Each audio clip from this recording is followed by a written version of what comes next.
He is the future successor of the demonic sect, returning to 20 years ago with the memories of his past life. Yet upon his rebirth, he chooses to abandon the demonic sect and instead join the martial alliance. In his previous life, on the day of his 10th birthday, his parents, wanting another daughter, sold him to the demonic sect. From then on, he lived a life of suffering in the demonic sect for 20 years. Although he became the most favored fifth disciple of the heavenly demon, he did not want to live in a demonic sect full of betrayal and conspiracy. In his previous life, the protection by the shadowless thief in Sichuan had caused unrest in the martial world. Both the martial alliance and the demonic sect sent experts to investigate. The heavenly demon ordered Lion Xiaoyun and his senior brother to go together to investigate. On the way to Sichuan to investigate the shadowless thief's protection, he was ambushed by his senior brother, the second disciple of the heavenly demon, the demon monarch of slaughter. This was simply because he was so talented that he had the potential to surpass the sect leader. The demon monarch of slaughter became jealous and wanted to eliminate him. But the demon monarch of slaughter underestimated Lion Xiaoyun's martial ability. Even after being poisoned with the Tang sect secret poison, Kai Soul poison, he killed 4 elders of the myriad demon cave and the iron-blooded demon monarch Sai Jun. In the end, the demon monarch of slaughter fought him to a draw, resulting in both being injured. Lion Xiaoyun used forbidden demonic techniques and killed the demon monarch of slaughter. However, he himself was also nearing his end due to the backlash. As he recalled his life, he was sold to the demonic sect at the age of 10. He spent 10 dark and desolate years in the front demon cave. After coming out, he spent another 10 years in schemes, fights, and betrayals. In the end, he died due to his senior brother's betrayal. This life was not what Lion Xiaoyun wanted. At the end of his life, he saw a Buddhist expert. With a chant, he closed his eyes. When he opened his eyes again, he had actually returned to 20 years ago. At this time, it was the very day his parents sold him to the demonic sect. The person before him was the demonic sect member who had taken him to the front demon cave. The man was carrying Lian Xiaoyun from the ground, preparing to board the carriage when suddenly, with a bang, a group of people broke through the door. These people were from the righteous Wan Jang family. A few days ago, they had discovered traces of the demonic sect and had tracked them here. However, this group of people was no match for the 4 demonic sect members. They were soon all killed, only 2 women remained. They were prepared to capture them alive for, well, you know. But just then, one of the women leaped forward and thrust her sword toward the demon carrying Lion Xiaoyun. Seeing that things were unfolding as he had expected, Lion Xiaoyun's lips curved into a smile. As the man dodged the incoming sword, he rammed his knee into the man's face. At that moment, Lion Xiaoyun snatched the wine gourd from his waist and ran for his life. However, his body had not yet been trained in martial arts, so he would definitely not be able to escape. Using the memories of his past life, Lion Xiaoyun came to a certain place, looking around. Finally, he found what he was looking for. Because he had delayed there, the demonic sect member was about to catch up to him. Just then, he tripped over a tree root, his body losing balance. He fell forward, and immediately after, Lion Xiaoyun was caught by the demonic sect member. What awaited him was a beating. After the man tired of beating him, they took out the wine gourd to drink. The men passed around the wine gourd, drinking all of the wine, but not long after, several men suddenly spat out blood. Realizing they were poisoned, the leader reminded everyone to use their inner energy to resist. At this time, Lion Xiaoyun broke free of the ropes and stood up, looking coldly at the group. Indeed, using poison is the most effective way for the weak to kill the strong. It turned out that just now, when Lion Xiaoyun was running away, he had relied on his past life's memories. He had found a poisonous plant by the side of the road. He had ground the poisonous plant into juice and poured it into the wine gourd. Then everything followed his plan. Lion Xiaoyun picked up a long sword and killed all of the demonic sect members who were unable to resist.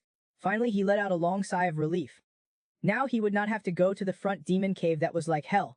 However, the demon monarch of slaughter who dared to stab him in the back would have to repay him tenfold.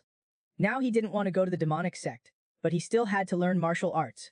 Without power, one could only suffer unreasonable violence and insults. Lion Xiaoyun didn't know where to go. At this time, he recalled the conversation between the demonic sect members. The elders of the martial alliance all had high levels of martial arts, but they didn't have the responsibilities of the martial alliance leader. They could obtain power and money and also be respected by others. They didn't have to show their faces in wars. Thinking of this, Lion Xiaoyun became excited. That's right, in this life he would become an elder of the martial alliance. With the memories of his previous life, he was confident. However, he was quickly defeated by reality. Now he was still just a child without power. If he wanted to become an elder, he would have to develop his own strength. Lion Xiaoyun was wondering what he should do next, when a shout for help attracted his attention. Seeing the 2 captured women, Lion Xiaoyun immediately had an idea. He would save the 2 women and follow them back to their family. Because Lion Xiaoyun had saved the daughters of the Wan Jang family, The head of the family, Chu Tianjin, seeing that he was so smart and polite despite his young age, had him work under the guidance of head steward Wang. Head steward Wang arranged a private residence for him. Now, Lion Shaoyan was about to start preparing to become an elder of the martial alliance. He was not born into any of the 9 great sects or the 5 great families, so he needed achievements and prestige. However, the foundation of everything was to possess powerful martial arts. In his previous life, he was the strongest heavenly demon disciple in the martial world. However, even if he reached his previous level, it was probably still not enough to qualify him as an elder of the martial alliance. Now he was preparing to start cultivating inner energy. But just as he started cultivating, he realized that he only had demonic techniques. A person who practiced demonic techniques could not become an elder of the martial alliance. So now he needed to find a righteous cultivation method, and it had to have the same attributes as the heavenly demon technique. Only in this way could he execute his past life swordsmanship and footwork.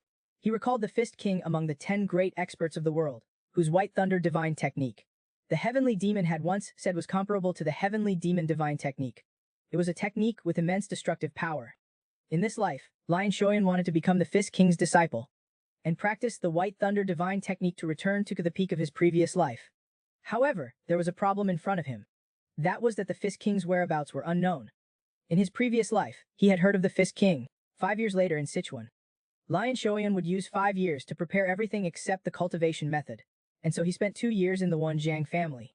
In these 2 years, he used the basic 3 talents cultivation method to accumulate inner energy. However, due to the low efficiency, he only managed to accumulate a little inner energy over 2 years. At the same time, he ate a lot of food every meal to strengthen his physique. Because he ate so much, other servants had some complaints about him. After eating, these people blocked him in a corner. Initially, they thought that Lion Shaoyan had some relationship with the young ladies. But he had been a low-ranking servant for 2 years and nothing had changed. So they thought he had no relations with the young ladies. Therefore, these people had the courage to come and make trouble for him. The servant leader even wanted to teach him how to be a good servant. But Lion Shaoyan punched him in the stomach, followed by a palm strike from below, hitting him on the chin. Lion Shaoyan smiled coldly at the crowd. Although in his previous life, he was the 5th disciple of the heavenly demon, now he was just a child. Facing so many adult men, his odds of winning were still low. He could only strike first. So at the beginning, Lion Shaoyan had dealt with one first. Then, he quickly appeared next to another person and dealt with him as well. When he came before the 3rd person, that person was already prepared. Both hands charged towards him like a tiger. Lion Shaoyan used his ghost step and instantly appeared behind the man, easily dealing with the 3rd one. He didn't stop there. Immediately, he charged towards the 4th, punching him. The man faced Lion Shaoyan's oncoming attack and threw a punch. Lion Shaoyan dodged and appeared behind him. By the time he reacted, it was too late. The 4th person had also been defeated by him.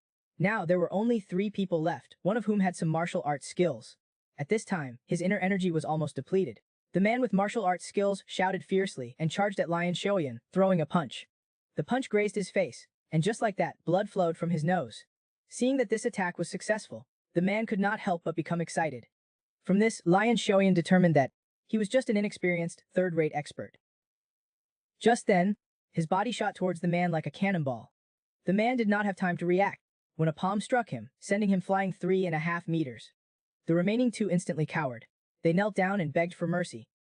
Little did they know that all of this had been seen by someone hiding on the roof.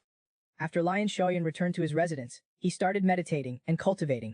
After the recent fight, he had completely exhausted his inner energy. If the last 2 had fought him together. Just then, there was a knock at the door. Lion Shaoyan was confused. Who could it be at this time? After opening the door, it was actually Chu Yangxi, the family head's daughter. When he had fought the servants, she was the one on the roof. She had come to win Lion Shaoyan over this time. This was because Chu Yangxi wanted to build up a faction of her own in order to compete for the position of family head. Without a moment's thought, Lion Shaoyan agreed to her request. When Chu Yangxi was leaving, she also instructed Lion Shaoyan not to tell Wang Feng. Lion Shaoyan readily agreed. After turning around, he went to Wang Feng and told him about Chu Yangxi's attempt to contend for the position of family head, and her attempt to win him over. Wang Feng was shocked upon hearing this. Why would you tell me this? No matter what, my stance is neutral. Lion Shaoyan laughed upon hearing this. I followed you for 2 years. Did you think I wouldn't know that you support the eldest son? Seeing that he couldn't hide it, Wang Feng said openly, so you want to be a double agent, as long as it is beneficial to me. There is nothing that I wouldn't do. 2 years ago, he had saved Chu Yangxi, but they had never thanked him. Now they needed Lian Shaoyan's help but came to find him. After they were done using him, he was certain that he would be ruthlessly discarded. That was why he had sought out Wang Feng. As a condition, he hoped Wang Feng could give him some herbs, because his current inner energy was too weak. In his previous life, he had studied the art of alchemy. He wanted to refine elixirs to enhance his inner energy. Wang Feng agreed to Lian Xiaoyan's request. From then on, Lian Xiaoyan made a double assessment between Chu Yangxi and Steward Wang. Using the high-quality and diverse herbs he got from Steward Wang, he refined elixirs that increase internal energy. Besides that, all his time was spent strengthening his body. Another 3 years passed like this. Chu Yangxi was also squeezed out of the family head competition. Finally, under the guise of a marriage for mutual benefit, she was forced to step down. Unknowingly, Lian Xiaoyan had been in the Wan Jang family for 5 years. He had prepared everything here. It was time to leave and go to Sichuan to find the King of Fists. He found Steward Wang and said that he was going to leave the Wan Zhang family. Steward Wang refused outright. With Lian Xiaoyan's help, the eldest young master successfully became the family head. He didn't want to let such talent go.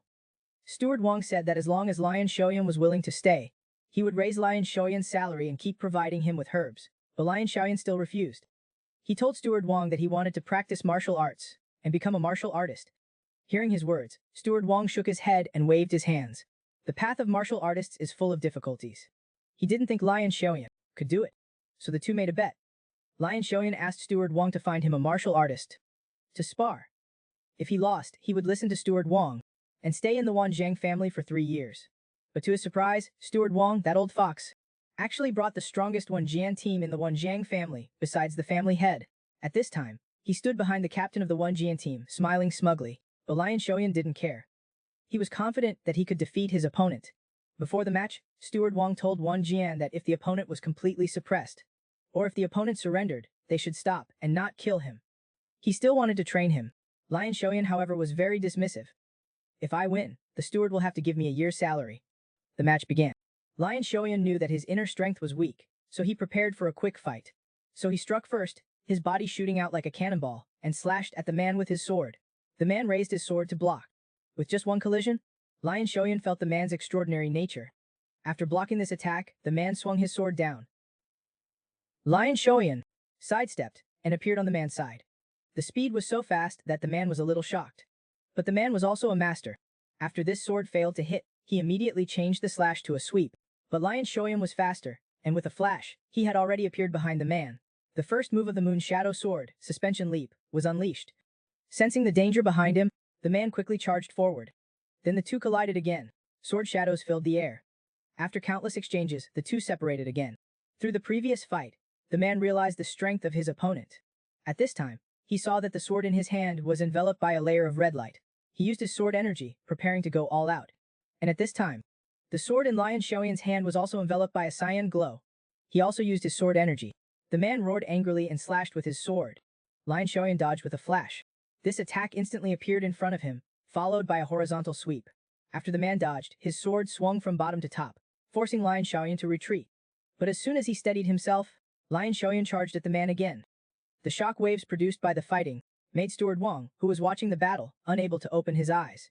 And just at this time, Lian Xiaoyan saw Feng Xing kick the man in the face. Immediately following with the second move of the Moon Shadow Sword, Crescent Moon. A sword as fast as lightning slashed across the man's abdomen. Enraged, the man roared and charged at Lian Xiaoyan again, raising the sword in his hand. Lian Xiaoyan also swung his sword to meet him. A loud collision rang out. A sword flew out of the smoke and stabbed into the ground beside them. When the smoke cleared, Lian Xiaoyan's sword was already on the man's throat. Lian Xiaoyan had won a year's salary. After the battle, Lian Xiaoyan said goodbye to Steward Wang and the Wan Jian team leader, and left the Wan Jian family. Looking at Lian Xiaoyan's receding figure, the Wan Jian team leader couldn't help but sigh. It turns out there was a dragon hiding in our home. Steward Wang on the side was still a little confused. That guy's strength was about the same as yours. The Wan Jian team leader said calmly. Even if the family head came out, he wouldn't be his match. Hearing this, Steward Wang was shocked. Was he never meant to be owned by the Wan Zhang family from the start? Who exactly is this kid? On the other side, after Lian Xiaoyan left the Wan Zhang family, he didn't leave immediately, but instead turned back to the Wan Zhang family. He hid behind the door, waiting for someone to come. As soon as that person came out, Lian Xiaoyan stuck out his foot, and that person tripped, falling forward. It turned out that this person was a disciple of the Seia Wu sect. As early as 3 years ago, he had discovered the mark on the man's ankle. Today was the day he finally put it to use. Because Seia Wu sect was the largest intelligence organization in the martial world. Yan Xiaoyan wanted to become a distinguished guest of the Seia Wu sect. He hoped the man could report to his superiors. The man stood up dismissively. A guest of Seia Wu sect isn't someone you can become just like that. There is a price for getting information from Seia Wu sect. Your anger isn't enough. Yan Xiaoyan didn't take it seriously, saying, the price doesn't necessarily have to be money. The man heard, and his expression became serious. Do you have the ability to pay with something other than money? Lion Xiaoyan slowly approached the man. I have something to say about the Seia Wu sect master's youngest disciple. Hearing that it was about the master's disciple, the man didn't dare to neglect. He took Lion Xiaoyan to the Flower Moon Pavilion. Soon, an old woman and a beautiful young woman came out to greet him. Lion Xiaoyan only took one look and knew that the woman standing behind the old woman was the real leader here. The woman was also very surprised to be discovered, but for someone who clearly understood the marks of the Seia Wu sect, the woman felt that there was no need to continue hiding it. So she calmly admitted it. She wanted to make a deal with Lion Xiaoyan, but Lion Xiaoyan refused. Because the person he wanted to trade with was not this woman, but the man in black hiding on the roof beam. When the man in black was discovered, he suddenly leaped down. Immediately, several hidden weapons shot out from his hand. With a series of clanging sounds of metal, the hidden weapons were all blocked by Lion Xiaoyan. Due to the great force of the hidden weapons, Lion Xiaoyan's sword-holding hand was trembling slightly. He was shocked. The other party was a master. So he used the third move of the Moon Shadow Sword, Full Moon. A sword light slashed towards the man in black. The man in black swung the twin swords in his hand, easily blocking the attack. Seeing that his opponent had such great strength, he determined that this person was high up in the leadership of the Seia Wu sect. Lion Xiaoyan loudly said to him, I'm here to become a guest of the Seia Wu sect, not to fight to the death with you. But the man in black still looked wary. He asked Lion Xiaoyan to explain how he had found him, and how he knew the highest secrets of the Seia Wu sect. Lion Xiaoyan simply replied. The man in black's eyes instantly filled with killing intent, but Lion Xiaoyan was not afraid of him at all. Seeing how arrogant he was, the man in black disappeared in an instant. When he reappeared, he was already in front of Lion Xiaoyan. Then, there was a barrage of attacks like rain. Lion Xiaoyan used the ghost step to dodge, but even so, his face was still scratched by the darts. At this time, the man in black became a little anxious. After such a long time, he had only managed to scratch the other party's skin. He gathered his strength, preparing to end the battle with one blow. He abandoned his defense, and suddenly pounced towards Lion Xiaoyan. But Lion Xiaoyan was not flustered at all. He had been waiting for this moment. He used the 23rd move of the Moon Shadow Sword, Water Moon. Countless sword lights appeared around him in an instant, and shot towards the man in black. The man in black was also shocked when he saw this, but it was too late to dodge. He could only brace himself and meet the attack head-on. With a loud crash, the smoke cleared. The man in black stood there, supporting his injured arm. If Lion Xiaoyan hadn't controlled his sword energy to veer away just now, the man in black would have already been dead. Lion Xiaoyan wanted to become a guest of the Seia Wu sect, so he didn't kill him. At this time, he was also exhausted, but he forced himself to stay calm. The hand holding the sword behind him trembled uncontrollably. The man in black said coldly, as a guest, what can you give me? I'll use information to buy information. Hearing Lion Xiaoyan's reply, the man in black was involuntarily startled. Someone was actually proposing to exchange information with Seia Wu sect, the best intelligence organization in the Central Plains. Lion Xiaoyan said indifferently, no more than you think, starting with the demon sect's impending moves, to the strange illness of unknown cause, and even the way to save the Seia Wu sect master's youngest disciple. Hearing this, the man in black was shocked. Is there really a way to save him? Lion Xiaoyan then told him to inform the master that the youngest disciple's illness was caused by the demon sect. Before contracting this disease, he must have acquired some kind of martial art. Hearing Lion Xiaoyan's words, the man in black was shaken. How did he know? Because that martial art was created by Qian Mu. The master's youngest disciple is not suffering from a strange disease, but a mental demon. The reason lies in the martial art he practiced. That martial art was created by Qian Mu to divide the righteous martial world. Only Qian Mu and his disciples can cure the mental demon. And he just happened to be the 5th disciple of Qian Mu. Taking this opportunity, Lion Xiaoyan established friendship with Seia Wu sect, laying the foundation for becoming an elder of the martial alliance in the future. The man in black chose to believe Lion Xiaoyan, and threw him a token representing a guest of the Seia Wu sect. The first thing Lion Xiaoyan asked Seia Wu sect to do was to investigate the instructor of the Huanglong Martial Arts School in Sichuan, Zhugu Yuzhen. And Lion Xiaoyan also prepared to go to Sichuan. He was the king of fists, one of the top 10 martial arts experts, but he was a coach in a small martial arts school. Lion Xiaoyan found the king of fists and wanted to become his disciple, but to his surprise, he injured the king of fists. He was driven out. It turned out that in the Seia Wu sect, Lion Xiaoyan had obtained detailed information about the king of fists. He came to the Huanglong Martial Arts School in Sichuan. wanting to join the school in order to become a disciple of the King of Fists. But to his surprise, the head of the school was not there. It was the King of Fists himself who was interviewing. Yuan Shoyan was secretly delighted, so he directly stated his intention. He wanted to become a disciple of the King of Fists, and become a disciple of the Sky Thunder Sect to learn the White Thunder Heart Sutra. But to his surprise, the King of Fists became furious upon hearing this. A powerful aura burst out.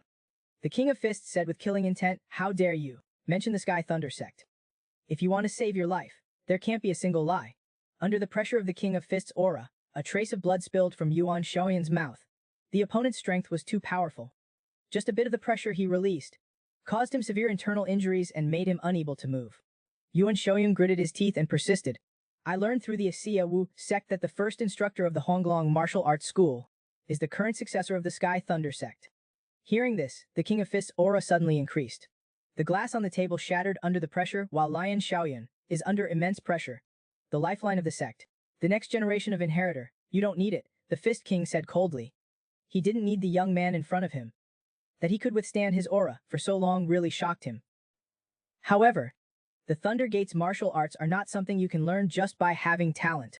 He didn't make it difficult for Lion Xiaoyan anymore, but rather asked him to leave and never come to the Huanglong martial arts school again. Looking at the Fist King's retreating back, Lion Xiaoyan realized that the Thunder Gate's martial arts might be hiding some unknown secrets. To the Fist King, he might be a potential threat to the Thunder Gate now. In the worst-case scenario, he might be silenced, so he must join the Honglong martial arts school and become a disciple. Only then he can avoid being silenced. Then he found the master and successfully joined the Huanglong martial arts school. At the entrance, they just happened to run into the Fist King, who was in a hurry to go out. The master kindly introduced the school's instructor to Lion Xiaoyan. In that way, a week passed. Lion Xiaoyan's training every day was very hard because the Fist King often made things difficult for him. He wanted him to leave the martial arts school, but Lion Xiaoyan never gave up on becoming the Fist King's disciple. At night, when the Fist King returned home, as soon as he opened the door, his figure froze. Lion Xiaoyan was currently sitting at the dining table, having dinner with his wife and children. It turned out that Lion Xiaoyan realized that a direct approach would not work, so he decided to try to win over the people around him. He took the opportunity to get close to the Fist King's son, Du Guxing, and became good friends with him.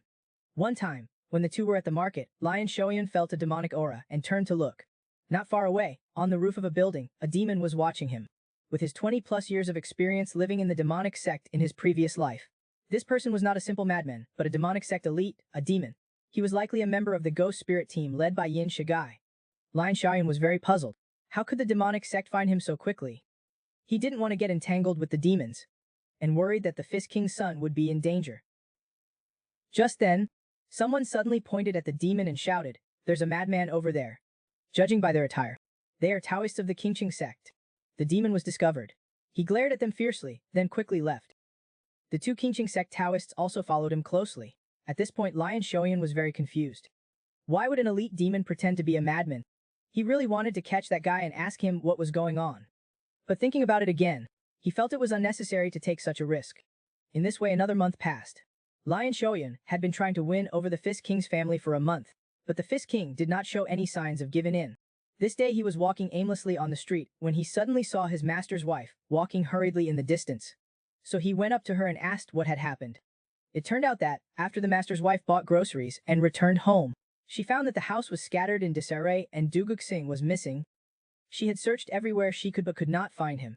At that moment, Lion Xiaoyan remembered that the master's wife had mentioned before that Du Guxing's body was special. So he quickly asked, "You said before that Du Guxing has a special constitution. Then what is the precise term for it?" The doctor said it was a heavenly yin body. Hearing this, Lion Xiaoyan was instantly stunned. Then he said with a serious expression, "Master's wife, you need to go to the Huanglong martial arts school immediately and tell instructor Dugu that Du Guxing has been kidnapped by the demonic sect. Someone dared to kidnap the son of one of the 10 great experts, the Fist King." Yuan Xiaoyan told the master's wife to tell the Fist King at the Huanglong martial arts school that Du Guxing was kidnapped by people of the demonic sect. Only then did he realize that the demon he encountered at the market earlier wasn't looking at him, but rather at Du Guxing beside him. The demon was searching for the heavenly yin body, pretending to be a madman wandering around in Sichuan, and the demon's true identity was Eagle Shu, the leader of the water spirit team under the ghost spirit team. In order to return to the demonic sect, he planned to offer up Du Guxing, who had the heavenly yin body. According to his previous life's memories, his senior brother, Wei Xiaoyu, practiced an extremely yang-based martial art, Yan Gong. In order to neutralize his yang energy, he either had to take elixirs with extremely yin properties, or to search for people with the heavenly yin body to absorb their vitality. Lion Shoyan's question from his previous life was also answered. The Fist King had slaughtered countless people in the martial arts world back then. Because he was seeking revenge for those who killed his son, in his previous life Lion Shoyan had some understanding of Yin Shigai. His main activity area was in Sichuan, and his hideouts were well known to him. Now he only needed to check them one by one. He only hoped it wouldn't be too late. On the other side, after getting the heavenly yin body, Yin Shigai had already set off for the demonic sect. On the road, their convoy encountered an interception by Taoists from the Qingqing sect. Yin Shigai ordered his men to kill the Taoists blocking their path. Immediately, 3 demons leaped forward and attacked the Qingqing Taoists. Faced with simultaneous attacks from 3 demons, the Qingqing sect Taoists could only defend passively. At this time, Lion Shoyan was hiding in the dark, waiting for an opportunity. He knew that with his own strength, he had no chance of winning. Teaming up with the Qingqing sect Taoists might give them a chance at survival. But Yin Shigai was a true master that he absolutely could not defeat. Thinking of this, Lion Shoyan felt a headache. The other leader of the Ghost Spirit team, seeing that the battle hadn't been resolved after so long, appeared in front of the Taoists with a flash. His powerful aura instantly made the Taoists sense the danger of the person in front of them. Just then, Lion Shoyan took advantage of the gap when the leader of the Ghost Spirit team left the carriage and quickly approached it, and prepared to seize the opportunity. Just then, with a bang, the carriage shattered. A palm strike came towards him. Yin Shigai had discovered him. Lion Shoyan used the Azura Thousand Hands to meet Yin Shigai's soul demon palm with a bang. Lion Shoyan was blasted away, but after stabilizing his body, he saw Duguxing being grabbed by Yin Shigai. Then he leaped up again, charging towards Duguxing in his hand. Yin Shigai never expected that Lion Shoyan would attack Duguxing. In a critical moment, he had no choice but to turn away to dodge. Just then Duguxing fell from his hand. Seeing this, Lion Shoyan smiled. He was certain that Yin Shigai would not disregard Duguxing's life. Lion Shoyan seized the opportunity and instantly appeared behind him, picking up Duguxing and teleporting away to a distant place. The sounds of their fight also attracted the recently departed leader of the Ghost Spirit team. After Lion Shoyan saved Duguxing, he kindly reminded them to leave quickly, otherwise they would be facing their deaths. At this time, Yin Shigai was extremely angry that he had lost Duguxing. He ordered the leader of the Ghost Spirit team to capture Lion Shoyan alive, to make him die in agony. Lion Shoyan, carrying Duguxing, was using a single hand to deal with the leader of the Ghost Spirit team's attacks. Immediately after they engaged, he was being forced to retreat. After being blasted back, Lion Shoyan didn't continue attacking the leader of the Ghost Spirit team, but rather turned towards the 3 demons that were surrounding the Taoists, and used the Moon Shadow Sword's 12th move, reducing the moon. The 3 demons scattered to dodge the incoming sword aura. In the instant that they left, Lion Shoyan went to the Taoists and gave Duguxing to them, asking them to leave first, and he would stay there to buy them time. The Taoists carrying Duguxing left quickly. Yin Shigai ordered his men to chase after the Taoists, and he would stay to deal with Lion Shoyan. Facing Yin Shigai's attacks, Lion Shoyan could only dodge. The difference in strength was too great. It didn't take long for Yin Shigai to capture him. However, in his previous life, he fought with Yin Shigai's disciple, and knew his moves very well. Using this advantage, he exchanged blows with Yin Shigai for several rounds but only managed to scratch Yin Shigai's skin. However, this completely enraged Yin Shi. Before, he had always wanted to capture Lion Shoyan alive, so he was holding back everywhere. Now he was prepared to go all out and quickly end the fight. His aura suddenly surged, and with just one palm, he severely injured Lion Shoyan. At this time, Lion Shoyan was still waiting for the Qingqing sect Taoists to escape and bring reinforcements. However, Yin Shigai coldly told him that the Qingqing sect Taoists escaped in the wrong direction. He had already set a trap there. Only then did Lion Shoyan realize that he had still underestimated Yin Shigai. Being kidnapped by the demonic sect, his father finally no longer hid, and in a rage, killed all the people of the demonic sect. It turns out, his father was the Fist King, one of the top 10 experts in the martial arts world. Just now, Lion Shoyan rescued Duguxing from the hands of the demonic sect and asked the Qingqing sect Taoists to leave first, and stayed behind to face Yin Shi alone. Unfortunately, the difference in their power was too great. Lion Shoyan was severely injured, and the leader of the Ghost Spirit team, who was standing on the side, was also prepared to join the fight at any time. However, Lion Shoyan still forced himself to stand up. He knew that opportunities always come with danger. As long as he held out until the Fist King arrived, he would be alright. On the other side, the Qingqing sect Taoists, carrying Duguxing, hadn't gone far when they encountered an ambush, with demons in front and behind them. They were once again in trouble. Facing the attacks of so many demons, the Taoists were in despair. They didn't have the confidence to escape from these people. They closed their eyes in despair, waiting for death to come. But after a long time they didn't feel any pain, so they opened their eyes. A man covered in electricity was standing in front of him, grabbing a demon with one hand. It turned out that just as the blade was about to strike him, the Fist King arrived and saved him.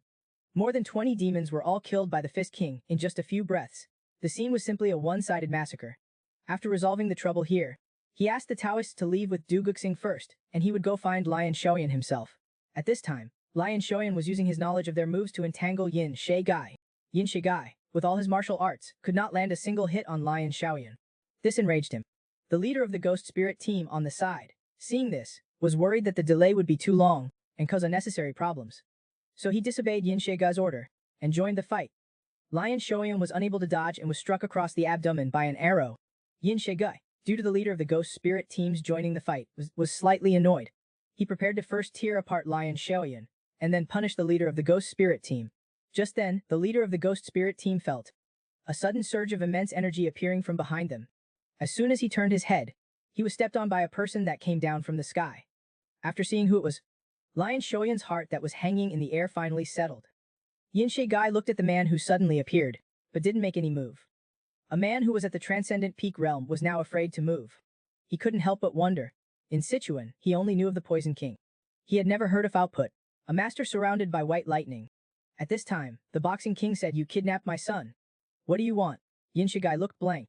When did he kidnap such a powerful person? Having reacted, Yin Shi Gai shouted, threatening him, "If you want your son safe, it's best not to act rashly."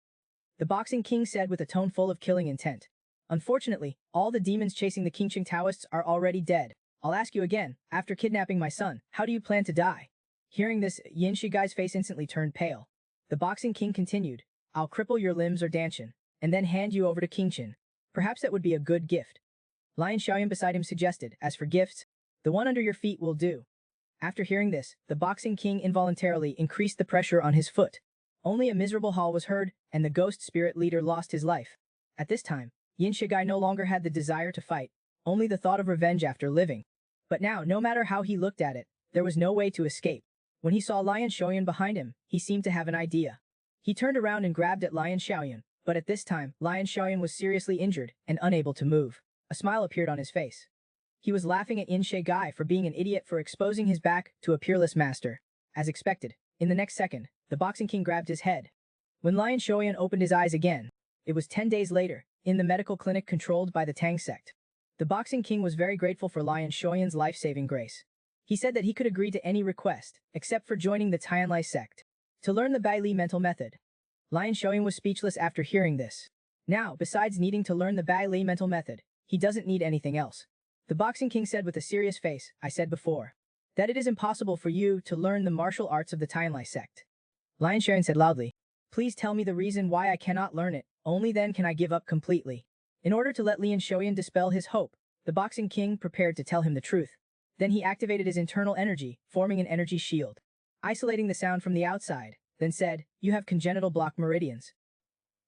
You cannot practice martial arts, yet you became one of the top 10 martial artists." Just now, the Boxing King told Lion Xiaoyan the reason why he could not learn the Tianlai sect's techniques. It turns out that in order to practice the Bai Li mental method, one needed to have congenital block meridians. The meridians of blocked meridians are very narrow, making it impossible for internal energy to circulate smoothly. So it is impossible to practice martial arts. But there is an exception to this technique. That is the Bai Li mental method of the Tianlai sect.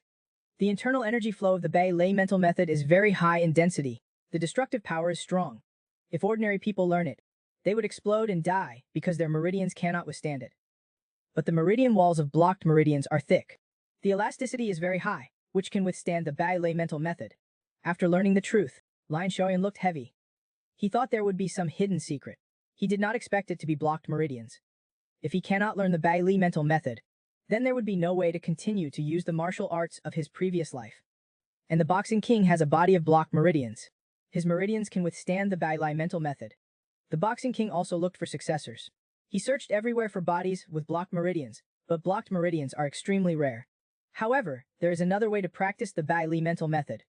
That is for a master to interfere with the way a disciple's martial arts are used. After the body is able to withstand internal energy, the mental method is taught. As long as there is hope, Lion Xiaoyan was unwilling to give up. He asked the Boxing King to teach him, but the Boxing King told Lion Xiaoyan that his body could not withstand it. After finding no success in searching for blocked meridians, The Boxing King specialized in finding a group of orphans to teach them. But the final result was that the children all sacrificed innocently. Afterwards, the Boxing King directly gave up the inheritance of the Tianlai sect. But Lion Shoyan is different from others. From the moment he stepped into the martial world, he was prepared to sacrifice. Under Lion Shoyan's repeated insistence, the Boxing King agreed to his request. Before using his power, the Boxing King was still persuading him, but Lion Shoyan did not refuse. In his previous life, he was a disciple of the Heavenly Demon. He practiced the strongest Heavenly Demon divine technique in the martial world. He was very experienced. Now he only needs to follow the internal energy from the Bai Lei mental method that the Boxing King was inputting into his body, and cycle it throughout his body once. Although Lion Shoyan had practiced the Heavenly Demon divine technique in his previous life, he did not dare to be careless. If he was unable to keep up with the Boxing King's internal energy, then his meridians would break, and he would die. At the beginning, he was able to handle it with ease, but as the Boxing King's internal energy being inputted into his body, the strength was increasing, and Lion Shoyan's expression became painful, and blood also overflowed from the corners of his mouth. His mind began to become somewhat distracted. Lion Shoyan gritted his teeth and persevered. At this time, the Boxing King was also very worried. It had reached the final stage. If he stopped now, Lion Shoyan would be trapped and unable to free himself. He could only silently pray in his heart that as long as Lion Shoyan did not lose consciousness, it would be over after persisting for a while longer. With a roar from Lion Shoyan, a huge amount of energy burst out from his body. At this time, the Boxing King did not know if it was successful. Lion Shoyan was sitting there unmoving. Blood was continuously flowing from his mouth. Just as he was feeling regret for his recklessness, several arcs of electricity suddenly emerged from Lion Shoyan's body. Then his heart started to beat again. He slowly stood up. At this time, the Boxing King realized that he had succeeded. Lion Shoyan had successfully learned the Bai Li mental method. This was really fortunate. Just like that, Lion Shoyan officially became the Boxing King's disciple. However, he had some doubts about this matter. After practicing the Bai Li mental method, he felt that the internal energy in his body was unevenly distributed. He had inexplicably lost a lot of internal energy.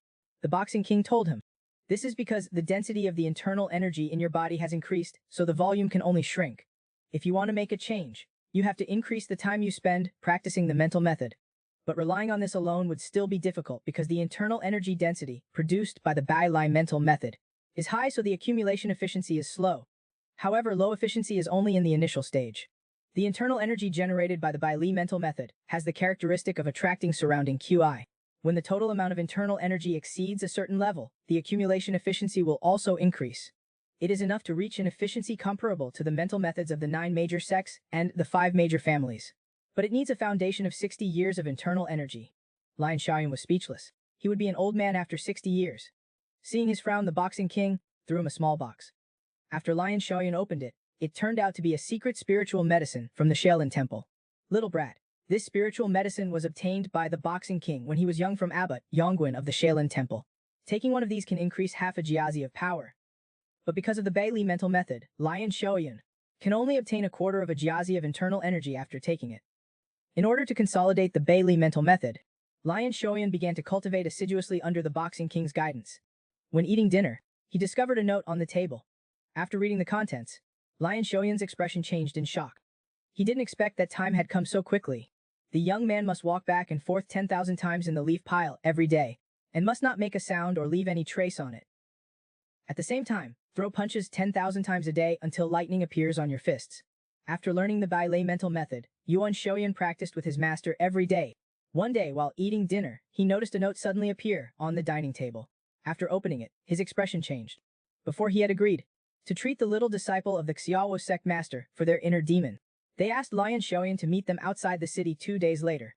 Lion Shoyan was worried. 3 months have passed, and they are only contacting him now. He was worried that there was a conflict within them. If he cured the inner demon, and they turn around and want to eliminate him, how will he be able to resist? Through the incident with Yin Shegai before, he knew that even if he knew the future, it was not omnipotent. He had to consider the variables at all times. Now, because the foundation of his Bai Lei divine technique is not yet solid, he cannot use internal shadows. If he encounters danger, it will be beyond his ability to bear. Lion Shoyan had not yet left the city when he was stopped by the disciples of the Seia Wu sect. Under their guidance, Lion Shoyan arrived at the designated location. Lion Shoyan pushed open the door and entered. He was immediately shocked. There were many people in the room with weapons in hand. Their condition was not good. It looked like they had just experienced a battle. A girl was lying on the bed. She had been tormented by her inner demon and looked inhuman. Just as Lion Shoyan was about to speak about the treatment, a sword light shot toward him. It turned out that the people of the Seia Wu sect had encountered an attack on the way here. They believed that Lion Shoyan had leaked the information, because he was the only one who knew about this. But Lion Shoyan did not know their departure time and location. But the people of the Seia Wu sect still thought he was the most likely, because Lion Shoyan knew a lot of information about the Seia Wu sect, and he could also cure the inner demons of the demonic sect. This could not help but make them believe that Lion Shoyan had some connection with the demonic sect. At this time Lion Shoyan understood it would not be possible to easily complete the treatment. The Seia Wu sect would not be easily convinced. If it was not him who leaked the information, then it must be someone within the Seia Wu sect who leaked it. Maybe the person who made the little disciple so sick was a demonic sect spy hidden in the Seia Wu sect.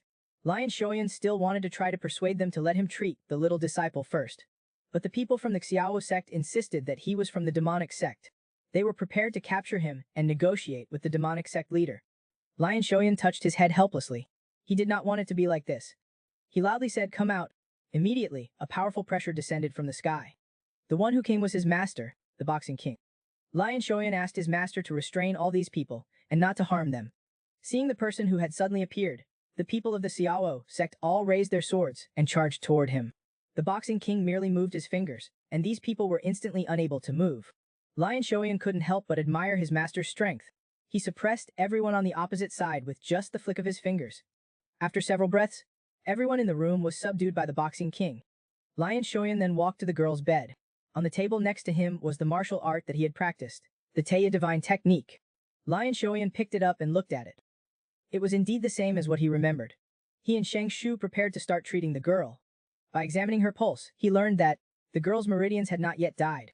Lion Shoyan injected a trace of internal energy into the girl's body to awaken her consciousness.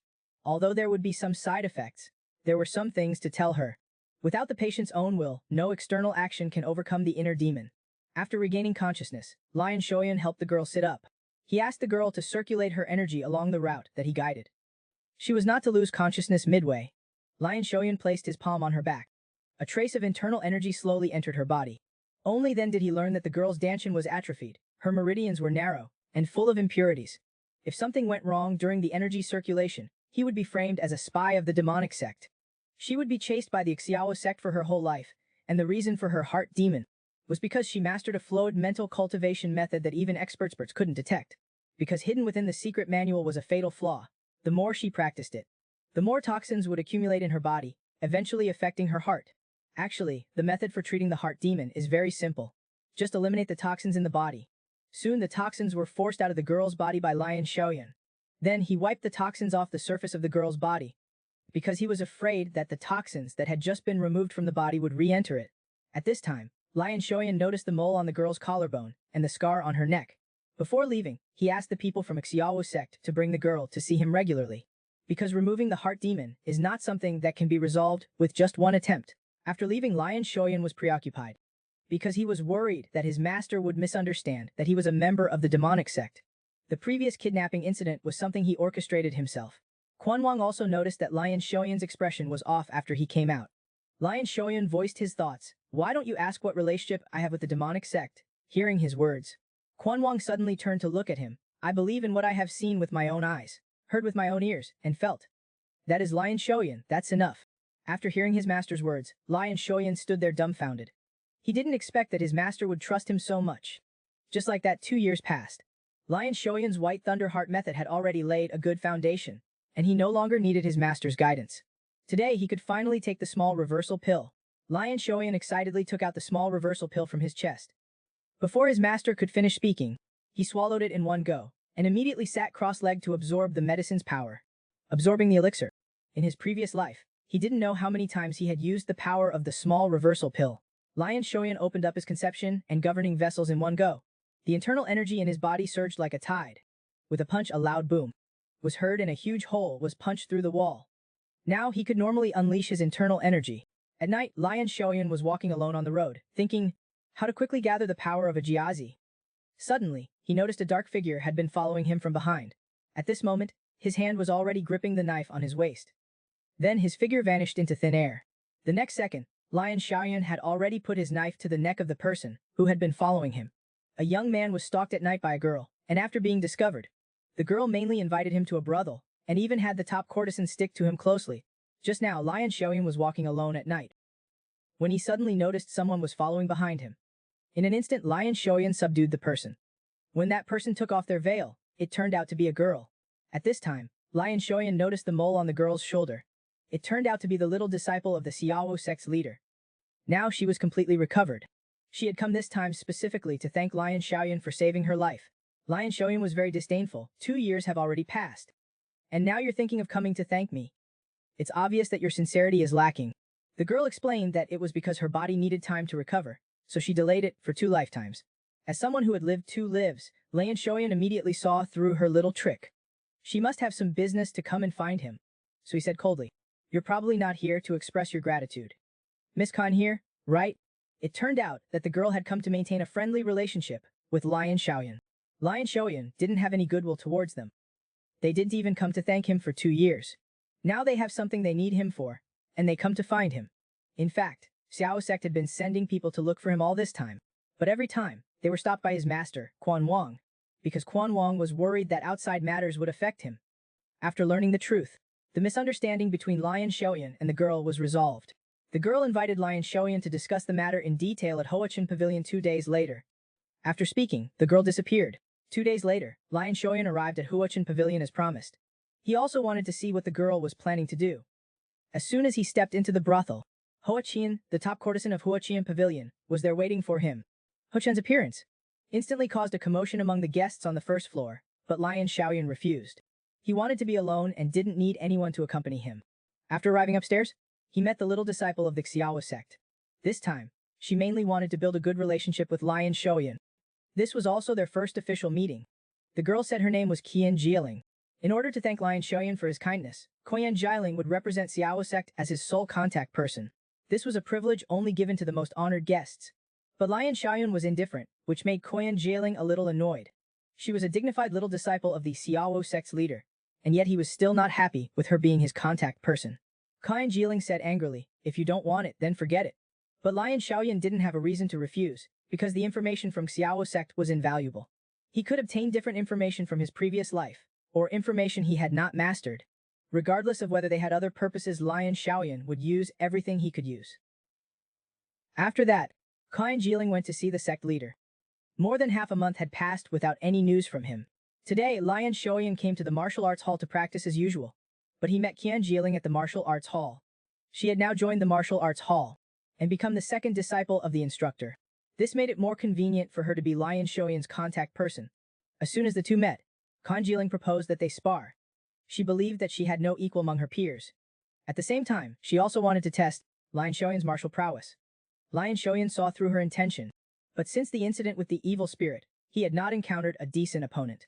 Lion Xiaoyan also wanted to know what level his strength had reached, and just how strong was Xiao Sect's beloved disciple. Qian Jialing attacked first. Before Lion Xiaoyan could react, Qian Jialing had already appeared behind him. With a slash of her sword, Lion Xiaoyan was even faster. The moment she was about to strike, he vanished. When he reappeared, he was already behind Qian Jialing. Qian Jialing was indeed a genius of the Xiao sect. In that very short time, she quickly reacted and dodged Lion Xiaoyan's attack. In just a moment, the two had exchanged several moves. At this time, Qian Jialing also had some understanding of Lion Xiaoyan's strength. She prepared to go all out. But even so, Lion Xiaoyan only used the Moon Shadow Sword's third move, Full Moon. Qian Jialing's sword was cut in two. He had decided the winner with just one move. Qian Jialing was a little disappointed. She thought that she was already very excellent among her peers, but she didn't expect to be defeated by Lion Xiaoyan in one blow. Seeing how powerful he was, Qian Jialing suggested that Lion Xiaoyan go participate in the Dragon and Phoenix gathering.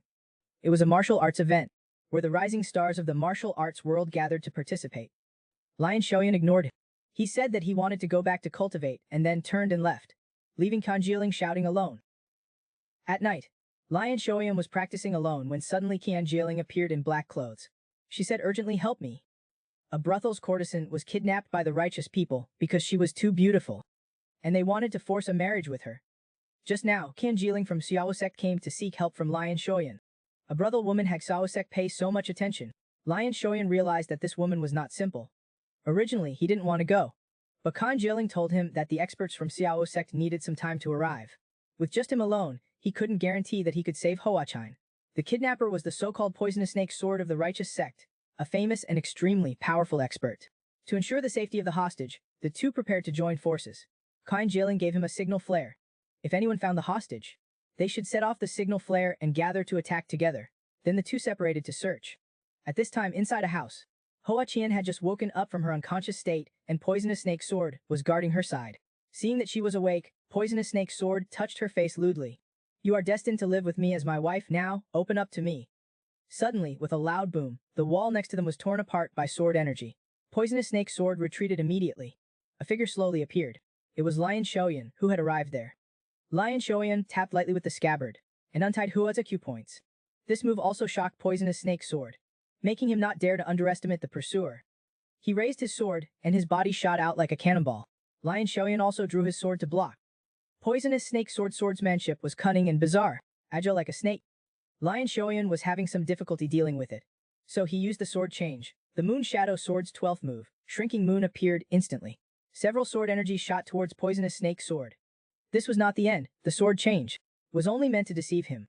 Then Lion Shoyan used the second move, Crescent Moon, which attacked him as fast as lightning. A clang was heard. Poisonous Snake Sword blocked this fatal blow. Lion Shoyan quickly retreated. Before Poisonous Snake Sword could react, Lion Shoyan used the Moon Shadow Sword's 8th move, Multiple Moons. In just an instant, Lion Shoyan appeared in front of Poisonous Snake Sword. He slashed his sword towards his neck. This sword was as fast as lightning. Poisonous Snake Sword was after all an expert. In just an instant, he reacted. He slightly tilted his body and dodged the vital point. The sword light slashed across his shoulder. His injury completely enraged Poisonous Snake Sword. He unleashed several sword energies towards Lion Shoyan, who raised his sword to meet them. But at this moment, a Poisonous Snake Sword smiled slightly, and then several hidden arrows were shot out. Seeing the hidden arrows hit Lion Shoyan, Poisonous Snake Sword's face revealed a smile. But at this moment, Lion Shoyan suddenly appeared on his side and struck his face with a fist that contained lightning power. The one that was hit by the hidden arrows earlier was Lion Shoyan's afterimage. At this time, Lion Shoyan saw a token slip out from Poisonous Snake Sword's chest. He picked it up and looked at it and couldn't help but frown. This token was the identity plate of the Ghost Spirit team. A righteous expert shouldn't have the token of a demonic sect. Lion Shoyan asked Poisonous Snake Sword where he got the token from. At first, he didn't want to say. There was no way. Lion Shoyan had no choice but to apply some pressure. Poisonous Snake Sword revealed everything. It turned out that this token was related to the powerful Xi family manor in Sichuan. He didn't know the specifics. He only helped deal with a few matters. Lion Shoyan had originally thought that the master of the Xi family manor was a member of the demonic sect. However, Poisonous Snake Sword believed that Master Xi of Xi family manor had no connection with the demonic cult. During their previous transactions, he didn't detect any liking from Master Xi towards the Ghost Spirit team. It should be just a relationship of mutual exploitation. In his previous life, Lion Shoyan knew that Yin Shigai and people from Sichuan traded a lot of money. Just as he was lost in thought, Qianjiling arrived with experts from Seia Wu men. He was shocked when he saw the subdued Poisonous Snake Sword. He blamed Lion Shoyan for not sending a signal in advance. Lion Shoyan told him that it was due to the critical situation, and there was no time to send a signal. But the result was good, so Qianjiling didn't pursue the matter. He instructed his men to restrain Poisonous Snake Sword, while he went to help the weak Ha Qianu. Ho Qianu expressed her gratitude to Lion Shoyan. Lion Shoyan said indifferently, "Seia Wu men owes me a favor this afternoon. I will come to collect it later." As soon as he finished speaking, Lion Shoyan disappeared in a flash. He was going to give Xi family manor a beating. To see what kind of transactions they had with the demonic cult, the head of a martial arts family in Sichuan was kneeling and kowtowing to a teenager. Just now, Lion Shoyan learned from Poisonous Snake Sword that Xi family manor had dealings with Yin Shigai, so he planned to sneak in Xi family manor alone at night. He was not good at stealth and infiltration, so he knocked out 2 guards and changed into their clothes. Disguised, he mixed into Xi family manor. When he entered the manor, he discovered that there were guards patrolling everywhere, as if something big was about to happen. Lion Shoyan looked around the manor, searching for the room where the master resided. He wanted to find the master before being discovered. Then he saw that there were guards standing guard at the door of a house. They all had badges of the guard team around their waists. Therefore, Lion Shoyan determined that this was the room where the master lived. He rushed to the door looking anxious. He must see the master quickly. The guards at the door asked, "What is the matter? Poisonous Snake Sword has been captured." Hearing this, the guard was anxious and wanted him to go in and report to the master. But just then, a voice came. Wait, it was Master Xijian. He continued to ask Yan Xiaoyan, who captured Poisonous Snake Sword. Yan Xiaoyan honestly replied, "Seia Wu men." At this time, Master Xijian was a bit suspicious. There should be no expert in Seia Wu men who can defeat Poisonous Snake Sword. Lion Shoyan hurriedly explained, the youngest disciple of the master of Seia Wu Men is nearby. If it's the master of Seia Wu Men's disciple, it is indeed possible. Seeing that Master Xi Jian was somewhat convinced, Lion Shoyan wanted to go in to report to the master. But just then, Master Jian's tone changed. The matter of poisonous snake sword seems to be under our Xi Jin team's investigation. Seeing that his cover was blown, Yan Xiaoyan no longer hid himself, taking the initiative and drew his sword to slash at Master Xi Jin. Master Xi Jin ordered his men to take the Manor Lord to a safe place, while ordering his men to set up the 6 Harmony Sword formation to face the enemy. Although they could not hurt Lion Xiaoyan for the time being, Lion Xiaoyan could not break through them in a short time either. Just when he was thinking about what to do next, Master Xi Jin suddenly launched a sneak attack from the side. Unable to dodge in time, Lion Xiaoyan was injured on his shoulder. This situation was unfavorable for him. If he dragged it on, the people from Aksai family manor would soon arrive. Then it would be more difficult to escape. So Lion Xiaoyan decided to make a quick decision, using a very powerful move, Moon Shadow Sword. 19th move, Wave Moon. He leaped into the air and swung his sword. Countless sword lights fell like celestial maidens scattering flowers.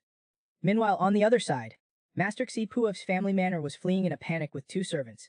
One of the servants advised the master to go back and explain. After all, it was poisonous snake sword's fault alone, while the other urged the master to escape quickly. Just when Xi Pu was hesitating, Lion Xiaoyan appeared in front of them. Upon seeing this, Xi Pu immediately kneeled down and begged for mercy. Lion Xiaoyan threw the ghost spirit token he obtained from poisonous snake sword in front of him. Seeing the token, Pu was puzzled. How did the token end up in his hands? Lion Xiaoyan saw that he was not being honest. So he took out a sword from his chest and threw it in front of him. He said coldly, "If you are not honest, I will kill you." Seeing this, Pu immediately changed his expression. He said flatteringly, "I did a deal with Yin Shigai. Yin Shigai wanted to make the money in his hands grow more, so he gave me a sum of money to do business." Lion Xiaoyan had not expected that Yin Shigu would dare to use the war funds given to him by the sect leader for investment. And Xi family manor was also forced to do business with Yin Shigai. After all, if they dared to resist, the entire Xi family manor would be gone. Lion Shipu, that Yin Shigai was already killed by him and handed over to Qingqing sect. Lion Xiaoyan took the account book from a servant. He wanted to take away all of the money Yin Shigai made. As long as Xi Pu kept his mouth shut, the demonic cult's money would become his first pot of gold. When Xi Pu learned that Yin Shigai was killed by Lion Xiaoyan, his attitude changed immediately.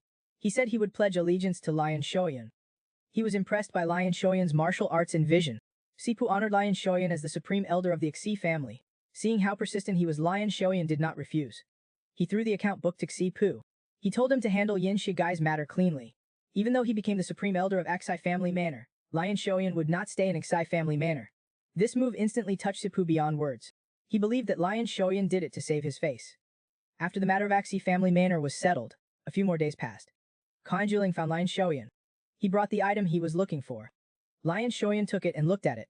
It was the problematic martial arts technique called Red Fire Divine Art that the demonic lord had spread throughout the righteous martial arts world.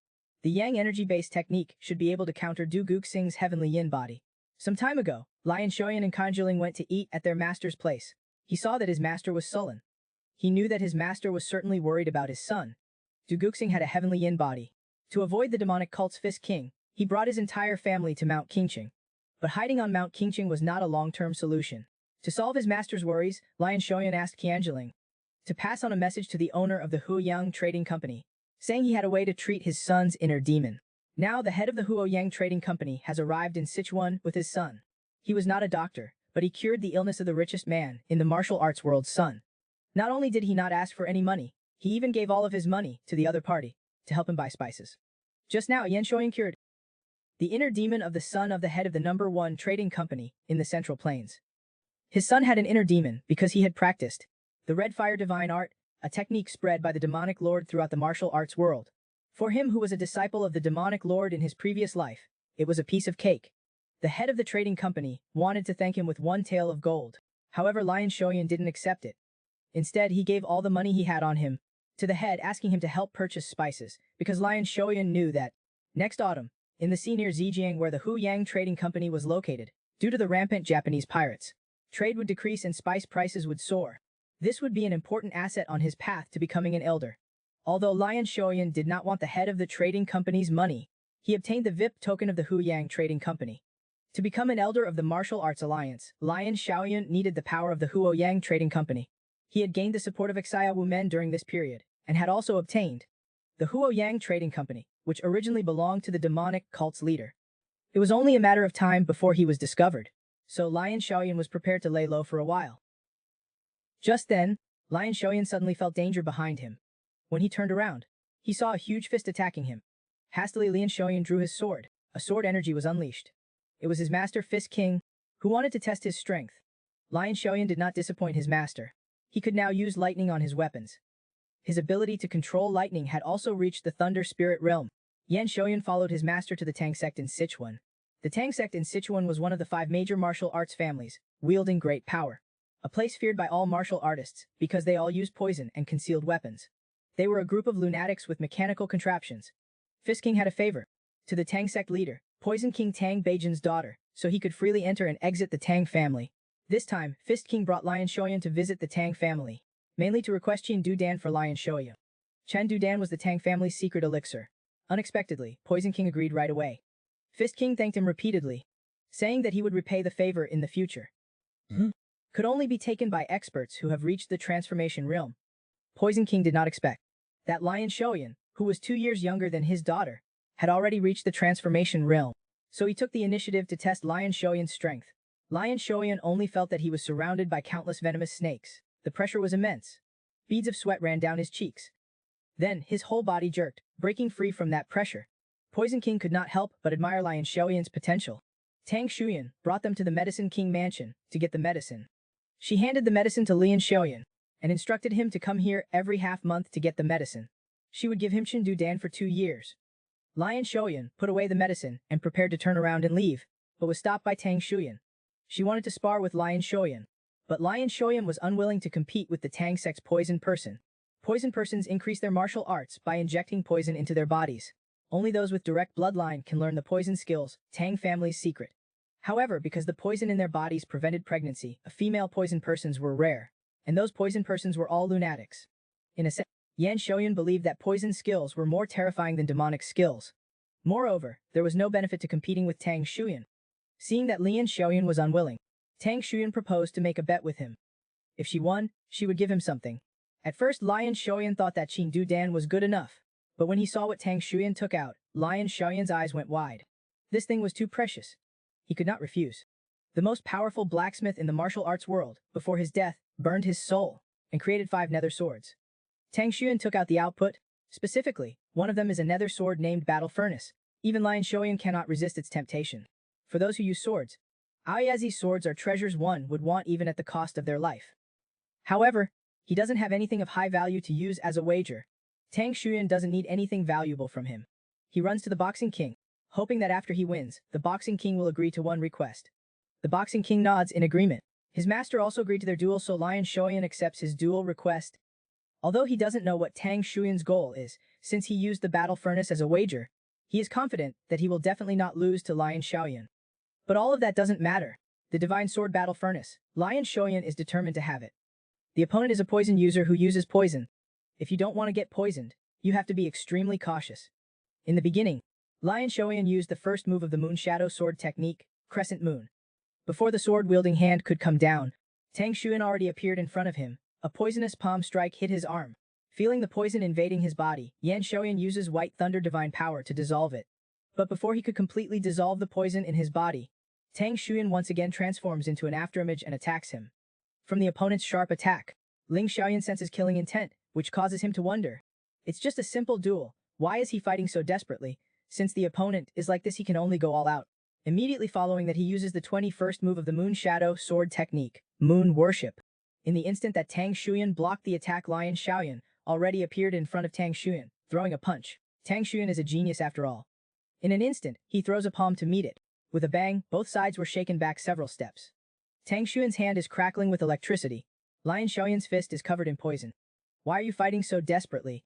If you don't answer, before he finished speaking, Lin Xiaoyan sensed danger coming from behind. Instinctually tilting his head to the side, a hidden weapon flew past his cheek. It was a unique hidden weapon of the Tang family, soul-chasing flying discs. If he had been any slower, he would have been seriously injured. At this moment, Lin Xiaoyan had more and more poison in his body. He endured and didn't dare faint. He activated the White Thunder Divine Power and started dispelling the poison in his body. And Tang Shuan also knows that he must end the battle before he forces the poison out. Lian Xiaoyan faces Tang Shuan, who is charging towards him. and uses the 23rd move of the Moon Shadow Sword technique, Water Moon. Both sides collide, and a loud explosion is heard. When the smoke clears, only Lion Xiaoyan is left standing on the duel arena. Tang Shuan has failed. Lion Xiaoyan walks in front of him, seeing how hard you fought. I think there must be another reason. What exactly are you hiding, at this moment? The Boxing King far away speaks. That must be because of me. It turns out that when Tang Shuan was a child he was kidnapped by the underworld Huanjin gang. At that time the Boxing King killed the entire Huanjin gang and rescued him. Tang Shuan saw the Boxing King's martial arts and had the idea of abandoning his family's martial arts to become the Boxing King's disciple. But the Boxing King rejected his request. He did not accept Tang Shuan as a disciple. This time he saw that the Boxing King accepted a disciple. He became jealous, so he didn't consider the consequences and made an excessive demand. Tang Shuan sincerely apologizes to Lion Xiaoyan. Lion Xiaoyan turns to look at his master, but sees him shaking his head at him, and doesn't say anything more. After Tang Shuan bids farewell and leaves, Lion Xiaoyan asks his master why he stopped him. It turns out that the reason the Boxing King initially rejected Tang Shuan as a disciple was not because she was a woman or that she wasn't qualified, but because she wasn't a Jew man. But now he has accepted Lion Xiaoyan as a disciple, and Lion Xiaoyan is not a Jew man. If they tell Tang Shuan the truth now, it would only make her even more heartbroken. Sometimes not knowing the truth is actually a good thing. The next day Lion Xiaoyan finds his master, and takes out the red flame divine power he obtained earlier. This is a yang energy-based extension technique that helps Duguxing restrain his yin constitution. The Boxing King is moved to tears. This also makes him even more unable to see through Lion Xiaoyan in front of him. 2 years pass. Lion Xiaoyan has been taking the poison-adding pill for 2 years. His internal power has increased greatly, and is basically close to its peak. Now he can finally perfectly use the White Thunder technique. Plus, he's also completed the poison immunity so the poison has no effect on Lion Xiaoyan. Now Lion Xiaoyan believes that it's time for him to train in the martial world. It just so happens that his master, the Boxing King, also has this intention. Qian Jiling previously talked about the Dragon and Phoenix gathering of the Martial Alliance. Lion Xiaoyan believes that it is the first step for him to enter the power center of the 9 great sects and 5 great families, and become an elder of the Martial Alliance. The first stop of this journey is Zhejiang. On the day of their departure, Lion Xiaoyan arrives at the caravan. A man just said that a woman was too ugly to get married. The next second's poisons and needles were in his chest. It turns out that the woman he was talking about was the eldest daughter of the Tang family, Tang Shuan. Lion Xiaoyan originally didn't want to travel together with her, but considering that she's good at mechanisms and hidden weapons, it would be helpful when exploring the heavenly mechanism cave for treasure. So he agreed to travel the martial world together. But they haven't gone far yet, when they met the fierce tiger gang demanding a toll. Originally they could have passed after paying, but Qian Jiling's and Tang Shuan's beauty made the bandits have bad intentions, and want to take them back for a friendly and intimate interaction. At this time, the leader walks up to Tang Shuan. The wind blows, and Tang Shuan's right eye, which had been covered by her hair, is exposed. Seeing this, the man was scared and retreated 3 steps, spitting in disgust and said, "What a killjoy. Looks like your face will make it impossible to get married. But since you can't get married anyway, how about you become my concubine? Actually, as long as she covered the scar, she's quite pretty." Then the man turns his head to his brothers and said, "Today, you guys will have a 4th sister-in-law." Just as the man was feeling smug, he suddenly felt a pain in his chest. Turning his head to look, 6 poison needles had already been inserted into his chest. Before he could speak, the poison took effect.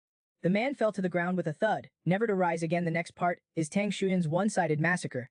Soon she killed off all the remaining bandits. Previously, they had heard the bandits say that yesterday, they had captured some women from a village. Tang Shuan hoped that Lion Xiaoyan could help her rescue the people. Now that Yan Xiaoyan knew about this, he also thought he couldn't ignore it. At this time, the fierce Tiger Fort's leader, Mo Ping, was drinking wine with his arms around 2 women. Suddenly, a subordinate rushed in and yelled loudly, "There's an attack." The bandit leader, Mo Ping, thought it was the army coming to encircle and suppress them, and angrily said, "Is it the army? How many people are there?" The subordinate hurriedly replied, "No. 1 man and 1 woman attacked from different directions." Mo Ping was displeased after hearing that there were only 2 people. "Only 2 people, but you came to report to me." The subordinate's next words made him sit up straight. It turns out the attackers were from the Tang family. But since there were only 2 people, he wasn't that worried. He ordered his subordinates to focus their attacks on the woman, and that he would deal with the man himself. At this moment, Lion Xiaoyan is at the entrance of the fort, discussing with the guard there to let him go in and wash his blood-stained clothes. And at this moment, a bald hulking man descends from the sky. The man is none other than the leader of the fierce Tiger Fort, Mu Ping. He was once a soldier who fought alongside his general. He's a man who has survived the hellish battlefields. But he's directly knocked out by Lion Xiaoyan with 1 kick. They successfully rescued the captured women. Then, Lion Xiaoyan gave all the money from the fort to the women and let them leave. By the time they reached Shaanxi, the incident of Lion Xiaoyan and Tang Shuan charging into the fierce tiger fort and rescuing the people was already circulating in the martial world. Everywhere people are talking about them and are moved by their righteous behavior. Lion Xiaoyan never imagined that his unintentional actions would actually bring him such great benefits. To become an elder of the martial alliance, not only do you need to have high martial arts, you also need a good reputation. Gaining a heroic reputation this time will undoubtedly have a great impact on him. After winning in the Dragon and Phoenix gathering, Lion Xiaoyan will reveal his identity, and at that time, everyone will hail him as a true hero. At the same time, there was also another piece of news. A demonic madman had appeared in Shaanxi, who had killed a Hoa Mountain Sect disciple. The leader of the Hoa Mountain Sect, in his rage, issued an execution order. The government sealed off the entire Shaanxi. Before the man is caught, Lian Xiaoyan and the others can only stay in Shaanxi. Although Lian Xiaoyan didn't want to waste time here, he also didn't want to actively catch the demonic person. If a kid like him caught the demonic person, wouldn't that be slapping the face of the Hoa Mountain Sect? The streets were full of Hoa Mountain disciples investigating the whereabouts of the demonic person. At this time, a Hoa Mountain disciple walks in front of Lian Xiaoyan, wanting to check his identity tag. Lian Xiaoyan doesn't have anything to prove his identity, so he can only take him to the inn and have Tang Shuan help prove his identity. Seeing that it's the eldest daughter of the Tang family from Sichuan, the Hoa Mountain disciple immediately puts on a smile. The arrogant expression he had towards Lian Xiaoyan instantly disappears. He bowed and said, "This humble Taoist is from Hoa Mountain." Taoist Qianyu, showing a lustful face, is trying to curry favor with Tang Shuan. At this time, Qian Jiling sees Lian Xiaoyan and grabs him, wanting to leave. Taoist Qianyu sees another beauty and hurriedly bows, wanting to greet her. Qian Jiling ignores him and pulls Lian Xiaoyan away quickly. After they've walked far enough, Qian Jiling tells Lian Xiaoyan that the man is not simple. He is the only disciple of the martial world's heavenly emperor Plum Blossom Sword God. He is the future successor of the demonic sect, who has returned with the memories of his previous life to 20 years ago. But upon his rebirth, he chose to abandon the demonic sect and join the martial alliance instead. In his previous life, on his 10th birthday, his parents, in order to have a younger sister, sold him to the demonic sect. From then on, he lived a painful life in the demonic sect for 20 years. Although he became the most favored 5th disciple of the heavenly demon, he didn't want to live in a demonic sect that was full of betrayal and conspiracies. The treasure vault of the peerless shadowless thief is in Sichuan, which has caused a commotion in the martial world. Both the martial alliance and demonic sect have sent experts to go there. The heavenly demon asked Lian Xiaoyan and his senior brother to go and investigate together.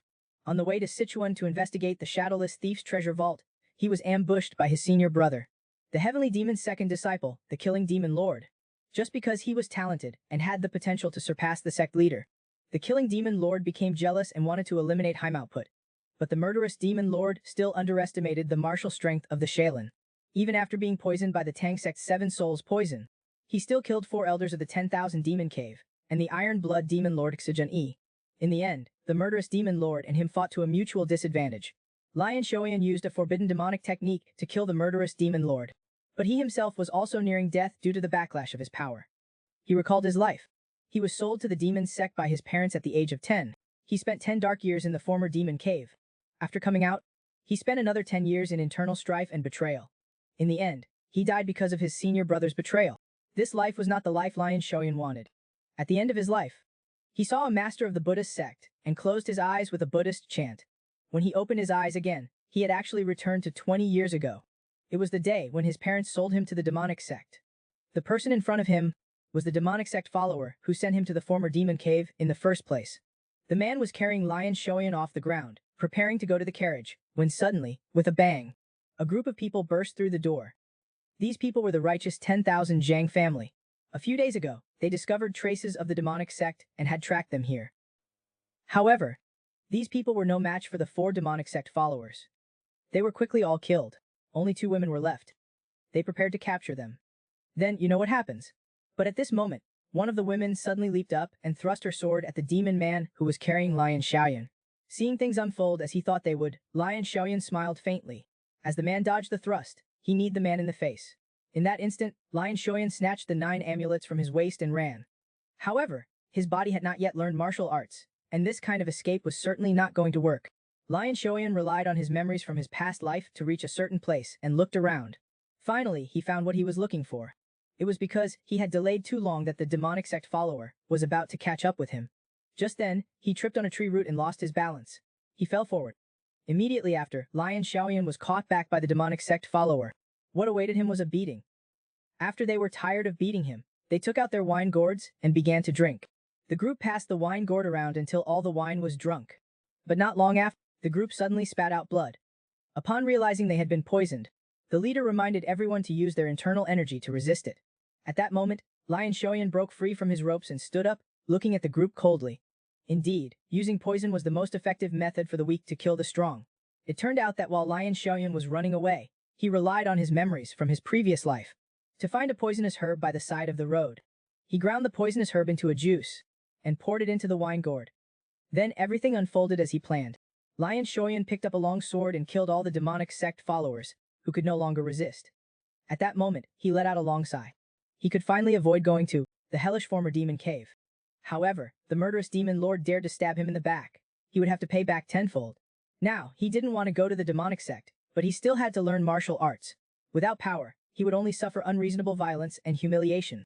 Lion Xiaoyan did not know where he should go. At that moment, he remembered what he had heard from the demonic sect followers earlier. The elders of the martial alliance were all highly skilled in martial arts, but they did not have to bear responsibilities like the martial alliance leader. They could gain power and money, and still receive the respect of others.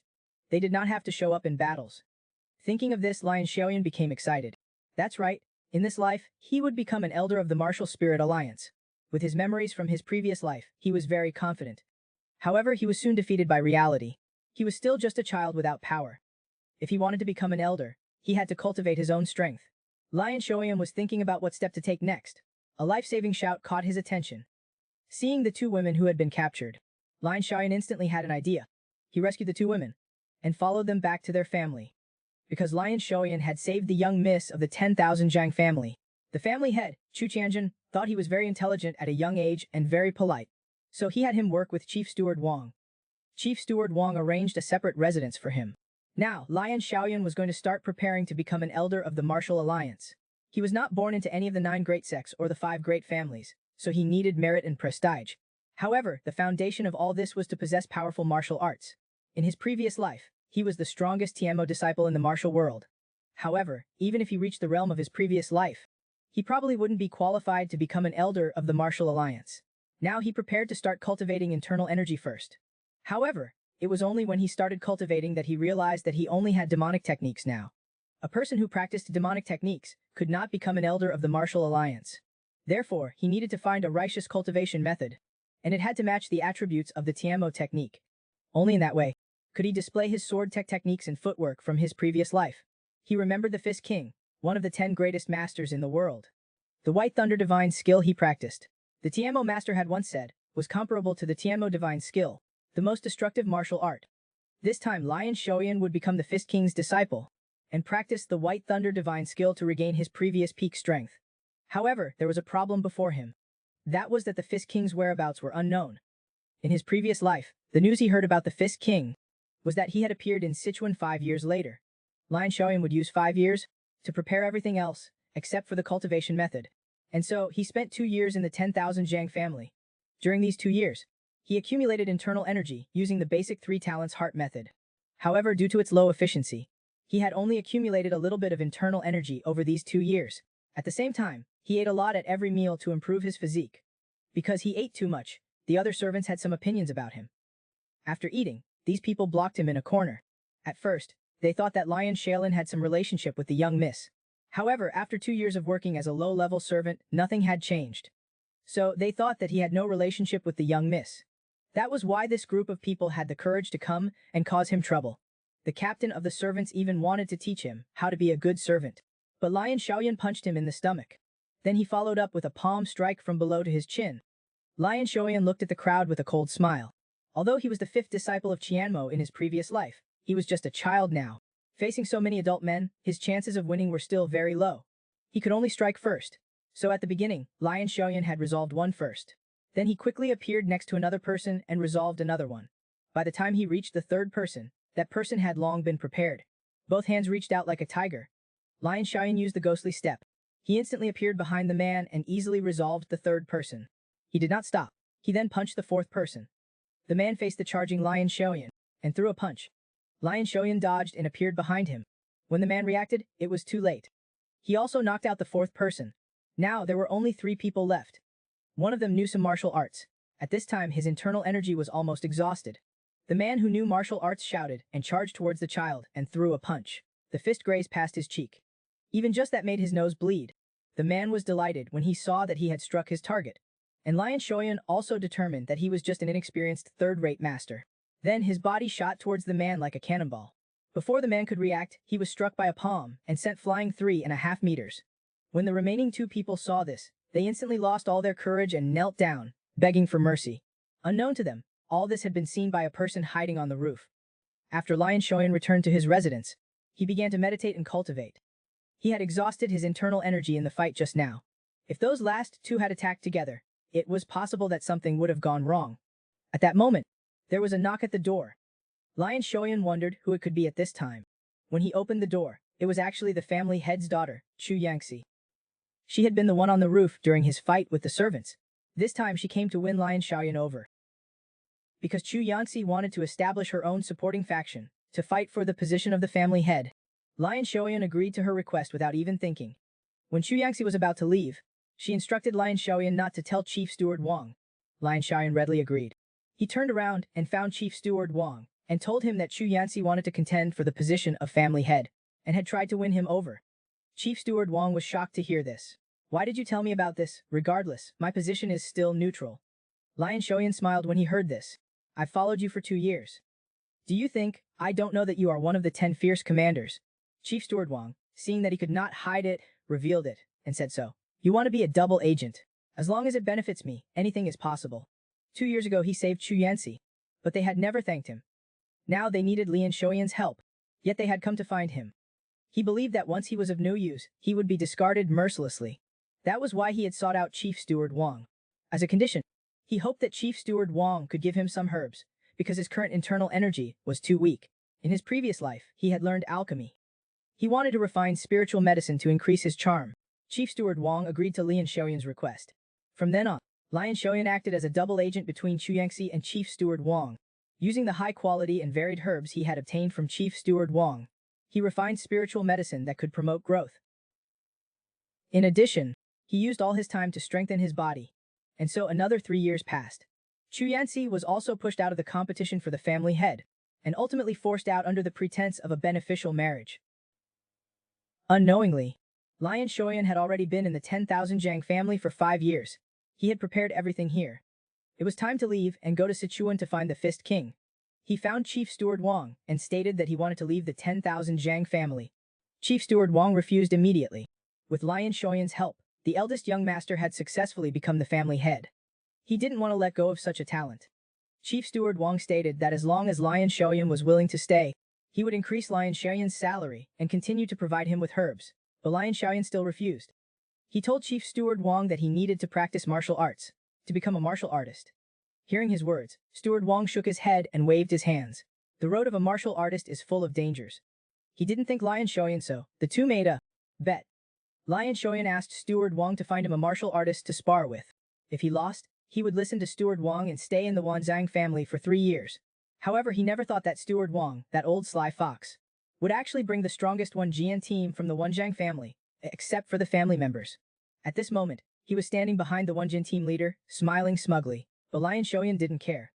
He was confident that he could defeat his opponent. The contest began. Steward Wang instructed the Wan Jian team leader to stop when he had completely suppressed the opponent, or when the opponent surrendered. Don't kill him, I still need to train him. Lian Shoyan was very disdainful. If I win, you'll have to give me a year's wages. The contest started. Lian Shoyan knew his inner strength was weak, so he prepared to quickly end the fight. Thus, he made the first move. His body shot out like a cannonball, a sword slashing towards the man. The man raised his sword to block it. With just a single impact, Lian Shoyan felt the man's unyielding power. After blocking this sword, the man followed with a slash. Lian Shoyan dodged to the side, and appeared on the man's flank. His speed shocked the man. However, the man was also an expert. After this sword missed, he immediately changed it into a sweep, but Lian Shoyan's speed was even faster. With a flash, he appeared behind the man. The first form of the Moon Shadow Sword, Suspension Leap, was unleashed. Sensing the danger behind him, the man quickly lunged forward. Then the two collided again. Only a flurry of sword shadows could be seen. After countless exchanges, the two separated again. Through the previous exchange, the man also realized the opponent's strength. Then, a layer of red light enveloped the sword in his hand. He used sword energy, preparing to go all out. At this moment, the sword in Lion Xiaoyan's hand was also enveloped in a blue light. He also used sword energy. The man roared, slashing out a sword. Lion Xiaoyan dodged to the side. This attack appeared in front of him instantly. Then a horizontal sweep. After the man bent over to dodge, he swung his sword from bottom to top, forcing Lion Xiaoyan to retreat.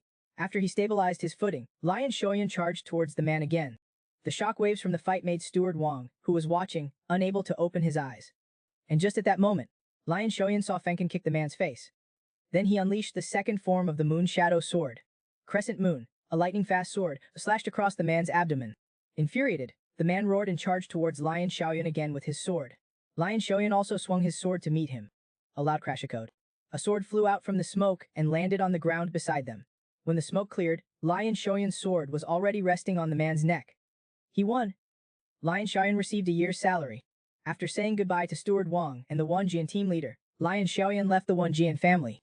Watching Lion Xiaoyan's departing figure, the Wan Jang team leader couldn't help but sigh. It turns out there's a dragon coiled up in our family. Steward Wang was a bit puzzled. That guy's strength was about the same as yours. The Wan Jang team leader said indifferently. Even if the family head appeared, he wouldn't be his opponent. Hearing this, Steward Wang's whole body was shocked. Could it be that he was never meant to be owned by the Wan Jang family from the beginning? Who exactly is this kid? On the other side, after Lion Xiaoyan left the Wan Jang family, he didn't leave immediately. Instead, he turned around and went back to the Wan Jang family. He hid behind the door, waiting for someone to come. When that person just came out, Yan Xiaoyan stuck out his foot. That person tripped and fell forward. It turned out that this person was a disciple of the Seia Wu sect. As early as 3 years ago, he had discovered the mark on the man's ankle. Today was the day he could finally use it. Because the Seia Wu sect was the biggest intelligence organization in the martial world, Yan Xiaoyan wanted to become a guest of the Seia Wu sect. He hoped that the man could report this to his superiors. The man stood up with disdain. Becoming a guest of the Seia Wu sect isn't something you can just decide on. There is a price to pay for obtaining information from the Seia Wu sect. Your fury's not enough. Lion Xiaoyan didn't mind and said, the price doesn't necessarily have to be money. The man heard this. His expression turned serious. You have the ability to pay with something other than money? Lion Xiaoyan slowly approached the man. I have something to say about the Seia Wu sect leader's youngest disciple. Hearing that it was information about the sect leader's disciple, the man did not dare to be negligent. He brought Lian Xiaoyan to the garden. Soon, an old woman and a beautiful young woman came out to greet them. Lion Xiaoyan knew with just one glance that the woman standing behind the old woman was the one in charge. Being discovered was quite unexpected, but for a woman who could clearly understand the Seia Wu sect mark, she felt there was no need to hide it any longer. So she admitted it. She wanted to make a deal with Lion Xiaoyan, but Lion Xiaoyan refused. Because the person he wanted to trade with wasn't this woman, but the man in black hiding on the beams. The man in black was discovered, and suddenly jumped down. Then several hidden weapons were launched from his hand. The sound of metal clashing was heard. All of the hidden weapons were blocked by Lion Xiaoyan. Due to the force of the hidden weapons, Lion Xiaoyan's sword-wielding hand was shaking slightly. He was secretly shocked that his opponent was an expert. Thus, he used the third form of the Moon Shadow Sword, Full Moon. A beam of sword light slashed towards the man in black. The man in black easily blocked it with his gun sword. Seeing that his opponent had such powerful skills, he concluded that this person held a high position in the leadership of the Seia Wu sect. Lion Xiaoyan said loudly to him, I'm here to become a guest of the Seia Wu sect, not to have a life or death battle with you. However, the man in black was still wary. He asked Lion Xiaoyan to explain how he discovered it, and how he knew about the Seia Wu sect's top secret. However, Lion Xiaoyan flatly refused. The man in black's eyes instantly filled with killing intent. But Lion Xiaoyan was not afraid of him at all. Seeing how arrogant he was, the man in black disappeared from where he was and instantly appeared in front of Lion Xiaoyan. Then he launched attacks like rain. Lion Xiaoyan used his ghost-like steps to dodge. Even so, his face was still scratched by the arrows. At this point, the man in black became anxious. For so long, he had only managed to injure the opponent's skin. He gathered his power, preparing to end the fight with one blow. He abandoned his defense, and suddenly pounced towards Lion Xiaoyan. However, Lion Xiaoyan was not flustered at all. He had been waiting for this moment. He used the 23rd form of the Moon Shadow Sword, Water Moon. Countless sword lights appeared around him, shooting towards the man in black. Seeing this, the man in black was also shocked. But it was too late to dodge. He could only brace himself for the impact. With a loud explosion, the smoke dispersed. The man in black was standing there, holding his injured arm. If Lion Xiaoyan hadn't controlled his sword energy to avoid hitting the vital points, the man in black would have died. Lion Xiaoyan wanted to become a guest of the Seia Wu sect, so he didn't kill him. At this time he was also exhausted. However, he forced himself to stay calm. His sword-wielding hand was shaking non-stop. The man in black said coldly, as a guest, "What can you offer me? I use information to buy information." Hearing Lion Shoyan's answer, the man in black was surprised. Someone actually proposed to exchange information with the best intelligence group in the Central Plains. "You said." Lion Shoyan said indifferently, "I know more than you think." From the impending actions of the demonic cult, to the unknown origin of the monsters, and even the fact that there's a way to save the Seia Wu sect leader's youngest disciple. Hearing this, the man in black looked shocked. Is there really a way to save her? Lion Shoyan then told him to report to the sect leader. The little disciple's illness was caused by the demonic cult. Before getting this disease, she must have acquired some martial arts. Hearing Lion Shoyan's words, the man in black was shocked. How did he know? Because that martial art was created by the heavenly demon. The sect leader's youngest disciple did not change due to a strange illness, but because of a demon in her heart. The reason lies in the martial art she practices. That martial art was created by the heavenly demon to divide the righteous martial world. Only the heavenly demon and his disciples can cure the demon in her heart, and it just so happens that he is the fifth disciple of the heavenly demon.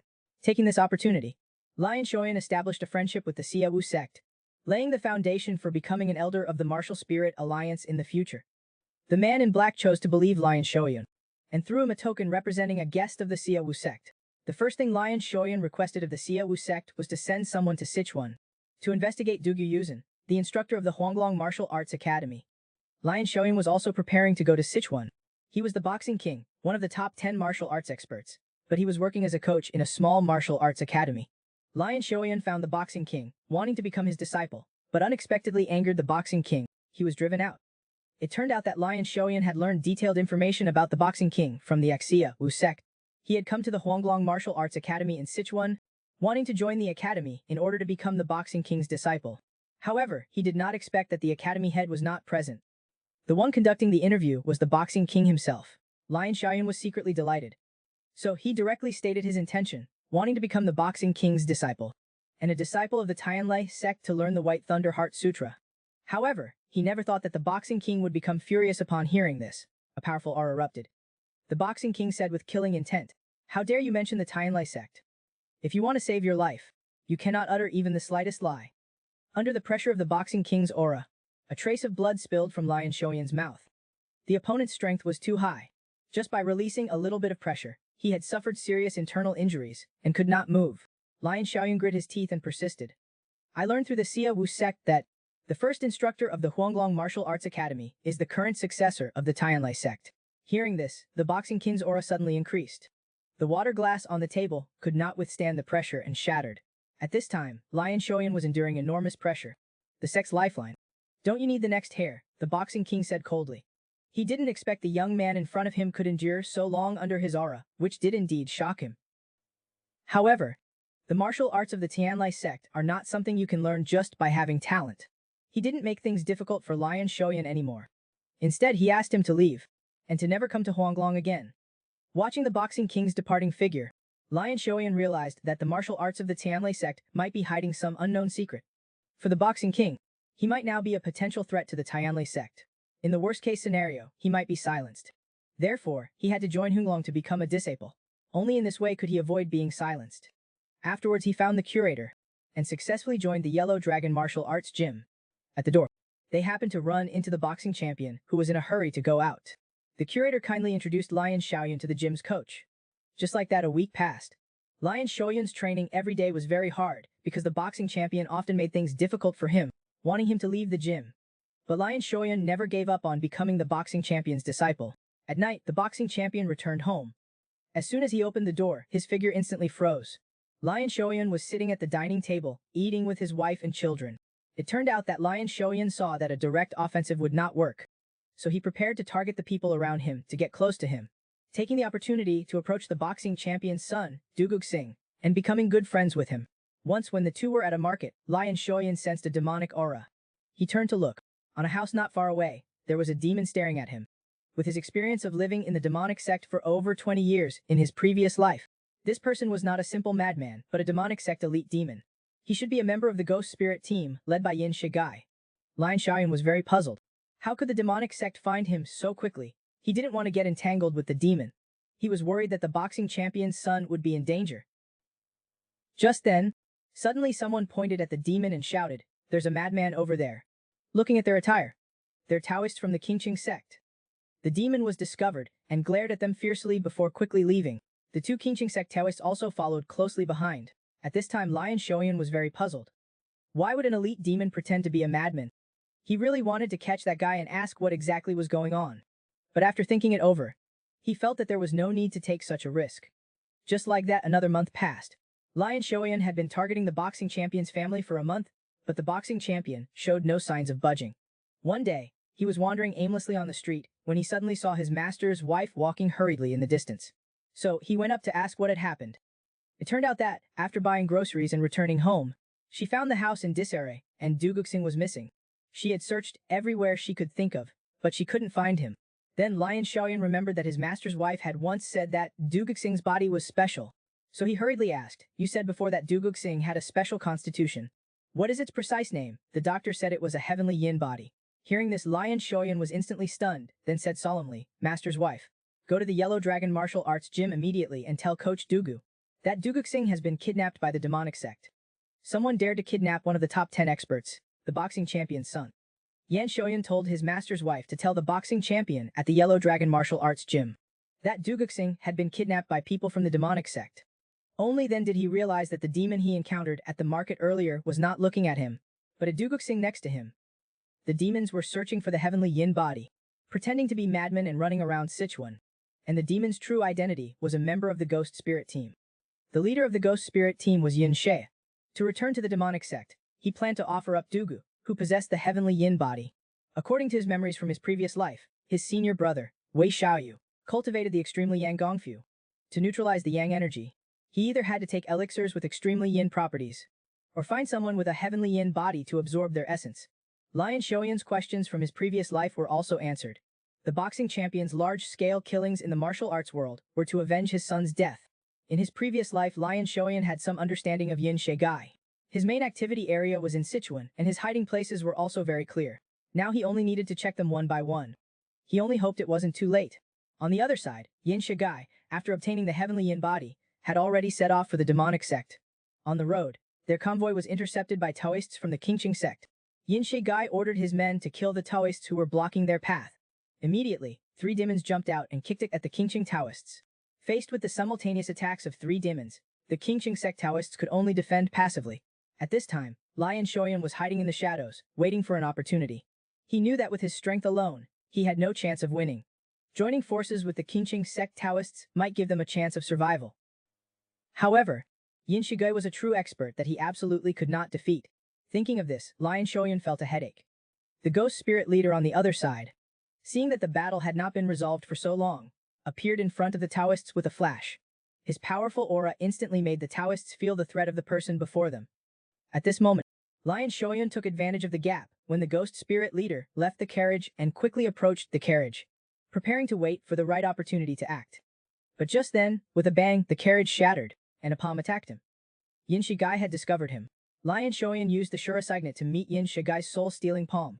With a hump, Lion Xiaoyan was sent flying, but after steadying himself, he saw Duguxing being held by Yin Shigai.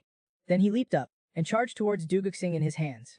Yin Shigai never imagined that Lion Xiaoyan would attack Duguxing. In a moment of crisis, he could only turn to dodge, and just then, Duguxing slipped from his grasp. Seeing this, Lion Xiaoyan revealed a smile. He was confident that Yin Shigai wouldn't disregard Duguxing's safety. Lion Xiaoyan seized the opportunity and instantly appeared behind him. Picking up Duguxing, he flashed to a distance away. The sounds of the fight also attracted the ghost spirit leader who had just left.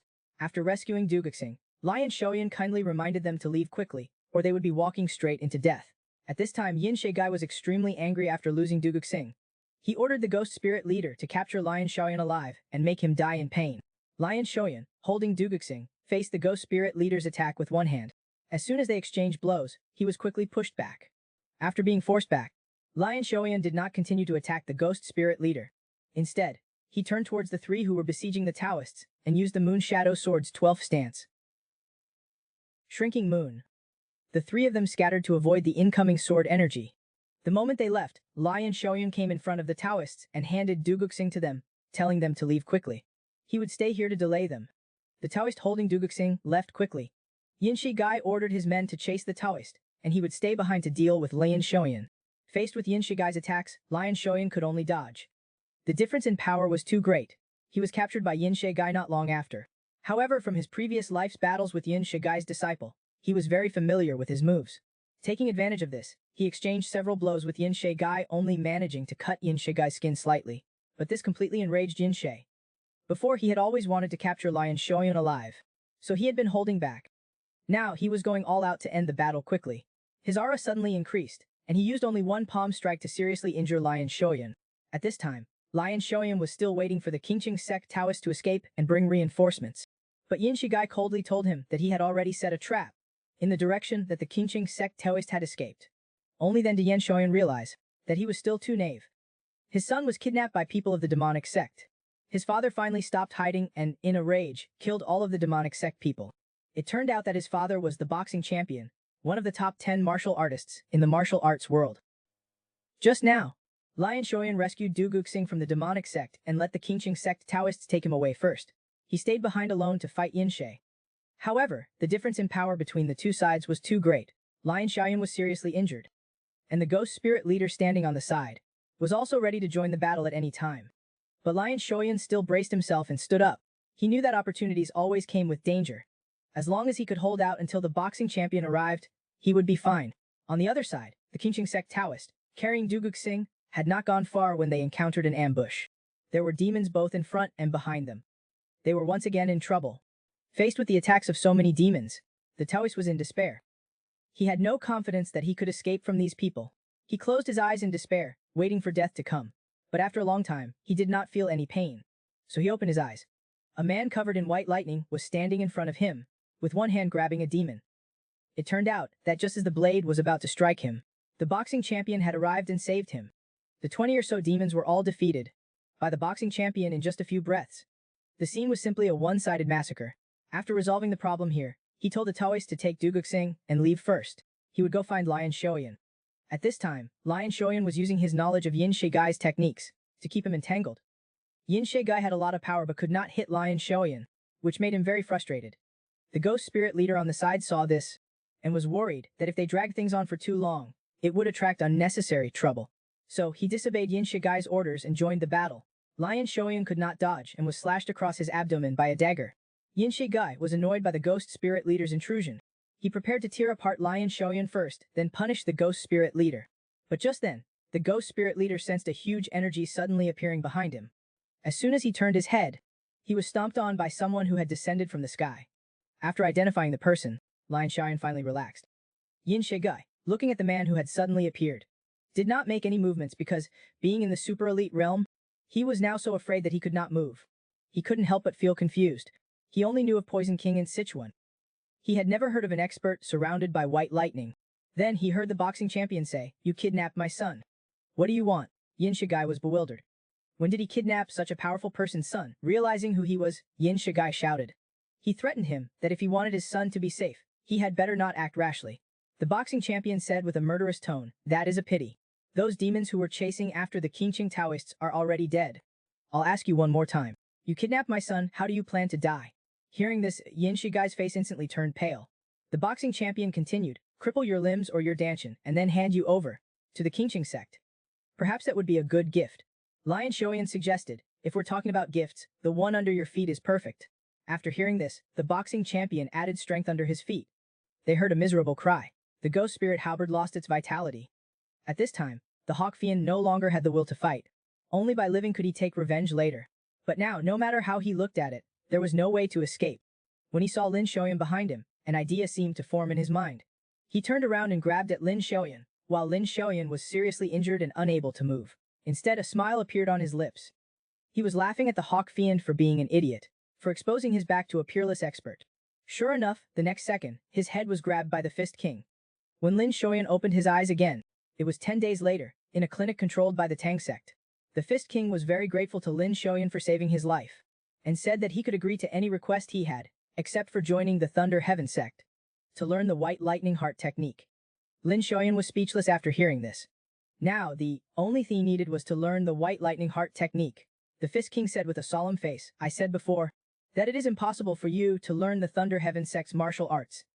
Lin Shuan said loudly, Please tell me the reason why I cannot learn them. Only then will I be able to give up completely. In order to make Lin Xiaoyan give up hope, the Fist King prepared to tell him the truth. Then he activated his inner energy, forming an energy barrier, isolating the outside sounds, and then spoke. He is born with severed meridians. Unable to cultivate martial arts, but he became one of the top 10 martial artists. Just now, the Fist King told Lin Xiaoyan the reason why he could not learn the Thunder Heaven Sect's techniques. It turned out that to practice the White Lightning Heart technique, one needed to be born with severed meridians.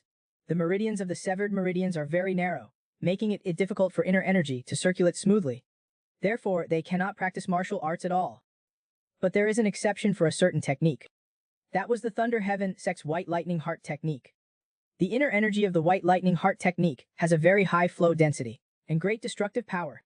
If an ordinary person were to learn it, they would die because their meridians could not withstand the pressure and would rupture.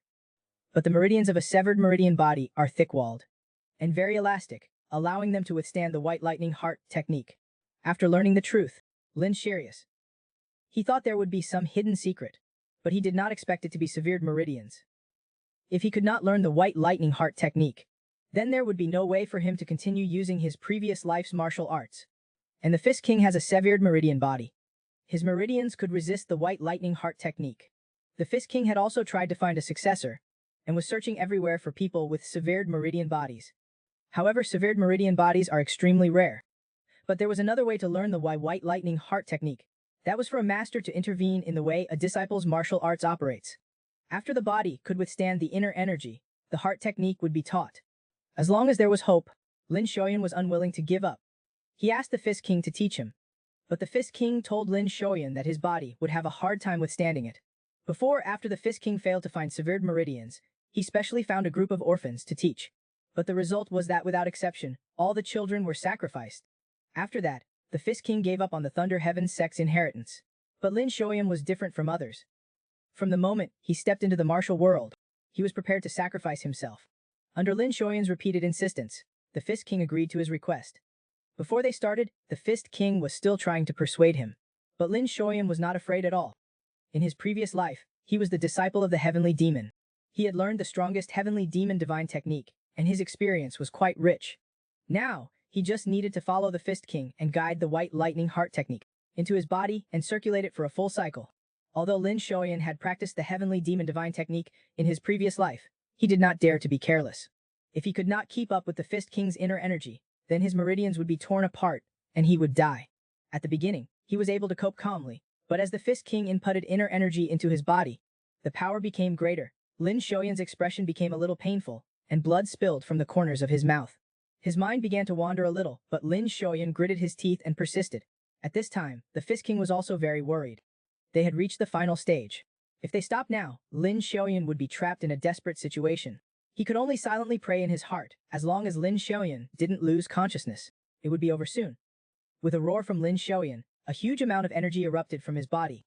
At this time, the Fist King did not know whether he had succeeded. Lin Xiaoyan was sitting there, not moving. Blood was constantly flowing from his mouth.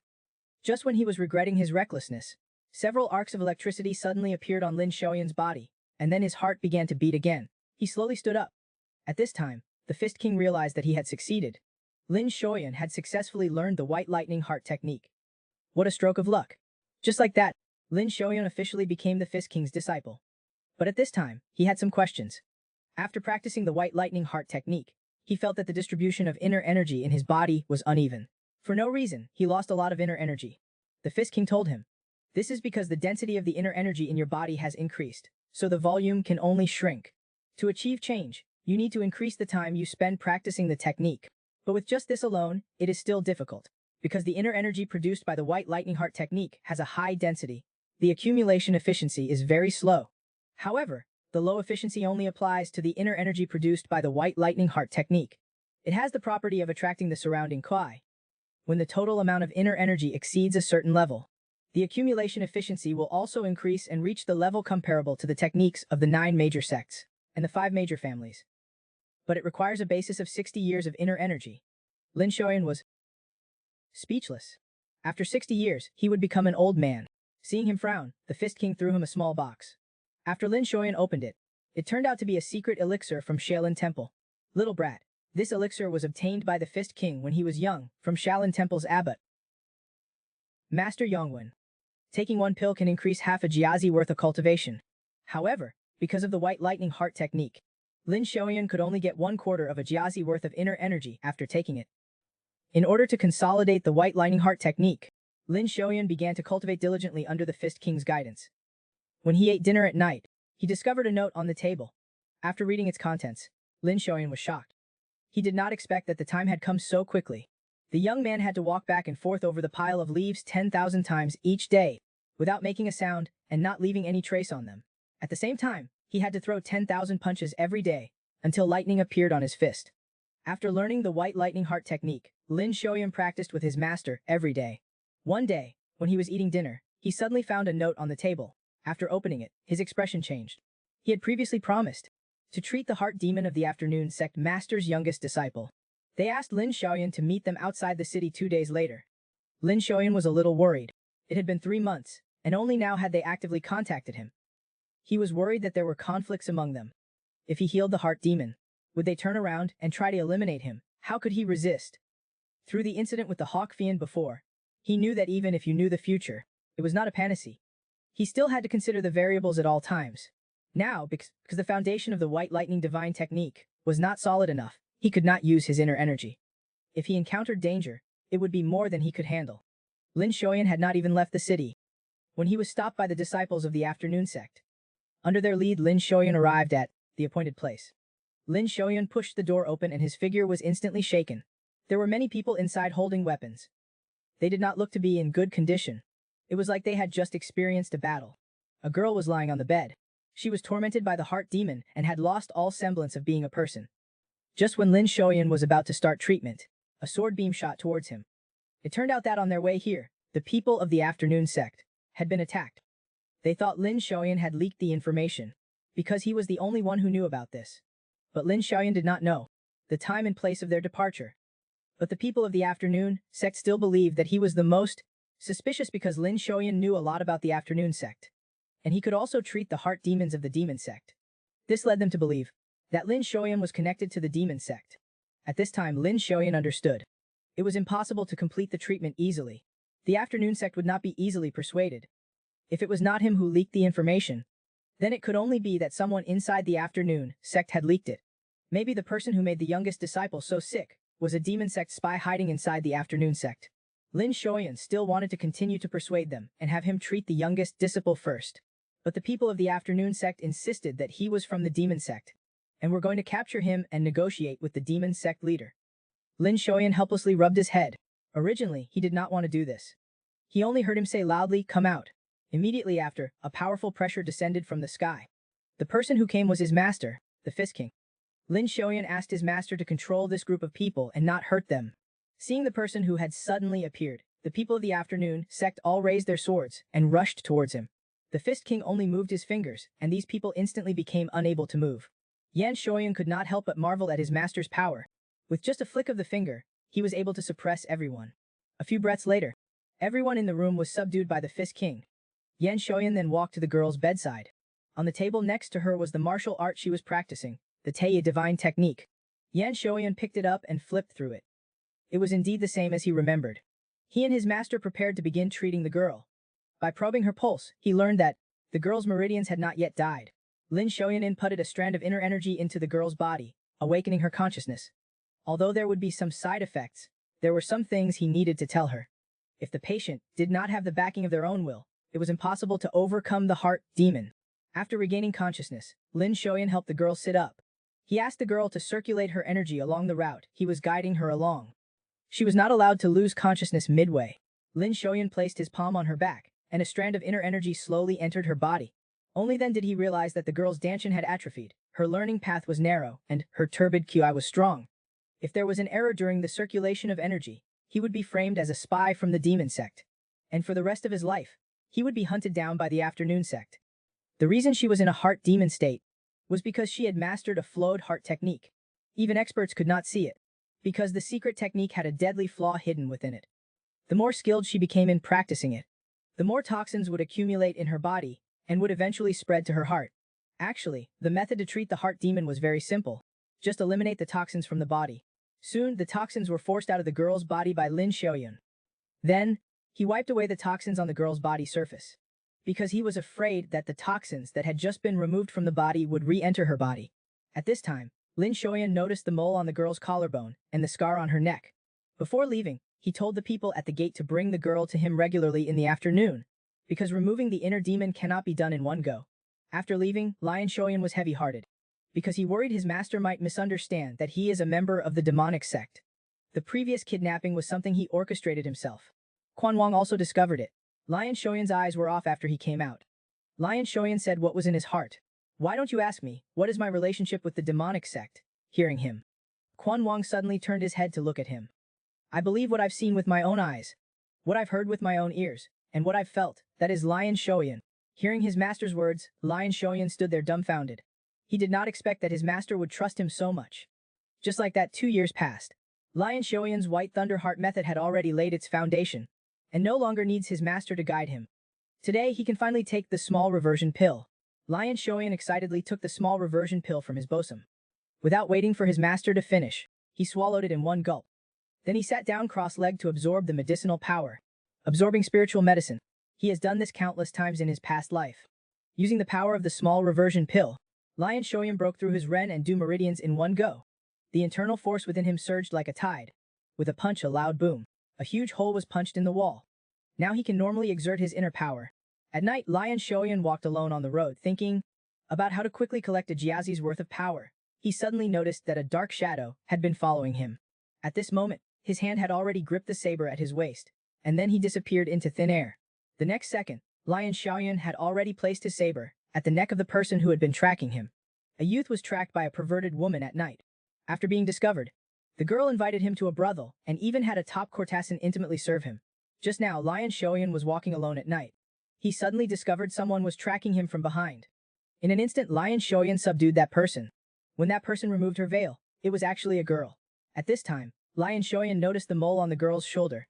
It turned out to be the little disciple of the Seia Wu sect leader. She was now completely recovered. She came specifically to thank Lin Xiaoyan for saving her life. Lin Xiaoyan was very disdainful. 2 years have already passed, and only now she thought of coming to express her thanks. Obviously, there was not enough sincerity. The girl explained that she needed time to recover her body, so she was delayed for 2 years. Lin Xiaoyan, who was very cunning, saw through her little trick immediately. She must have some other reason for coming to look for him. So he said coldly, "It shouldn't be to express your gratitude, miss, you're here." It turned out the girl was there to continue a friendly relationship with Lin Xiaoyan. Lin Xiaoyan had no good feelings towards them. They didn't come to thank him in 2 years. They only know to come to him when they need something. In fact, the Xiao sect had been sending people to look for him this whole time, but each time they were stopped by his master, Quan Wang. Because Quan Wang worried that external matters would affect his training. After learning the truth, the misunderstanding between Lin Xiaoyan and the girl was cleared up. The girl asked Lin Xiaoyan to meet in detail at Huishan Tower 2 days later. After speaking, the girl disappeared. 2 days later, Lin Xiaoyan went to Huishan Tower as promised. He also wanted to see what the girl wanted to do. As soon as she walked into the brothel Huishan Tower, the top star, Huishan Nu, was already waiting for her there. Huishan Nu's appearance instantly caused a commotion among the guests on the first floor. However, she was rejected by Lin Xiaoyan. He wanted to be alone and didn't need anyone to accompany him. When he got upstairs, he saw the little disciple of the Xiao sect. The main reason for asking Lin Xiaoyan to come this time was to build a good relationship. This was also the first time they formally met. The girl said her name was Qian Jieling. To express her gratitude for Lin Xiaoyan's kindness, Qian Jieling represented Xiao sect in becoming his exclusive contact. This was a treatment only for distinguished guests. However, Lin Xiaoyan didn't care, which made Qian Jieling a little annoyed. The dignified little disciple of the Xiao sect leader, acting as his contact, and he is not happy about it. Qian Jieling said angrily, "If you are not willing, then never mind." However, Lin Xiaoyan had no reason to refuse, because the information from the Xiao sect was invaluable. He could obtain information different from his previous life, or information he did not have. No matter whether they had other intentions, Lin Xiaoyan would make use of everything he could. After that, Qian Jieling went to see the sect leader. More than half a month had passed, and there was no news about him. Today, Lin Xiaoyan came to the martial arts gym to practice as usual, but he saw Qian Jieling in the martial arts gym. She had now joined the martial arts gym, and became the sect leader's second disciple. This way, it was more convenient for her to be Lin Xiaoyan's contact. As soon as the two met, Qian Jieling suggested sparing with her martial arts. She believed that she was unparalleled among her peers, and also wanted to test what Lion Xiaoyan's martial arts skills were like. Lion Xiaoyan saw through her thoughts. However, since the last time with the Yin She ghost, he had not encountered a decent master. Lion Xiaoyan also wanted to know what level his strength had reached. And what was the strength of the Seia Wu sect's beloved disciple? Quan Jieling took the lead. Before Lion Xiaoyan could react, Quan Jieling had already appeared behind him. With a slash of her sword, Lion Xiaoyan was even faster. The moment she was about to strike him, he disappeared. He had already appeared behind Quan Jieling again. Quan Jieling was indeed a genius of the Seia Wu sect. In this extremely short time, she quickly reacted and dodged Lion Xiaoyan's attack. In just an instant, the two had exchanged several moves. At this time, Quan Jieling also knew some of Lion Xiaoyan's strength. She prepared to go all out. Even so, Lion Xiaoyan only used the third move of the Moon Shadow Sword, Full Moon. Quan Jieling's sword was cut in two. Victory was decided with just one move. Quan Jieling was a little disappointed. She thought that she was already very excellent among her peers, but she never expected that she would be defeated by Lion Xiaoyan with just one strike. Quan Jieling saw how powerful he was, so she suggested that Lion Xiaoyan participate in the Dragon Phoenix meet. That was a martial arts event, where the up-and-coming talents of the martial arts world gathered. Lion Xiaoyan ignored her. He said he needed to go back to cultivate and turned to leave, leaving Quan Jieling alone shouting there. At night, Lion Xiaoyan was cultivating alone when Quan Jieling appeared in black. She said urgently, "Help me." A courtesan from the brothel was kidnapped by the poisonous snake sword from the righteous path because she was too beautiful, and they wanted to force a marriage. Just now, Quan Jieling from the Seia Wu sect came to find Lion Xiaoyan for help. A brothel woman made the Seia Wu sect value her so highly. Yuan Xiaoyan realized that this woman was not simple. He originally didn't want to go. However, Quan Jieling told him that the masters of the Seia Wu sect needed some time to arrive. He alone could not ensure that she could be saved. Huaishan Nu's kidnapper was a well-known expert from the righteous path called Poisonous Snake Sword. To ensure the safety of the hostage, the two of them prepared to work together. Quan Jieling handed him a signal flare. If anyone discovered the hostage, they would detonate the signal flare and gather together to attack. Then the two of them separated to search. At this time in a house, Huaishan Nu had just woken up from her unconscious state. Poisonous Snake Sword was guarding her side. Seeing her wake up, Poisonous Snake Sword touched her face. "You are destined to live with me as my wife. Now open your heart to me." Suddenly a loud boom. The wall beside them was cleaved open by sword energy. Poisonous Snake Sword retreated. He only saw a silhouette slowly appearing. It was Lion Xiaoyan who had found his way here. Lion Xiaoyan tapped Huaishan Nu lightly on her neck with his sword hilt and released her acupoints. This move also shocked Poisonous Snake Sword, making him not dare to underestimate the person who had come. He raised his sword and shot out like a cannonball. Lion Xiaoyan also drew his sword to block. Poisonous Snake Sword's sword style was tricky and bizarre, agile like a snake. Lion Xiaoyan found it a little difficult to deal with, so he used the illusion sword. The 12th move of the Moon Shadow Sword, Shrinking Moon, appeared instantly. Several sword energies shot towards Poisonous Snake Sword. This was not over. The illusion sword only had a distracting effect. Immediately after that, Lion Xiaoyan used the second move, Crescent Moon, rushing towards him like lightning. With a clang, Poisonous Snake Sword blocked this fatal blow. Lion Xiaoyan quickly retreated. Before Poisonous Snake Sword could react, Lion Xiaoyan used the 8th move of the Moon Shadow Sword, Shuo Yu. In an instant, Lion Xiaoyan appeared in front of Poisonous Snake Sword and slashed his sword towards his neck. This sword was as fast as lightning. Poisonous Snake Sword was also an expert after all. In an instant, he reacted and dodged the critical point by slightly shifting his body. The sword light slashed across his shoulder. The injury also completely enraged Poisonous Snake Sword. He launched several sword energies towards Lion Xiaoyan. Lion Xiaoyan raised his sword to meet them. But at this moment, Poisonous Snake Sword curled up his lips slightly. Then several hidden arrows shot out. Seeing the hidden arrows hit Lion Xiaoyan, a smile appeared on Poisonous Snake Sword's face. But at this moment, Lion Xiaoyan suddenly appeared at his side. A punch containing the power of lightning landed on his face. What was hit by the hidden arrows just now was Lion Xiaoyan's afterimage. At this time, Lion Xiaoyan saw a token slip out of Poisonous Snake Sword's bosom. He picked it up and took a look, and couldn't help but frown. This token was actually the Ghost Spirit Team's identity plate.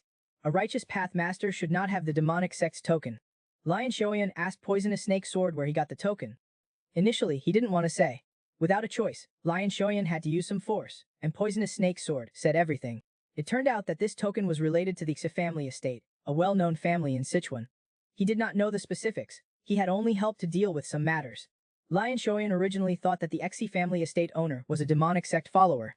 But Poisonous Snake Sword believed that the Xi family estate owner should not be related to the demonic sect. During the previous transaction, he had not seen that the Xi family owner had any liking for the Ghost Spirit Team. They should just be using each other. In his previous life, Lion Xiaoyan knew that the Yin Shui ghost had traded a lot with the people of Sichuan. Just when he was lost in thought, Quan Jiling arrived with the masters of the Seia Wu sect. He saw poisonous snake sword was being subdued and looked shocked. He blamed Lion Xiaoyan for not sending the signal earlier. Lion Xiaoyan told him that it was because the situation was critical, and there was no time to send the signal. However, the result was good. Quan Jiling did not continue to pursue the matter. He told his subordinates to control poisonous snake sword. He then went over to support the weak Huaishan Nu. Huaishan Nu expressed her gratitude to Lion Xiaoyan. Lion Xiaoyan said indifferently, "This afternoon, the door owes me a favor, and I'll come back later to collect it." As soon as he finished speaking, Lion Xiaoyan vanished with a flash. He was going to give the Xi family manor a beating, to see what kind of dealings they had with the demonic cult. He was the head of a Sichuan martial arts family, yet he had knelt and kowtowed to a teenager.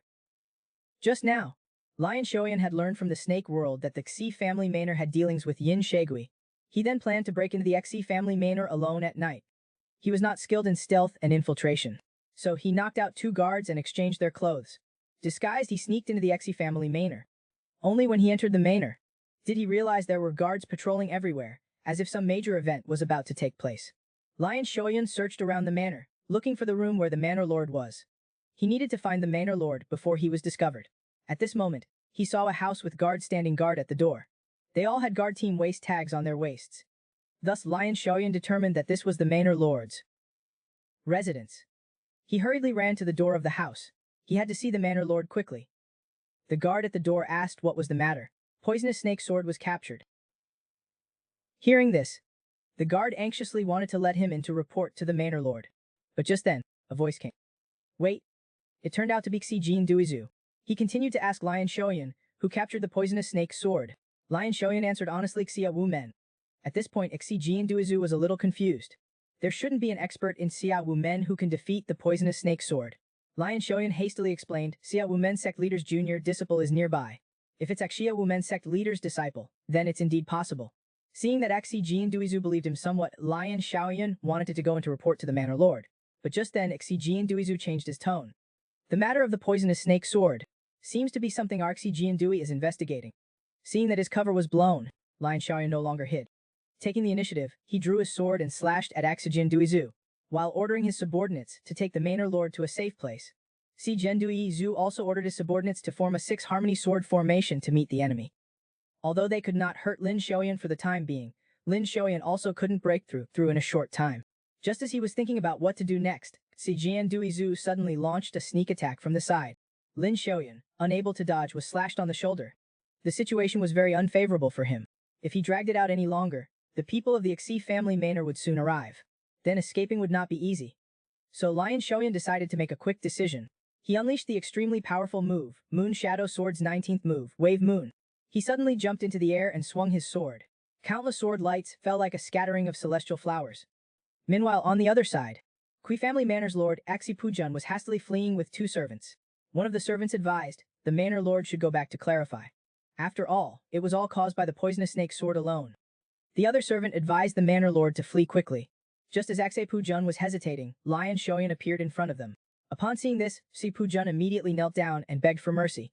Lion Xiaoyan threw the ghost spirit token he had obtained from the poisonous snake sword in front of him. Seeing the token, Pujun was a bit confused. How did the token end up in his hands? Seeing that he was a bit dishonest, Lion Xiaoyan then took out a sword from his arms and threw it in front of him. He said coldly, "If you are not honest, I will kill you." Seeing this, Xi Pujun immediately changed his expression. He said ingratiatingly, "I made a deal with Yin Shagui. Yin Shagui wanted to use his money to make more money. So he gave me a sum of money to do business." Lion Xiaoyan did not expect that Yin Shagui would dare to invest the war funds given to him by the sect leader, and Qi family manor's deal with Yin Shagui was also forced. After all, if they dared to resist, the entire Qi family manor would be gone. Lion Xiaoyan then told Sai that Yin Shagui had already been killed by him and was handed over to Qingqing sect. Lion Xiaoyan took out the ledger from the servant. He was going to take all the money Yin Shagui had earned. As long as Xi Pujun kept his mouth shut, the demonic cult's wealth would become his first pot of gold.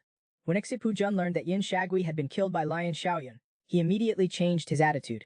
He expressed his loyalty to Lion Xiaoyan. He was impressed by Lion Xiaoyan's martial arts and character. Xi Pujun honored Lion Xiaoyan as the supreme elder of the Xi family. Seeing that he was so persistent, Lion Xiaoyan did not refuse. He threw the ledger at Xi Pujun, telling him to clean up Yin Shagui's affairs.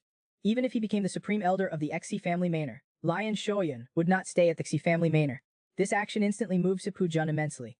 He believed that Lion Shoyan did it to save his face. After the matters of the Xi family manor were over, a few days later, Qian Jiling found Lion Shoyan. He had brought the things he was looking for. Lion Shoyan took it and examined it. It was the problematic Kung Fu, red fire divine art, that the demon had spread into the righteous martial arts world. The Yen Kung Fu, which was based on Yang energy, should be able to counter Du Guxing's heavenly Yin body. Some time ago, Yan Shoyan and Qian Jiling went to his master's place for dinner together. He saw that his master was gloomy, so he knew that his master must be worried about his son's situation. Du Guxing had a heavenly Yin body. To avoid the demonic cult's Fist King, he brought his whole family to Mount Qingqing. But hiding in Mount Qingqing was not a long-term solution. To solve his master's worries, Lion Shoyan asked Qian Jiling to send a message to the head of Huyang Trade Group, saying that he had a way to treat his son's inner demon. Now, the head of Huyang Trade Group had come to Sichuan with his son. He wasn't a doctor, yet he cured the martial arts world's richest man's son's illness. Not only did he not ask for any money, he also gave all his money to the other party, to have him buy a necklace. It turned out that just now Yan Shoyan cured the inner demon of the son of the leader of the Central Plains, #1 Trade Group. His son's inner demon was caused by learning the red fire divine art, a technique that the demon had spread in the martial arts world. This was an easy task for him, who in his previous life had been a disciple of the demon. The trade group leader was willing to express his thanks with one tael of gold, but Lion Shoyan did not accept it. Instead, he gave all the money he had on him to him and asked him to help purchase spices. Because Lion Shoyan knew that in the coming autumn, near the coast in Zhejiang, where the Huyang Trade Group was located, due to the rampant Japanese pirates, trade would decrease and spice prices would soar. This would be an important asset for him on his path to becoming an elder. Although Lion Shoyan did not take the trade group leader's money, he received the Huyang Trade Group's VIP token. To become an elder of the Martial Arts Alliance, Lion Shoyan needed the power of Huyang Trade Group. During this time, he gained the support of Seia Wu men, and also obtained the Huyang Trade Group, which should have belonged to the demonic cult leader. It was only a matter of time before he was discovered, so Lion Shoyan decided to lay low.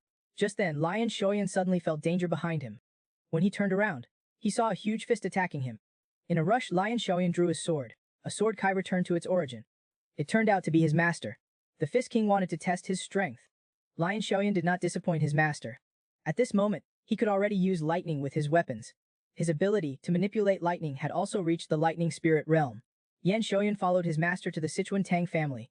The Sichuan Tang family was one of the 5 great martial arts families, wielding immense power. It was a place that all martial artists feared because they were all crazy people who used poison, concealed weapons and traps. And because the Fist King had done a favor for the Tang family head, Poison King Tang Beijin's daughter, he was able to enter and leave the Tang family freely. This time, the Fist King brought Lion Shoyan to visit the Tang family, mainly to ask for the Heaven Poison Pill for Lion Shoyan. The Heaven Poison Pill was Tang family's secret elixir. Unexpectedly, the Poison King agreed immediately. The Fist King repeatedly thanked him, and said that he would definitely repay this favor in the future. However, the Heaven Poison Pill could only be consumed by experts who had entered the manifestation realm. The Poison King did not expect that Lion Shoyan, who was 2 years younger than his daughter, had already reached the manifestation realm. So he took the initiative to test Lion Shoyan's abilities. Lion Shoyan only felt like he was surrounded by countless venomous snakes. The pressure was immense. Large beads of sweat flowed down his cheeks. Then he shook his whole body and broke free from that pressure. The Poison King could not help but marvel at Lion Shoyan's potential. Tang Shuan brought them to the Medicine King mansion to get the medicine. He handed the medicine to Lion Shoyan and instructed him to come here every half a month to get medicine. He would continue to give him the Heaven Poison Pill for 2 years. Lion Shoyan put away the medicine and was about to turn and leave but was stopped by Tang Shuan. She wanted to spar with Lion Shoyan, but Lion Shoyan did not want to fight with a poisonous person from the Tang family. Poisonous people injected poison into their bodies to enhance their kung fu. Poisonous kung fu could only be learned by those of direct bloodline. It was a secret of the Tang family. But because the poison in their bodies could not be removed, there were very few female poisonous people, and those poisonous people were all crazy. In a certain sense, Lion Shoyan believed poisonous kung fu was more terrifying than demonic kung fu. Moreover, there was no benefit to fighting with Tang Shuan. Seeing that Lian Shoyan was unwilling, Tang Shuan suggested having a bet. If he won, she would give him something. At first, Lion Shoyan thought the Heaven Poison Pill was already pretty good. But when he saw what Tang Shuan took out, Lion Shoyan's eyes went wide. This thing was too precious, he could not refuse it. He was the most skilled blacksmith in the martial arts world. Before his death, he had burned his soul and forged 5 famous swords. What Tang Shuyan took out was one of them, a famous sword named Zhenlu. Lion Xiaoyan could not resist its allure at all. For a person who used a sword, Aoyezi's swords were treasures that they would risk their lives to get. But he did not have any high-value items to put forward as a bet, and Tang Shuyan didn't need anything precious from him. She ran to the Fist King, hoping that if she won, the Fist King would grant her request. The Fist King nodded in agreement. Seeing that his master had agreed to their fight, Lion Xiaoyan accepted her challenge. Although he did not know what Tang Shuyan's purpose was, but since she was using Zhanlu as a bet, she was confident that she would never lose to Lion Xiaoyan. But all that didn't matter. The divine sword Zhanlu Lian Xiaoyan was set on getting it. His opponent was a poisonous person who used poison. If he did not want to be poisoned, he had to be on high alert. Right at the beginning, Lion Xiaoyan used the first move of the Moon Shadow Sword technique, String. Before his sword hand could even fall, Tang Shuyan had already appeared in front of him, striking his arm with a poisonous palm. Feeling the poison invade his body, Lion Xiaoyan used the White Thunder divine skill to counteract it. But before he could completely dissolve the poison in his body, Tang Shuyan once again turned into a blur and attacked. From her fierce offense, Lion Xiaoyan sensed a killing intent, which made him wonder. It was just a simple match. Why was she fighting so desperately? But since she was going this far, he had no choice but to give it his all. He then used the 21st move of the Moon Shadow Sword technique, Moon Worship. The instant Tang Shuyan blocked the attack, Yuan Xiaoyan appeared in front of Tang Shuyan, throwing a punch. Tang Shuyan was also a genius and instantly retaliated with a palm strike. With a bang, both were knocked back. Electric currents swirled around Tang Shuyan's palms, while Lion Xiaoyan's fist was covered in poison. Why are you fighting so desperately? If you don't answer, before he could finish speaking, Lion Xiaoyan sensed danger behind him and instinctively tilted his head. A hidden weapon grazed his cheek and flew past. It was the Tang clan's unique hidden weapon, the soul-chasing flying discs. If he had been any slower, he would have been in serious danger. At this time, the poison in Lion Xiaoyan's body was increasing. He held on, not daring to fall unconscious. He used his White Thunder divine skill to dispel the poison within his body. Tang Shuyan also knew that she needed to end the fight before he could force the poison out. Facing Tang Shuyan, who was charging at him, Lion Xiaoyan used the 23rd move of the Moon Shadow Sword, Water Moon. The two collided, and a loud explosion rang out. When the smoke cleared, Lion Xiaoyan was the only one standing on the stage. Tang Shuyan had failed. Lion Xiaoyan walked to her. Seeing how desperately you fought, I think there must be another reason. What are you hiding? At this time, the Fist King in the distance spoke. That's probably because of me. It turned out that when Tang Shuyan was young, she was kidnapped by the underworld's Huanjin gang. At that time, the Fist King killed the Huanjin gang and rescued her. Seeing the Fist King's martial arts, Tang Shuyan wanted to abandon her family's martial arts and become the Fist King's disciple. But the Fist King rejected her request. He did not accept Tang Shuyan as a disciple. This time, when she saw the Fist King had taken a disciple, she became jealous and made excessive demands without considering the consequences. Tang Shuyan sincerely apologized to Lion Xiaoyan. Lion Xiaoyan turned to look at his master, but saw him shake his head, so he said nothing more. After Tang Shuyan took her leave, Lion Xiaoyan asked his master why he had stopped him. It turned out that the Fist King had refused to take Tang Shuyan as a disciple, not because she was a woman or lacked aptitude, but because she did not have the severed meridians. But now that he had accepted Lian Xiaoyan as a disciple, Lion Xiaoyan also did not have the severed meridians. If he told Tang Shuyan the truth now, it would only make her even sadder. Sometimes, not knowing the truth is for the best. The next day, Lion Xiaoyan found his master and took out the red flame divine skill he had obtained earlier. This was a cultivation technique based on yang energy. It could help Duguxing control the heavenly eagle physique. The Fist King was deeply moved. It also made him more unable to see through the Lion Xiaoyan before him. Soon 2 years had passed. Lion Xiaoyan had been taking the heavenly poison pill for 2 years. His inner strength had greatly increased, almost reaching its peak. Now he could finally perfectly utilize the White Thunder skill. In addition, he had achieved a state of immunity to all kinds of poison. So poison had no effect on Lion Xiaoyan. Now, Lion Xiaoyan felt that it was time for him to go into the world to gain experience. It just so happened that his master, the Fist King, also had this intention. Kind Jieling had mentioned the dragon and phoenix meat of the martial arts alliance before. Lion Xiaoyan believed that it was the path for him to enter the power center of the 9 major sects and 5 great families, and take the first step to becoming an elder of the martial arts alliance. This first stop on his trip was this. On the day of departure, Lion Xiaoyan arrived at the caravan. A male was killed for saying that a woman was too ugly and would never marry. The next moment, 6 poisonous needles appeared in his chest. It turned out the woman he was talking about was Tang Clan's young mistress, Tang Shuyan. Originally, Lion Xiaoyan did not want to travel with her, but considering that she was skilled in mechanisms and hidden weapons, she would be helpful when searching for treasures in Changji Cave. So he agreed to travel the world together. But they hadn't gone far when they encountered the fierce tiger gang collecting passage fees. They could have just given them money and passed by. But Qian Jiling's and Tang Shuan's beauty aroused the bandits' evil intentions. They wanted to take them back for friendly, in-depth interaction. Just then, the leader walked in front of Tang Shuan. A gust of wind blew, and the right eye that was covered by Tang Shuan's hair was revealed. Seeing this, the man was so scared that he retreated 3 steps. He spat in disgust and said, "What a disappointment. With this face, you probably can't get married. But since you can't get married anyway, how about being my concubine? Actually, if you cover the scar, you look quite pretty." Then the man turned to the brothers behind him and said, "Today, you guys have one more 4th sister-in-law." Just as the man was being smug, he suddenly felt a sharp pain in his chest. Looking down, 6 poison needles were already pierced in his chest. Before he could speak, the poison took effect, and the man fell to the ground. Next was Tang Shuan's one-sided massacre. Soon the rest of the bandits were all killed by her. She had heard the bandits talk earlier, that they had captured some women in a village yesterday. Tang Shuan hoped that Lion Shoyan would help her rescue them. Now that he knew about this, Yuan Shoyan felt that he could not ignore it.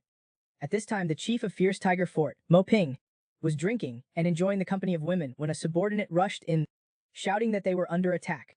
The bandit chief Mo Ping thought it was the government troops coming to surround them. He angrily said, "Is it the government troops? How many people are there?" The subordinate answered hurriedly, "It's not. 1 man and 1 woman are attacking from different directions." Mo Ping heard it was only 2 people, and said in dissatisfaction, "Only 2 people, why are you reporting to me?" The subordinate's next words made him sit up. The intruders were people from the Tang family, but there were only 2 of them, so he was still not worried. He ordered his men to focus their attack on the woman, while he went to deal with the man. At this time, Lion Shoyan was at the entrance of the fort, negotiating with the guard, and asking if he could go in to wash his bloodied clothes. And just at this moment, a ball giant descended from the sky. The intruder was none other than the Fierce Tiger Fort's chief, Mo Ping. He was also a military officer who had followed a general in battles, a man who had survived the hellish battlefields. But he was directly knocked out by Lion Shoyan with 1 kick. They successfully rescued the captured women. Then, Lion Shoyan distributed the money from the fort to the women, and let them leave. By the time they reached Shaanxi, the story of Lion Shoyan and Tang Shuan's courageous storming of Fierce Tiger Fort to rescue people had already spread throughout the martial arts world. People were discussing them everywhere, moved by their chivalrous actions. Lion Shoyan never dreamed that his unintentional action would bring him such great benefits. To become an elder of the martial arts alliance, one not only needed to be highly skilled but also to have a good reputation. Gaining a reputation for chivalry would undoubtedly have a major impact on him.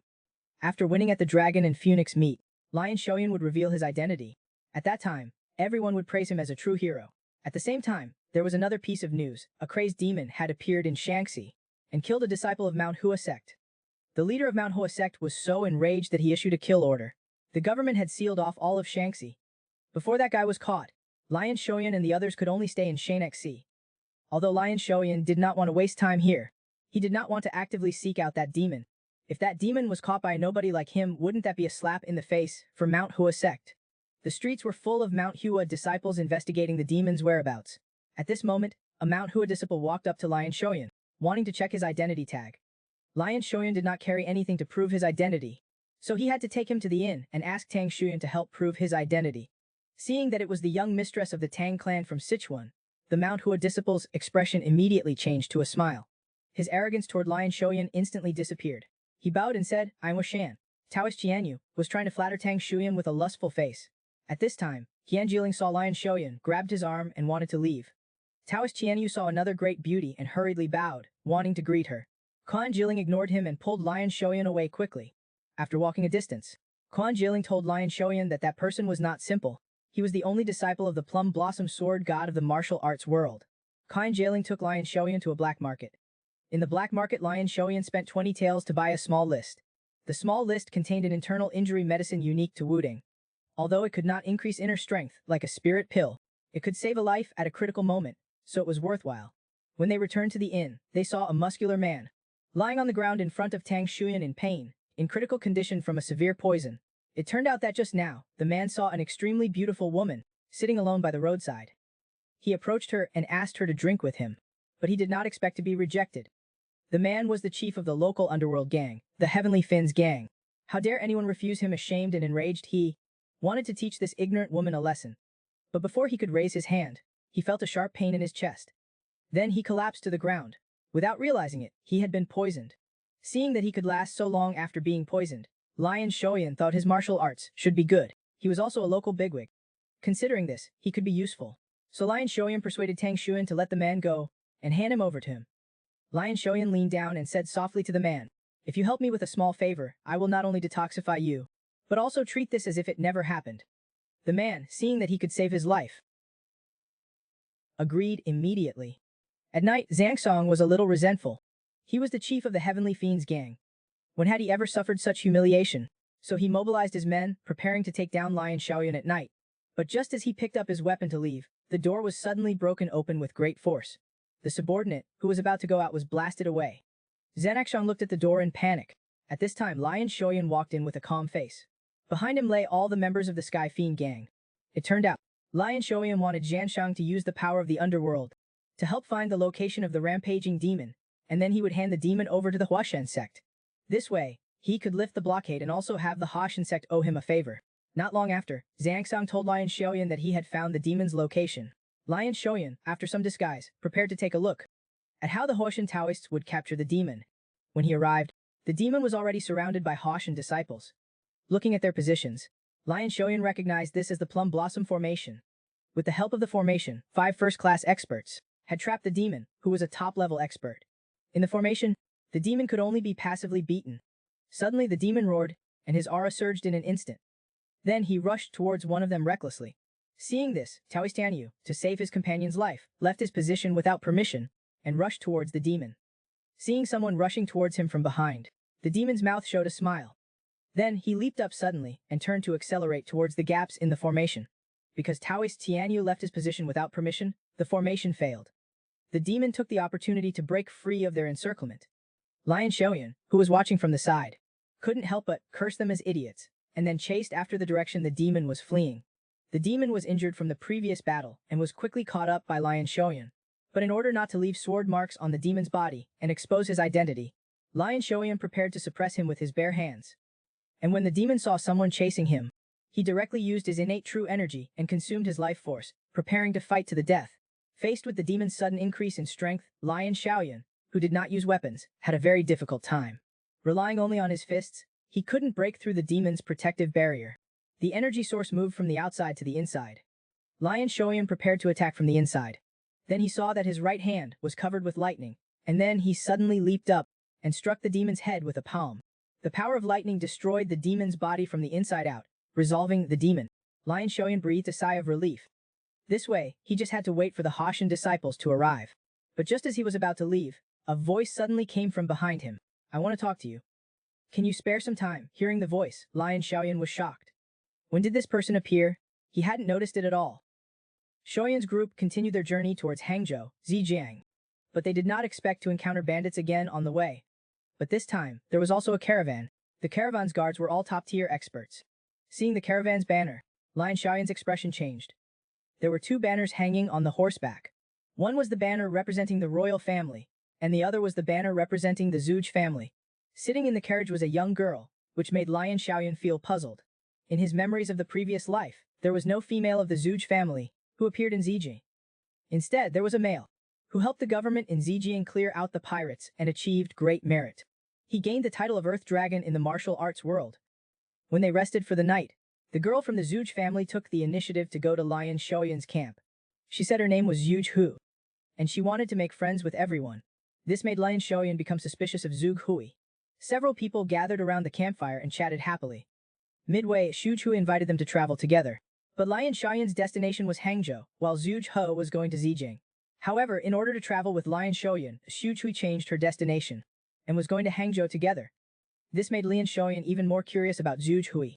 He wondered what the woman's purpose was. After arriving at Hangzhou, Lion Shoyan parted ways with Zhuge Hui. Zhuge Hui was also quite curious about them. The disciple of the Plum Blossom Sword God, the young lady of the Tang family, a mysterious woman who exuded an extraordinary aura, and Lion Shaoyan, who led these people. She wanted to use the power of her family to investigate them. Then she stepped out of the carriage. At this point, looking at her again, she had already changed her appearance, turning into a handsome young man. On the other side, Lion Shoyan came to Huoyang Merchant Guild and found the head of the guild and asked about his son's recent situation.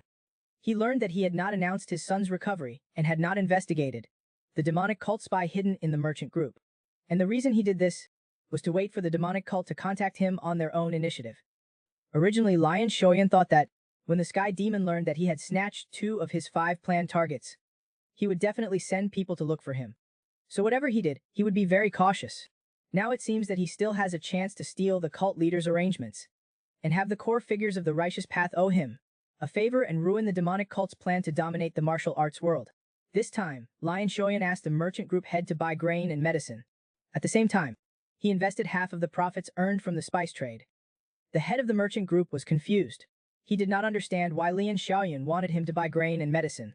Lian Xiaoyan smiled and said, "I've returned from the future. There will be a great famine in 3 years." The head of the merchant group did not dare to believe it. He thought Lian Xiaoyan was joking. Lian Xiaoyan did not say more, and let the head of the merchant group consider it himself. After leaving the Huoyang Merchant Guild, Lian Xiaoyan went to the red light district of Hangzhou with Quen Jieling. He was going there to find a genius who could help him destroy the formation in the heavenly secret cave. Ku Yunlong was captured by the Swift-Kill Demon Lord in his previous life and became a formation master in the demonic cult. After being captured, he always wore a mask in the demonic cult. Lian Xiaoyan did not know his appearance, but Lian Xiaoyan had a deep memory of his unique aura. He was confident that as long as he saw this person, he would definitely be able to recognize him. When he came to the red light district, a drunken man was making trouble at the entrance of a brothel. Lian Xiaoyan recognized at a glance that this person was Ku Yunlong. Lian Xiaoyan wanted to take away the drunken Ku Yunlong, but was blocked by the local gang, the Huangzhen gang. With no other choice, he could only use force. And at the same time, he told Qian Jieling to use the Xiao Gate to investigate his detailed information. When Ku Yunlong woke up, he found himself in an unfamiliar environment. At this time, Xiao Gate had already sent the investigation information to Lian Xiaoyan. Su Yunlong's original name was Sima Yun. He was the eldest grandson of the Sima family. At the same time, Lian Xiaoyan had also paid off his debts, as a bit of sincerity in asking him for help. However, Sima Yun refused Lian Xiaoyan's invitation, because he was unwilling to join any forces and did not want to work under someone else. Finally, there was no other way. Lian Xiaoyan directly revealed the secrets of the heavenly secret cave. When he heard about the heavenly secret cave, Sima Yun's body paused slightly, but he still pushed open the door and left. Sima Yun walked alone on the street. He was thinking about what Lian Xiaoyan had just said. The formation in the heavenly secret cave was what every formation master yearned for. At this time, Sima Yun was already somewhat tempted. He sat on a stone bench by the side of the road, struggling with having given up his family status, and having decided to no longer get involved in the affairs of the martial arts world. Just as he was lost in thought, a mysterious man suddenly appeared behind him and knocked him unconscious with a palm. To force his son to fulfill his former wishes, he had even killed the father of his childhood sweetheart and fiancée, just to get him to marry a woman from a wealthy and powerful family. It was precisely because of this that Sima Yun left the Sima family and came to Hangzhou to indulge in pleasure. Just now, Sima Yun had just left Lian Xiaoyan when he was knocked unconscious and kidnapped by the head of the Huangjin gang. Although someone had paid off Sima Yun's debts, his subordinates could not be beaten for nothing. He said to Sima Yun with a fierce expression, "As long as you go with me to a place, the debts between us will be completely cleared." Sima Yun asked in fear, "Where are we going?" The head of the Huangjian gang licked his lips greedily. Just then, Lian Xiaoyan suddenly appeared and interrupted their conversation. As soon as they met, Lian Xiaoyan took the initiative to attack, catching the head of the Huangjian gang off guard. His entire face was beaten to a pulp. It turned out that the head of the Huangjian gang was wearing a human skin mask. His subordinates also saw the abnormality on the gang leader's face. When the gang leader's disguise was discovered, he turned around and with one sword strike, 3 subordinates died on the spot. At this time, the head of the Huanjian gang no longer disguised himself and completely tore off the human skin mask on his face. It turned out that he was a demon. Previously, Lian Xiaoyan had investigated the Huangjian gang and learned that the Sima family was behind them. The information that Xiao Gate provided earlier showed that the Sima family had ordered the Huangjin gang to deliberately make Sima Yun incur debts, to force him to return to the Sima family. This could not help but make him guess whether the Sima family head and the demonic cult had any connections. However, in his previous life, he had not heard any news about the Sima family. Could it be that the Swift-Kill Demon Lord had captured Sima Yun without the Sima family knowing? Everything would be answered only after capturing this demon. As soon as the two exchanged blows, Lian Xiaoyan felt a bone-chilling coldness from the demon's attack. He instantly recognized the identity of the demon. It was his second senior brother, Soul Reaver, one of the Swift-Kill Demon Lord's confidants. When the demon saw that Lian Xiaoyan had immediately said his real identity, he was extremely shocked. He could not help but exclaim, "You know me, I heard that you disappeared after losing to Dao Wang." I didn't expect you to become a leader of the underworld. When Soul Reaver saw that Lian Xiaoyan knew him and could still remain calm, he knew that his opponent was not weak. So he immediately used his ultimate move, a huge sword shot towards Lian Xiaoyan, with a loud bang. Just as Soul Reaver was feeling proud, Lian Xiaoyan had already appeared behind him. His speed so fast that Soul Reaver, with a look of shock, swung his sword again. This sword only hit his afterimage. Lian Xiaoyan's movement was too fast. Soul Reaver's attacks could not even touch the hem of his clothes. Then Lian Xiaoyan suddenly stopped, and with one swing of his sword, 3 sword energies rose. Soul Reaver laughed and easily blocked the attack with a wave of his hand. This was a feint by Lian Xiaoyan. At this time, he had already appeared behind Soul Reaver. He used the 4th move of the Moon Shadow Sword, Moon Slash. Soul Reaver felt the powerful pressure from his opponent, and knowing that he was not a match for him, took the opportunity to flee with Sima Yun, using the smoke to cover his escape. But as he was running, Sima Yun suddenly disappeared from his arms. It turned out that earlier, Sima Yun had set up a simple formation, and at this time Lian Xiaoyan had also chased over. He wanted to ask the Soul Eater about the plot of the demonic monarch of slaughter. But before the Soul Eater could speak, he fell to the ground in agony and died. It turned out that the demonic monarch of slaughter had placed a forbidden curse on these people. Sima Yun was very grateful to Lian Xiaoyan for saving his life. But he still didn't believe his father, and in order to make him go back and cooperate with the demonic cult, Lian Xiaoyan was very curious about what he had experienced in the Sima family. The two sat under the waterfall in the moonlight. Lian Xiaoyan poured a glass of wine for Sima Yun, and Sima Yun drank it all in one gulp.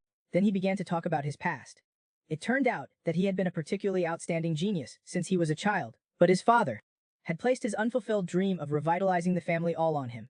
So he borrowed money to send him to the Zhuge family to study, but his father understood that relying on Sima Yun's outstanding talent alone would not fulfill the dream.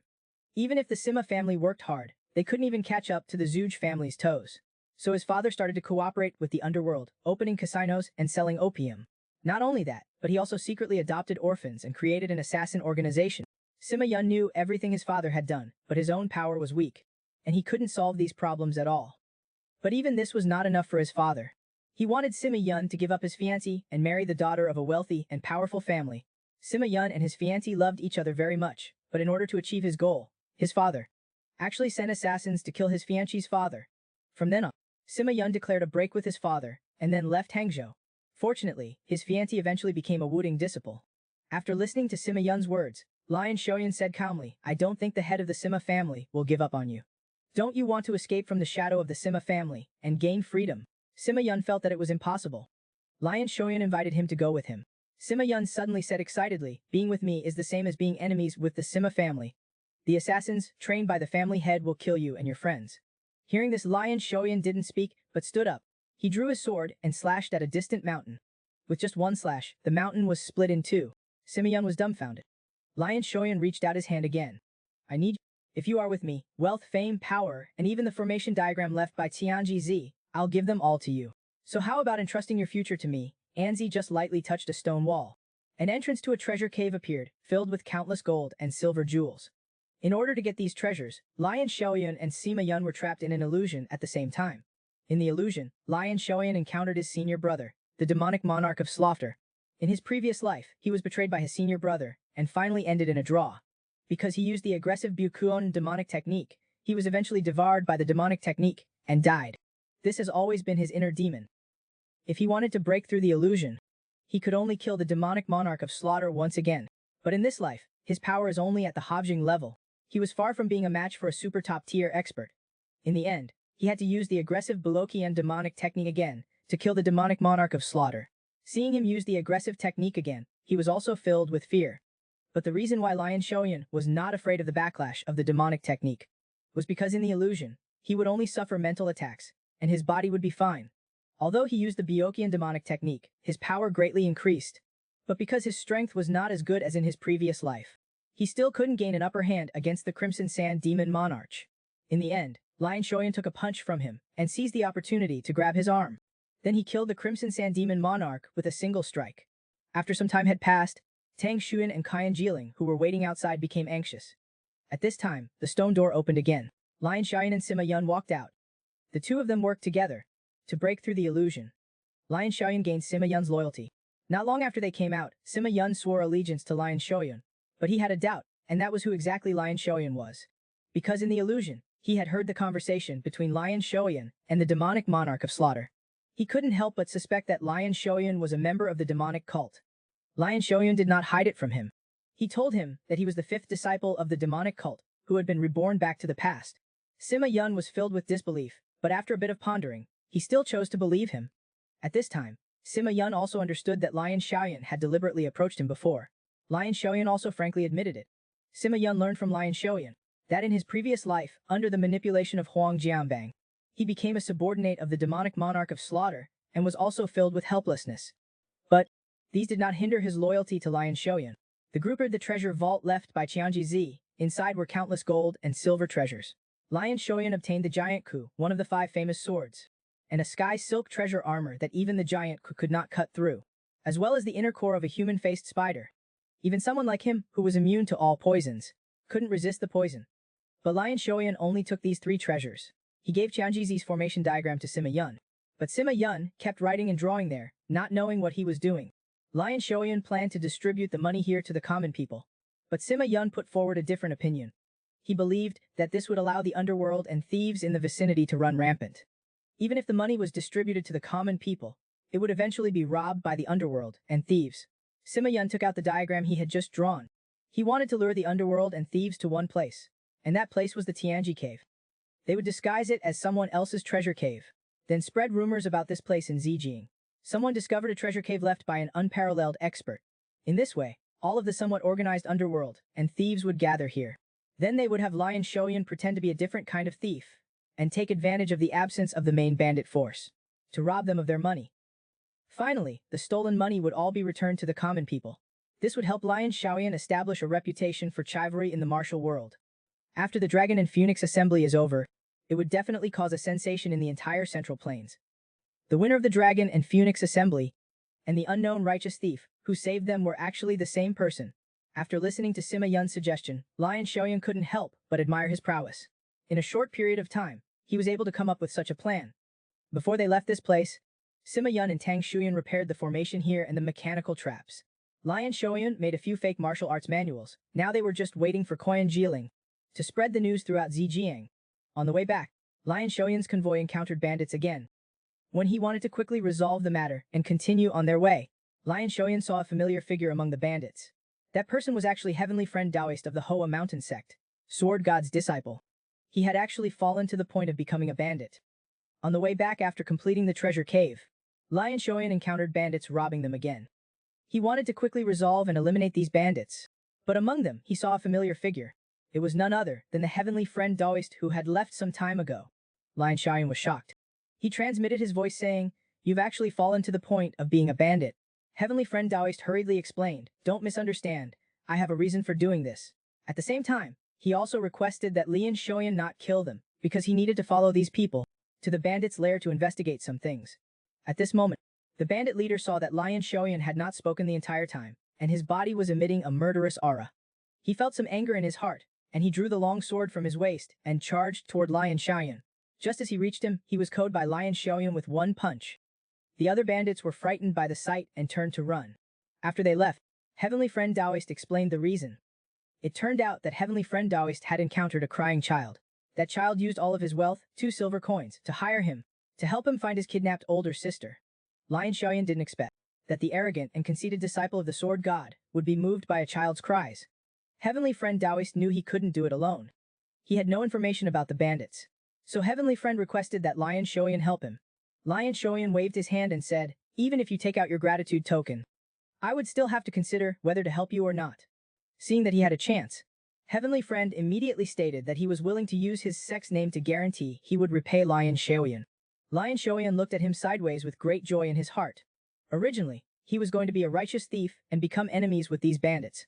Now it was just a little earlier, and he could get a gratitude token. It was a good deal. So Lion Xiaoyan agreed to Heavenly Friend's request. Lion Xiaoyan's group attacked the bandits' lair late at night. Heavenly Friend Taoist was in charge of rescuing the captured women. Tang Shuan and Sima Yun were preparing to provide backup at the back door. The front door, where there were the most bandits, was to be dealt with by Lion Xiaoyan alone. Heavenly Friend Taoist, after learning that Lion Xiaoyan was taking on 100 bandits alone, ran towards the front door without saying anything. He was very worried about Lion Xiaoyan's safety. When he arrived, the scene before him made his heart jump. He saw Lion Xiaoyan alone holding his sword, sitting on a small mountain made of corpses. After this incident, Heavenly Friend Taoist deeply realized his shortcomings. He wanted to become stronger and be a disciple that would not bring shame to his sect. He requested that Lian Shoyan train him, and Lian Shoyan had this intention. This time, as a righteous thief, he needed a helper. Heavenly Friend was a good choice. Next, Lian Shoyan began to give Heavenly Friend a hellish training. After everything was ready, a piece of news quietly spread in Zhejiang. The black-faced master who ruled the Zhejiang underworld 200 years ago left behind a peerless martial arts manual for future generations. The person who finally obtains the manual will become the boss of the entire Zhejiang underworld. After learning this news, the various forces in Zhejiang became restless. On the other hand, after this period of hellish training, Heavenly Friend finally became a qualified righteous thief. The two of them defeated the underworld and bandits. The money they obtained was given to the disaster-stricken people. It quickly spread throughout the martial world. People affectionately called the one wearing the lake mask, the lake mask hero. Their reputation for chivalry was well known in the martial world. Although reputation for chivalry was important, if one wanted to become an elder of the Wuling Alliance, besides reputation and martial arts, one also needed enormous financial power. During this time, Lian Shoyan had Qian Jiling investigate Zhuge society. There was no information about him, but they found out that a person sent by the Zhuge family had performed great feats in the battle with the Japanese pirates and was known as the Earth Dragon. Generally, only men are called a dragon. Lian Shoyan guessed that this person should be Zhuge Hui. He was worried that his appearance would affect the original historical development. But now it seems there's no need to worry. So they continued their original plan. Their next stop is Dezhou. At the same time, in a sea area near Asia, a mysterious man boarded the warship of the Japanese pirates and met their leader, Red Oni Twin Blades.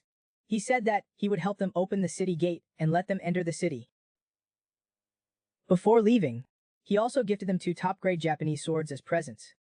After leaving the Japanese ship and landing, the boatman wanted to ask for more money, but was beheaded by the man with a single sword strike. Immediately afterward, several figures appeared behind him. Their destination was also Dazhou, and a huge conspiracy was underway. The Japanese pirates launched a massive invasion of Dazhou, Zhejiang. Because someone opened the city gate in advance, they rushed into the city, looting and pillaging. Seeing the Japanese pirates rampaging in the city, Lian Shoyan did not plan to fight against the Japanese pirates. But these Japanese pirates happened to rob his money. Out of anger, Lian Shoyan put on the lake mask and prepared to fight the Japanese pirates. He wanted to use this opportunity to enhance his reputation as a chivalrous hero. The lake mask's intervention immediately inflicted heavy casualties on these Japanese pirates. As the number of Japanese pirates killed increased, Lian Shoyan also realized that these were not ordinary bandits.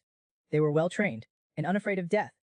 So Lian Shoyan changed his policy from city to rural areas, preparing to attack the villages below one by one. This would make it easier for the people to see. Just as Lian Shoyan had finished cleaning up the Japanese pirates who had landed, he suddenly felt a strong oppressive force from behind him. It turned out to be the leader of the Japanese pirates, Red Oni Twin Blades. Seeing that his subordinates had not returned for a long time, he came ashore to see what was happening. At this moment, Lian Shoyan was very nervous inside. The oppressive feeling given by the person in front of him was very powerful. He was the strongest opponent he had encountered in these 2 lifetimes. Lian Shoyan struck first. He unleashed several sword auras, while Red Oni Twin Blades also unleashed 2 sword auras to block. They instantly shattered the sword auras released by Lian Shoyan, and their momentum did not diminish. They hit Lian Shoyan. If this were the Central Plains, he believed that this person's martial arts could make him one of the top 10 masters. Now Lian Shoyan's strength was almost exhausted. Facing such a strong enemy, he had no chance of winning. But he did not show any fear, but rather a hint of excitement. Red Oni Twin Blades suddenly jumped up and slashed down at Lian Shoyan. Lian Shoyan blocked with his sword. The powerful impact forced him to retreat several steps. But he also discovered the opponent's weakness. The opponent's armor was too heavy and hindered his movements. So Lian Shoyan prepared to use his movement advantage to entangle Red Oni Twin Blades. But just when they were in the heat of the battle, a few Japanese pirates suddenly appeared and kidnapped civilians to threaten Lian Shoyan. The lives of these civilians originally had nothing to do with Lian Shoyan, but now he was the lake mask. If he did nothing, his reputation as a chivalrous hero would be affected. Just as he didn't know what to do, Red Oni Twin Blades suddenly became enraged and ordered his subordinates to immediately release the civilians. He believed that a battle between strong individuals should not involve such tricks. It would tarnish his honor as a samurai. It had been a long time since he had encountered such a master, which aroused his strong desire to win. Immediately afterward, the 2 of them fought again. Lian Shoyan was constantly avoiding his attacks and waiting for an opportunity. Red Oni Twin Blades' armor blocked most of Lian Shoyan's attacks. If he could not penetrate the armor, he could not cause fatal damage. At this time, Lian Shoyan saw a crack in the armor, and a plan formed in his mind. He used the moon shadow sword technique, and the water moon sword strikes unleashed several sword auras in a row. All the attacks were aimed at the crack. Then he thrusted his sword at the crack. The sword bounced away the instant it touched the armor. Red Oni twin blades had already seen through Lion Xiaoyan's goal and was prepared. Just as he was feeling smug, Lion Xiaoyan had already appeared at his side rear. The white lightning fist was unleashed and lightning enveloped his fist. He struck heavily on his abdomen. Red Oni twin blades was defeated. Everything before was just Lion Xiaoyan's feint. This was his real goal. To use the white lightning fist to injure him from the inside out. At this moment, Lion Xiaoyan noticed the sword he was using. When he picked it up and looked at it, the word Demon General was engraved on the blade. He was puzzled.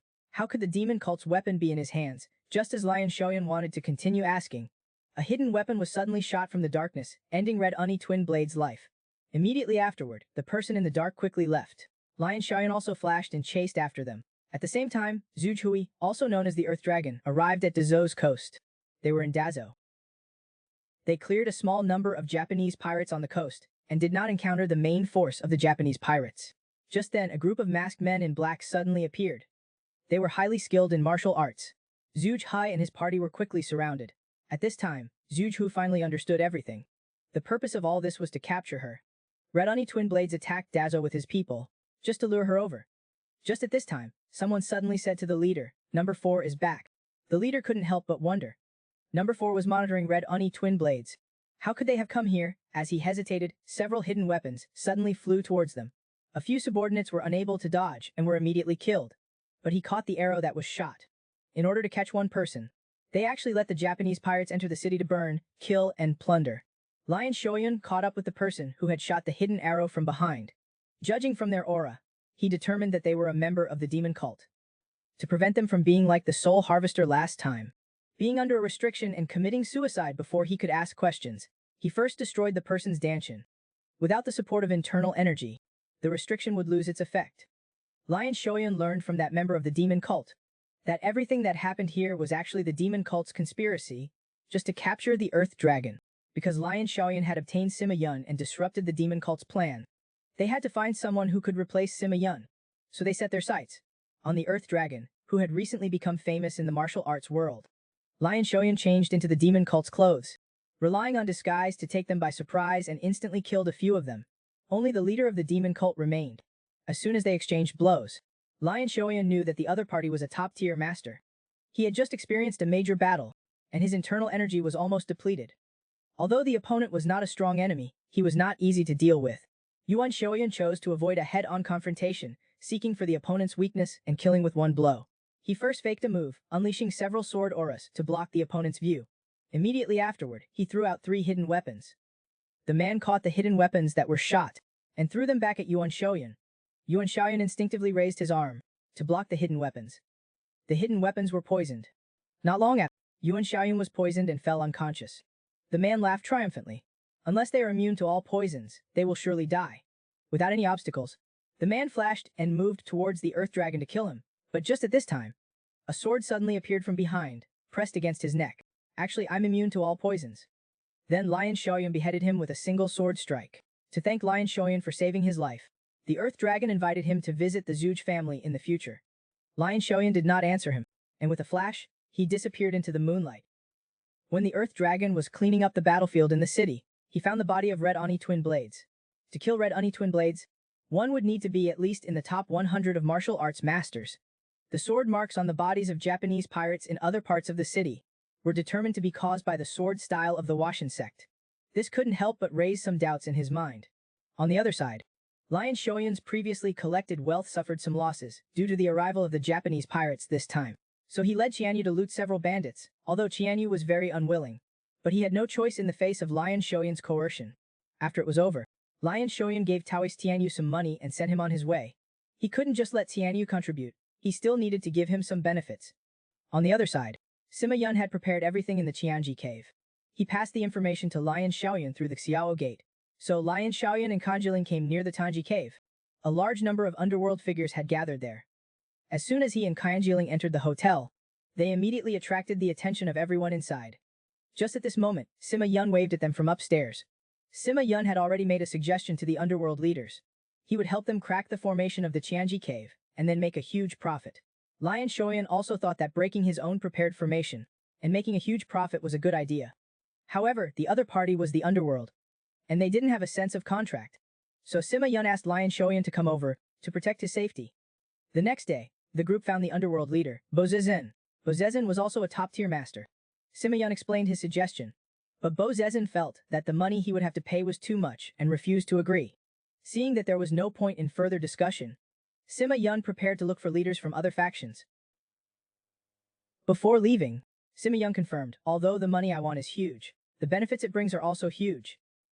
Are you sure you don't want to cooperate with me? After saying that, he turned around and prepared to leave.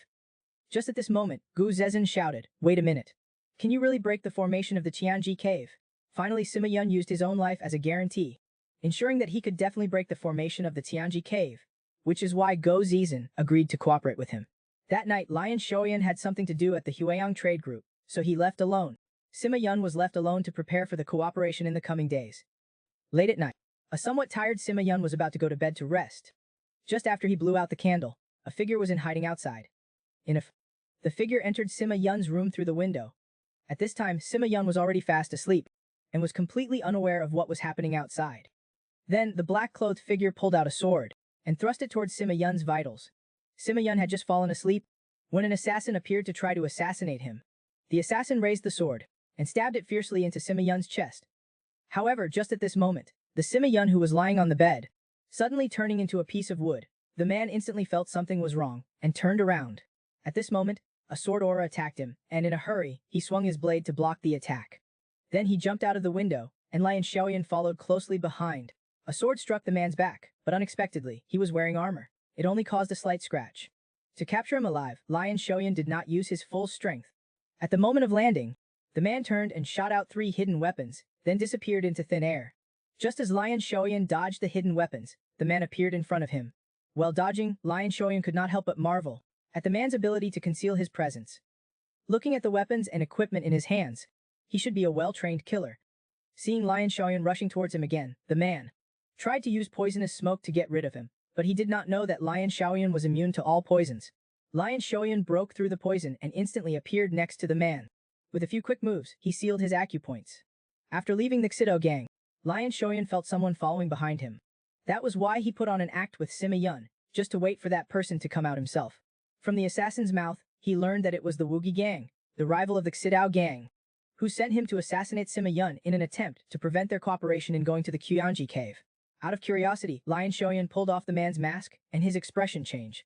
He could not help but exclaim, Su Hushain. The man was also surprised that someone actually recognized him. Lion Xiaoyan of course recognized him, because he was the thousand-faced killer, Su Hushain.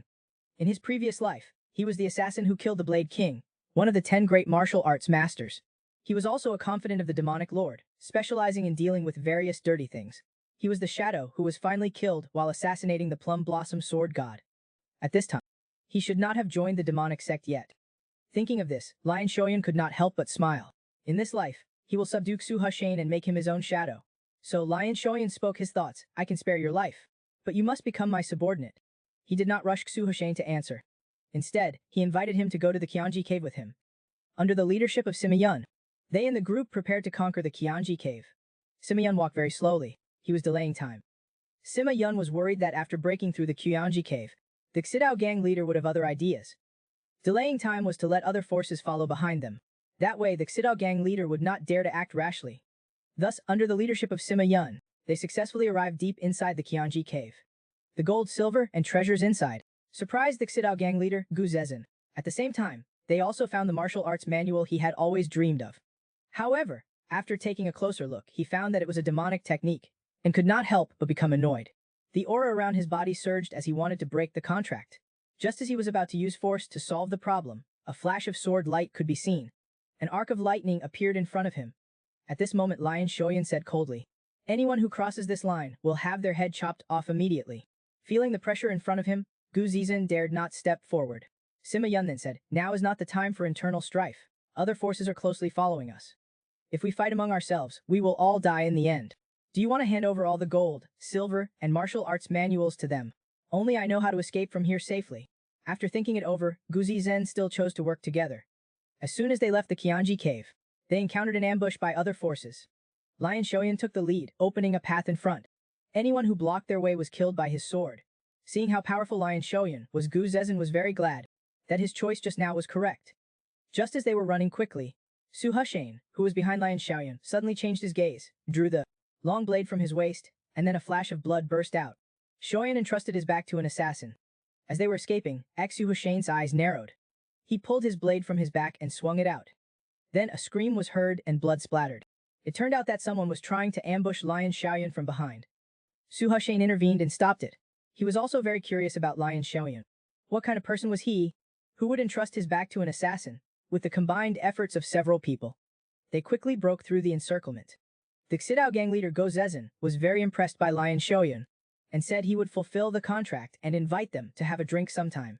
After parting with Go Zezin, Sima Yun saw that Lion Xiaoyan and Su Hushane had something to say, so he offered to leave them some space in the carriage.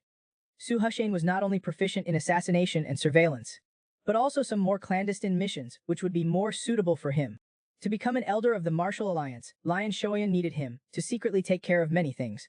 However, there was a problem now. The reason why Su Hushane was called the Thousand-Faced Killer was because of the Ghost Valley manual given to him by the demonic lord.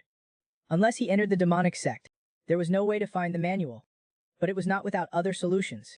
Legend says that the Tome of the Shadowless Thief, who had stolen from all over the Central Plains, could solve this. Inside there must be many things that could replace the Ghost Valley manual. In his previous life, Lion Xiaoyan died just when he discovered it, so he did not know whether he had successfully opened the tome. But now, only he knew the location of the treasure vault and how to open it. But he could not take the treasure now. To enter the vault, Lion Xiaoyan needed power, wealth, and talent. First, he needed to obtain the loyalty of Su Hushane. Lion Xiaoyan revealed Su Hushane's secret. Su Hushane was a filial child. Because his hands were covered in blood, he dared not appear before his parents. Su Hushane used his own method to protect his parents. In the previous life, the demonic lord used his parents as hostages to gain his loyalty. Lion Xiaoyan would certainly not do that. He would give Su Hushane's parents a large sum of money, and then send people to protect them. Thus, Lion Xiaoyan successfully subdued the Thousand-Faced Killer, Su Hushane, and protected the people. He fought against the Japanese pirates and gained a formidable reputation among the people.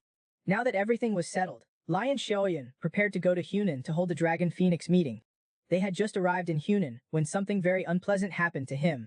Lion Xiaoyan had Su Hushane arrive early to book a room at the inn, but he never expected that as soon as they arrived, they would be told that the rooms had been taken by the Huangfu family. The Huangfu family was one of the 5 great families, but Lion Xiaoyan hated people stealing his things the most. Led by Su Hushane, they arrived at the door of the room. Lion Xiaoyan tried to resolve the problem through conversation, but the other party refused to open the door. This annoyed Lian Xiaoyan. Just then, a person walked out of the room next door. He claimed to be Liu Kangson, the captain of the Huangfu family's bodyguard team. He said that they had paid for the rooms normally, and that it was impossible for them to give up the rooms. Lian Xiaoyan was speechless. Martial artists forcibly took the rooms, and the innkeeper could only accept it obediently. He helplessly patted his head. Since conversation could not solve the problem, he could only rely on force. When Liu Kangson heard that Lion Xiaoyan wanted to solve the problem with force, he could not help but find it a little funny. Then the aura around his body surged. He said coldly, "As long as you leave obediently, I will not embarrass you here." Seeing that the other party was not going to back down, Lion Xiaoyan tore open the clothes on his body, revealing the silken treasure armor inside. "I will use the silken treasure armor on my body as a bet." As soon as he finished speaking, the closed door suddenly opened. A man walked out from inside with an excited expression. Both sides reached an agreement and came to the suburbs. Lion Xiaoyan did not expect that the person who took his room would be the future Qianlong Emperor, Huangfu Zhen. In his previous life, he gained both fame and fortune at the Dragon Phoenix meeting, and then made all kinds of contributions in the war against the demons. However, in his previous life, Lion Xiaoyan did not see him on the battlefield, because all of this was fabricated by the martial alliance in the Huangfu family. Huangfu Zhen was just a coward hiding behind power. At this moment, Huangfu Zhen still had a smug look on his face, thinking that he was sure to win this match. He arrogantly told Lion Xiaoyan to take off the silken treasure armor. He believed that the competition must be fair to determine the winner and loser. It was too despicable to compete while wearing such a treasure. Lion Xiaoyan cursed him inwardly. He was wearing a full set of divine weapons. How dare he say that? So he proposed that if Huangfu Zhen could withstand 10 moves from him, it would count as his win. Huangfu Zhen felt that he was being looked down upon and was very unhappy. Lion Xiaoyan then added, "I am giving you a special opportunity. You are not lacking in confidence, are you?" Huangfu Zhen was completely provoked by Lion Xiaoyan. The aura around his body surged instantly, and the overbearing Truqiu made Su Hoshane's body shake. He could not help but feel worried for Lion Xiaoyan. Just then Huang Fuzhen shouted loudly. His feet exerted force, and his body rushed towards Lion Xiaoyan like a cannonball. He was the future successor of the demonic sect, and he returned 20 years into the past with memories from his previous life. After being reborn, he chose to abandon the demonic sect and join the martial alliance instead. In his previous life, on the day he turned 10, his parents, wanting to give birth to another daughter, sold him to the demonic sect. From then on, he lived a painful life in the demonic sect for 20 years. Although he became the most favored fifth disciple of the heavenly demon, he did not want to live in the demonic sect that was full of betrayal and conspiracies. In his previous life, the protection of the shadowless thief in Sichuan caused an uproar in the martial world. Both the martial alliance and the demonic sect sent experts. The heavenly demon had Lion Xiaoyan and his senior brother go together to investigate. On the way to Sichuan to investigate the treasure vault of the shadowless thief, he was ambushed by his senior brother, the second disciple of the heavenly demon, the Red Sand Demon Lord. It was because his talent was outstanding and he was likely to surpass the leader, that the Red Sand Demon Lord became jealous and wanted to eliminate him. But the Red Sand Demon Lord underestimated Lion Xiaoyan's martial arts skills. Even though he was poisoned by the Tang Sect's secret poison, soul poison, he also managed to kill the 4 elders of the 10,000 Demon Cave and the iron-blooded Demon Lord, Xijin Yi. Finally, he fought against the demonic lord to a draw.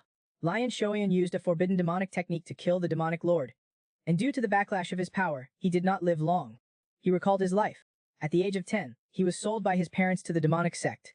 Spent 10 years in the dark world of the demonic sect, and after coming out, he spent another 10 years in constant strife and betrayal. In the end, he died because of his senior brother's betrayal. This was not the life that Lian Xiaoyan wanted. In the last moments of his life, he saw the masters of the Buddhist sect and closed his eyes with a Buddhist chant. When he opened his eyes again, he had actually returned to 20 years ago. It was the day his parents sold him to the demonic sect. The person in front of him was the demonic sect member who sent him to the demonic cave that time. The man carried Lion Xiaoyan on his shoulder, ready to get into a carriage.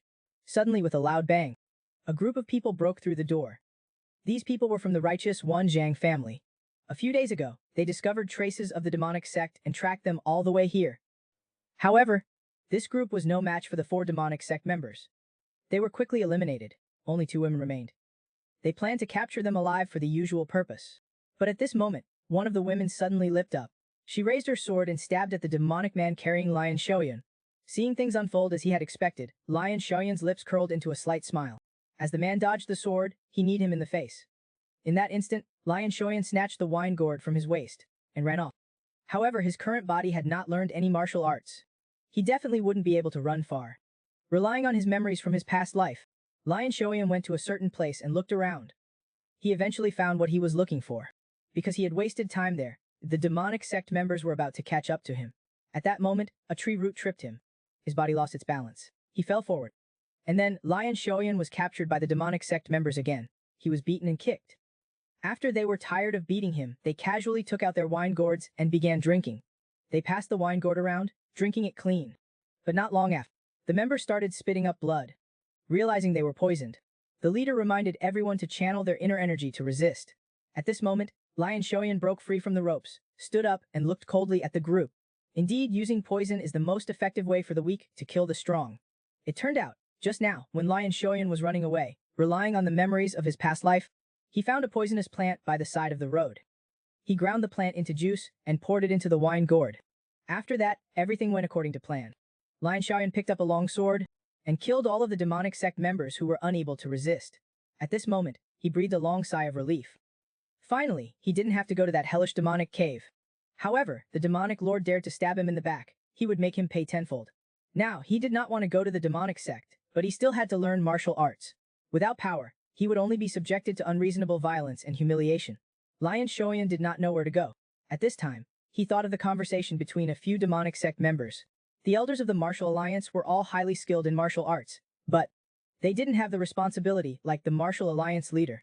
They could gain power and money, as well as respect from others. They also didn't need to show their faces in wars. Thinking of this, Lion Xiaoyan became excited. That's right. In this life, he was going to become an elder of the martial alliance. With the memories of his past life, he was confident. However, he was quickly defeated by reality. He was just a child with no power now. If he wanted to become an elder, he had to cultivate his own strength. Lion Xiaoyan was thinking about his next step. A cry for help attracted his attention. Seeing the two women who had been captured, Lion Shuan suddenly had an idea. He would rescue the two women, follow them back to their family. Because Lion Shuan rescued the young ladies of the Wan Jang family, the head of the family, Chu Tianjin, saw that he was so intelligent at such a young age and was also very polite. So he had him follow Steward Wang. Steward Wang arranged a separate place for him to live in. Now, Lion Shaoyan was about to start preparing to become an elder of the martial alliance. He was not from any of the 9 major sects or 5 major families. So he needed merit and reputation. However, the foundation for all of this was to have powerful martial arts. In his past life, he was the strongest disciple of the heavenly demon. However, even if he reached the level of his previous life, he still wouldn't be qualified to become an elder of the martial alliance. Now he was preparing to start cultivating his inner energy first. But when he started cultivating, he realized that he only had demonic arts now. Someone who practiced demonic arts would not be able to become an elder of the martial alliance. So now he needed to find a righteous cultivation method, one that also had the same attributes as the heavenly demonic art. Only in this way could he unleash the sword techniques and movements of his past life. He remembered the Fist King, one of the top 10 experts in the world. The white lightning divine art he practiced, the heavenly demon lord had once said, was comparable to the heavenly demon divine art. It was the most destructive martial art. In this life, Lion Shuan would become the Fist King's disciple, practice the white lightning divine art and return to the peak of his previous life. However, there was a problem in front of him now. That was that the Fist King's whereabouts were unknown. In his previous life, he heard about the Fist King. 5 years later, when he appeared in Sichuan, Lion Shuan would use 5 years to prepare everything else except the cultivation method. In this way, he spent 2 years in the Wan Jang family. During these 2 years, he used the basic 3 talents cultivation method to accumulate inner energy. But due to low efficiency, he only accumulated a little bit of inner energy during these 2 years. At the same time, he ate a lot of food at every meal to enhance his physical fitness. Because he ate too much, the other servants had some complaints about him. After a meal, these people cornered him. At first, they thought Lion Shuan had some relationship with the young ladies. But after working as the lowest servant for 2 years without any changes, they assumed that he didn't have any relationship with them. So this group had the courage to come and cause trouble for him.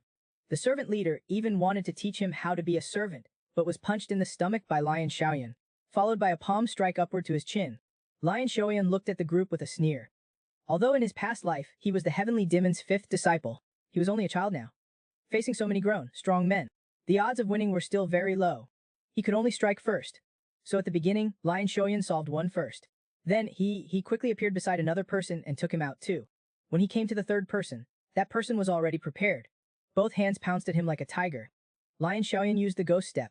He instantly appeared behind the man and easily took out the third. He didn't stop. Then he punched towards the 4th one. The man faced Lion Shuan as he charged in. He threw a punch. Lion Shuan dodged and appeared behind him. By the time he reacted, it was too late. The 4th person was also taken out. Now there were only 3 people left. One of them even knew some martial arts. At this time, his inner energy was almost completely depleted. The man who knew martial arts roared and charged at Lion Shuan. His fist grazed his face. Just from that, his nose started to bleed. Seeing that his attack was successful, the man couldn't help but become excited. And from this, Lion Shuan was able to determine that he was just an inexperienced third-rate expert. At this moment, his body shot towards the man like a cannonball. The man had not even reacted when he was hit by a palm and sent flying 3.5 meters. The remaining 2 saw this and immediately chickened out. They knelt down begging for mercy. Little did they know, all of this was seen by someone hiding on the rooftop. After Lion Shuan returned to his place, he began to sit in meditation and cultivate. He had completely depleted his inner energy in the fight just now. If the last 2 had attacked together, things might have gone badly. At that moment, there was a knock on the door. Lion Shuan wondered who it might be at this time. After he opened the door, it was Chu Yangxi, the daughter of the head of the family. It was her on the rooftop, when he was fighting with the servants. She had come this time to win over Lion Shuan, because Chu Yangxi wanted to establish a force to support herself in the fight for the position of family head. Lion Shuan agreed to her request without even thinking. When Chu Yangxi was leaving, she told Lian Shuan not to tell Steward Wang. Lion Shuan agreed readily.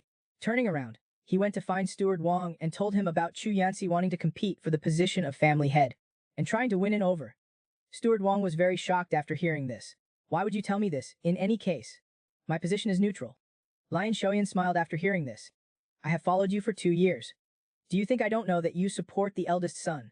When Steward Wang saw that he couldn't hide it, he revealed his hand. So, you want to be a double agent, as long as it benefits me. There is nothing that can't be done. 2 years ago, he saved Chu Yangxi but they never thanked him. Now they needed Lion Shuan's help but they came looking for him. After using He was certain that he would be mercilessly thrown away. So that was why he sought out Steward Wang. As a condition, he hoped Steward Wang could give him some herbs. Because his current inner energy was too weak, he had learned the art of alchemy in his previous life. He wanted to refine elixirs to increase his inner energy. Steward Wang agreed to Lion Shoyan's request. From then on, Lion Shoyan worked as a double agent between Chu Yangxi and Steward Wang. Using the quality, diverse herbs he obtained from Steward Wang, he refined elixirs that increased his power. In addition to this, all his time was used to strengthen his body. In this way, another 3 years had passed. Chu Yangxi was also squeezed out of the family head competition. Finally, she was forced to step down in the name of an arranged marriage. Unknowingly, Lion Shoyan had already been in the Wan Jang family for 5 years. He had prepared everything here. It was time to leave for Sichuan to find the Fifth King. He found Steward Wang and told him that he wanted to leave the Wan Jang family. Steward Wang refused outright. With the help of Lion Shoyan, the eldest son had successfully become the family head. He did not want to let talent go. Steward Wang said that as long as Lion Shoyan was willing to stay, he would increase his salary and would continuously provide him with herbs, but Lion Shoyan still refused. He told Steward Wang that he wanted to practice martial arts and become a martial artist. After hearing his words, Steward Wang shook his head and waved his hand. The path of a martial artist was extremely difficult. He did not believe in Lion Shoyan, so the two made a Lion Shoyan asked Steward Wang to find a martial artist for him to compete with. If he lost, he would listen to Steward Wang and stay in the Wan Jang family for 3 years. Unexpectedly, that old fox Steward Wang actually found the strongest one-sword team in the Wan Jang family besides the family head. At this time, he stood behind the captain of the one-sword team, smiling triumphantly. However, Lion Shoyan didn't care. He was confident that he could defeat his opponent. Before the fight started, Steward Wang instructed the captain of the one-sword team that if the opponent was completely suppressed, or when the opponent surrendered, they were to stop and not kill him because he still wanted to cultivate him. Lion Shoyan was very disdainful. If I win, the chief steward will give me a year's salary. The competition begins. Lion Shoyan knows his strength is weak, so he prepares for a quick battle. So he strikes first, his body shooting out like a cannonball, a sword piercing towards the man. The man raises his sword to block. With just one collision, Lion Shoyan feels the man's extraordinariness. After blocking this sword, the man takes advantage and slashes down. Lion Shoyan sidesteps, already appearing on the man's side. The speed is so fast that even the man is a little shocked. However, the man is also an expert. After this slash misses, he immediately turns the slash into a sweep, but Lion Shoyan's speed is faster. With a flash, he has already appeared behind the man. The first move of the Moon Shadow Sword, Suspended Leap, is used. Sensing the danger behind him, the man quickly charges forward, and then the two collide again. Sword shadows fill the sky. After an unknown number of moves, the two separate again. Through the previous fight, the man has also realized his opponent's strength. At this time, the sword in his hand is enveloped by a layer of red light. He uses sword energy, preparing to go all out. At this moment, the sword in Lion Shoyan's hand is also covered by a cyan glow. He also uses sword energy. The man roars and slashes out with his sword. Lion Shoyan dodges with a flash. This attack instantly appears in front of him, followed by a horizontal sweep. After the man bends to dodge, the sword in his hand swings upwards, forcing Lion Shoyan to retreat. Countless moves. After he stabilizes his body, Lion Shoyan charges at the man again. The shockwaves generated by the fight are so strong that the watching Chief Steward Wang is unable to open his eyes properly. And just at this moment, Lion Shoyan spots an opening. He kicks the man's face, followed by the second move of the Moon Shadow Sword, Crescent Moon. A lightning-fast sword cuts across the man's abdomen. Enraged, the man roars and charges at Lion Shoyan again with his sword. Lion Shoyan also raises his sword to meet him. A loud collision echoes. A sword is seen flying out of the smoke and landing on the ground nearby. When the smoke clears, Lion Shoyan's sword is already resting on the man. He won. Yuan Xiaoyan is awarded a year's salary. After saying goodbye to Chief Steward Wang and the Wan Jian squad leader, Panzan leaves the Wan Jian family. Looking at Yuan Xiaoyan's departing back, the Wan Jian squad leader can't help but sigh. It turns out that a dragon was crouching in our home. Chief Steward Wang beside him is still a little puzzled. That guy's strength is about the same as yours. The Wan Jian squad leader says calmly. Even if the family head were to step in, he would not be his opponent. Hearing this, Chief Steward Wang tenses up. Could it be that from the start, he was not someone the Wan Jian family could possess? Who exactly is this kid? On the other side, after Lion Xiaoyan leaves the Wan Jian family, he does not leave immediately but instead turns around and returns to the Wan Jian family. He hides behind the door, waiting for someone to arrive. As soon as that person comes out, Lion Shoyan sticks out his foot, and the person trips and falls forward. It turns out this person is a disciple of the Seia Wu sect. As early as 3 years ago, he had already discovered the mark on the man's ankle. Today is the day he finally gets to use it. Because the Seia Wu sect is the largest intelligence organization in the martial world, Yan Shoyan wants to become a guest of the Seia Wu sect. He hopes the man can report to his superiors. The man gets up with disdain. Guests of the Seia Wu sect are not those who can become one just by wanting to. The information of the Seia Wu sect comes at a price, and your anger is simply not enough. Yan Shoyan says indifferently, the price doesn't necessarily have to be paid with money. The man hears this, and his expression turns serious. Do you have the ability to pay with something other than money? Lion Shoyan slowly approaches the man. I have something to say regarding the Seia Wu sect master's youngest disciple. Hearing that it is regarding the sect master's disciple, the man doesn't dare to be negligent. He takes Lion Shoyan to the Flower Moon Pavilion. Soon, an old woman and a beautiful young woman come out to greet him. Lion Shoyan only needs to take one look to know that the woman standing behind the old woman is the one in charge of this branch. The woman is also surprised to be discovered, but, for someone who can clearly understand the Seia Wu sect's mark, the woman believes that there is no need to continue concealing her identity. So she openly admits it. She wants to do a trade with Lion Shoyan, but Lion Shoyan refuses. Because the one he wants to trade with is not this woman, but the man in black hiding on the beam. The man in black is discovered, and leaps down from above. Then several hidden weapons are fired from his hand. A series of metallic clangs are heard. All the hidden weapons are blocked by Lion Shoyan. Because the force of the hidden weapons is too strong, Lion Shoyan's sword-wielding hand trembles at this moment. He is secretly shocked the opponent is a master. So he uses the third move of the Moon Shadow Sword, Full Moon. A sword light is seen slashing towards the man in black. The man in black wields the dual swords in his hands, easily blocking the attack. Seeing the opponent's high level of strength, he determines that this person's position in the Seia Wu sect's leadership is not low. Lion Shoyan loudly tells him, I am here to become a guest of the Seia Wu sect, not to engage in a life or death battle with you. But the man in black is still vigilant. He asks Lion Shoyan to explain how he found them, and how he knows the Seia Wu sect's top secret. Lion Shoyan replies immediately. The man in black's eyes instantly fill with murderous intent, but Lion Shoyan is not afraid of him at all. The man in black, seeing how arrogant he is, disappears from his spot. When he appears again, he is already in front of Lion Shoyan, immediately followed by a rain of attacks. Lion Shoyan uses his phantom steps to dodge, but even so, his face is still scratched by an arrow. At this time the man in black is a bit anxious. He has been fighting for so long and only managed to injure the opponent's skin. He gathers his strength, preparing to end the battle with one strike. He abandons his defense, and suddenly pounces on Lion Shoyan. Lion Shoyan is not flustered at all. He has been waiting for this moment. He uses the 23rd move of the Moon Shadow Sword, Water Moon. Countless swords suddenly appear around him, shooting toward the man in black. The man in black is also shocked to see this, but it's too late to dodge. He can only brace himself and face the attack. A loud explosion is heard. When the smoke clears, the man in black is standing there, holding his injured arm. If it wasn't that Lion Shalan controlled the sword energy to veer off earlier, the man in black would already be dead. Lion Shoyan wants to become a guest of the Seia Wu sect, so he does not kill him. At this time, he has already experienced a great ordeal, but he forces himself to remain calm. The hand behind him holding the sword is trembling non-stop. The man in black says coldly, as a guest, what can you give me? I use information to buy information. Hearing Lion Shoyan's answer, the man in black is involuntarily surprised. Someone actually proposed to exchange information with the best intelligence group in the Central Plains, the Seia Wu sect. Lion Shoyan says with indifference, I know more than you imagine. From the demon sect's upcoming movement to the strange people appearing for an unknown reason, and even the way to save the Seia Wu sect master's youngest disciple. Hearing this, the man in black is shocked. Is there really a way to save him? Lion Shoyan tells him to tell the sect master that the youngest disciple's illness was caused by the demon sect. Before getting this illness, he must have obtained some kind of martial art. Hearing Lion Shoyan's words, the man in black is shaken. How did he know? Because that martial art was created by the heavenly demon. The sect master's youngest disciple is not afflicted with a strange disease, but rather with a heart demon. The reason lies in the martial art he is practicing. That kind of martial art was created by the heavenly demon to divide the righteous sects of the martial world. The only ones who can cure the heart demon are the heavenly demon and his disciples. Coincidentally, he is the 5th disciple of the heavenly demon. Taking this opportunity, Lion Shoyan forms a friendship with the Seia Wu sect, laying the foundation for becoming a martial arts leader in the future. The man in black chooses to believe Lion Shoyan, and throws him a token representing a guest of the Seia Wu sect. The first thing Lion Shoyan asks the Seia Wu sect to do is to go to Sichuan to investigate. The head coach of the Huanglong Martial Arts Academy, Dugyu Yuzhen. And Lion Shoyan is also preparing to go to Sichuan.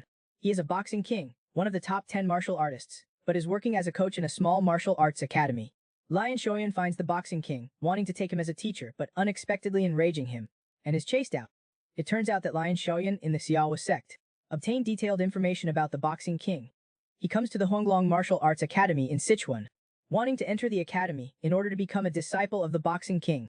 But unexpectedly, the academy head is not there, and the person conducting the interview is the Boxing King himself. Yuan Xiaoyan is secretly delighted. So he directly states his intention to take the Boxing King as his teacher, and to become a disciple of the Tianlai sect to learn Bai Bai Lei mind technique. But unexpectedly, after hearing his words, the Boxing King is enraged. A powerful aura explodes. The Boxing King says with killing intent, "How dare you mention the Tianlai sect? If you want to keep your life, you can't have any falsehoods." Under the Boxing King's oppressive aura, a trace of blood spills out from Yuan Xiaoyan's mouth. The opponent's strength is too high. Just the slightest bit of released pressure causes him severe internal injuries and renders him unable to move. Yuan Xiaoyan grits his teeth and persists. "I learned through the Seia Wu sect that the first coach of the Huangming Martial Arts Academy is the current successor of the Tianlai sect." Hearing this, the Boxing King's aura suddenly increases exponentially. The water cup on the table cannot withstand the pressure and shatters. And at this moment, Lion Xiaoyan is enduring immense pressure, the lifeblood of the sect, the next generation successor. "You don't need it," the Boxing King says coldly. He doesn't need the young man in front of him. That he could persist so long under his aura does indeed shock him. But the martial arts of the Tianlai sect are not something that can be learned just with talent. He doesn't make things difficult for Lion Xiaoyan anymore, and instead tells him to leave and never come to the Huanglong Martial Arts Academy again. Looking at the Boxing King's departing back, Lion Xiaoyan realizes that the martial arts of the Tianlai sect might be hiding an unknown secret. To the Boxing King, he might now be a potential threat to the Tianlai sect. In the worst-case scenario, he might be silenced. So he must join the Huanglong Martial Arts Academy and become a disciple. Only then can he avoid being silenced. Afterward, he finds the academy head and successfully joins the Huanglong Martial Arts Academy. At the entrance, they happen to meet the Boxing King, who is in a hurry to leave. The academy head kindly introduces Lion Xiaoyan to the academy's coach. In this way, a week passes. Lion Xiaoyan's training is very difficult every day because the Boxing King frequently gives him a hard time, wanting him to leave the academy. But Lion Xiaoyan has never given up on becoming the Boxing King's disciple. In the evening, the Boxing King returns home. As soon as he opens the door, his figure instantly freezes. Lion Xiaoyan is sitting at the dining table, eating with his wife and children. It turns out that Lion Xiaoyan saw that a direct offensive wouldn't work, so he prepares to target the people around him to get close to him. He takes the opportunity to approach the Boxing King's son, Du Guxing, and then becomes good friends with him. One time when the two were at a market, Lion Xiaoyan senses demonic energy. Turning his head to look, he sees a demon standing on a roof not far away staring at him. With his experience of living in the demon sect for over 20 years in his previous life, this person is not just a madman, but a demon from the elite of the demon cult. He is probably a member of the ghost spirit team led by Yin Gai. Lion Xiaoyan was very puzzled. How could the demon cult find him so quickly? He didn't want to get entangled with demons. He was worried that the Fist King's son would be in danger. And at this moment, someone suddenly pointed at the demon and shouted, "There's a madman over there." Looking at their attire, they are Taoists from the Qingqing sect. The demon was discovered. He glared at them fiercely, and then quickly left. The two Qingqing sect disciples also followed closely behind. At this time, Lion Xiaoyan was very puzzled. Why would an elite demon pretend to be a madman? He really wanted to catch that guy and ask him what was going on. But after thinking about it, he felt it was not necessary to take such a risk. Another month passed like this. Lion Xiaoyan has been trying to win over the Fist King's family for a month. But the Fist King didn't show any signs of giving in. One day he was aimlessly walking on the street. He suddenly saw his Xinyang martial uncle's wife walking hurriedly in the distance. So he went up and asked what had happened. It turned out that after Xinyang went home after grocery shopping, she found that the house was in a mess and Du Guxing was missing. She had looked everywhere she could, but still couldn't find him. At this time, Lion Xiaoyan remembered that Xinyang had once said that Du Guxing's body was special. So he quickly asked, "You said before that Du Guxing has a special constitution. What is the exact name?" The doctor said it's the heavenly yin body. Hearing this, Lion Xiaoyan was instantly stunned. Then he said seriously, "Xinyang, you go to the Yellow Dragon Martial Hall right now and tell head instructor Du Guxing has been kidnapped by the demon cult. Someone actually dares to kidnap the son of one of the 10 great experts, the Fist King." Yan Xiaoyan asked Xinyang to go to the Yellow Dragon Martial Hall and tell the Fist King Du Guxing was kidnapped by members of the demon cult. Only then did he realize that the demon he met in the market before was not looking at him, but at Du Guxing beside him. The demons, in order to find a heavenly yin body, pretended to be madmen and roamed around Sichuan, and the real identity of the demon was a member of the ghost spirit team. The leader of the Northern Ridge team is Yin Shea. In order to return to the demon cult, he planned to offer up Lu Buxing, who possesses the heavenly eagle body. According to the memories of his previous life, his senior brother Wei Xiaoyu's martial arts practice was the extremely yang yan gong. To neutralize the yang energy, he either had to take extremely yin medicinal herbs, or look for someone with a heavenly yin body and absorb their life force. Lion Xiaoyan's doubts from his previous life were also resolved. The Fist King's large-scale slaughter in the martial world was actually to avenge the people who killed his son. In his previous life, Lion Xiaoyan knew a little about Yin She Gai. His main area of activity was in Sichuan, and he knew his hiding places like the back of his hand. Now he only needed to check them one by one. He just hoped it wasn't too late. On the other side, after obtaining the heavenly yin body, Yin She Gai had already set off for the demon cult. On the way, their convoy was intercepted by the Qingqing Sect Taoists. Yin She Gai ordered his subordinates to kill the Taoists blocking the road. Immediately, 3 demons jumped up and attacked the Qingqing Taoists. Faced with the simultaneous attacks of 3 demons, the Qingqing Sect Taoists could only passively defend. At this time, Lion Xiaoyan was hiding in the dark, waiting for an opportunity. He knew that he had no chance of winning alone.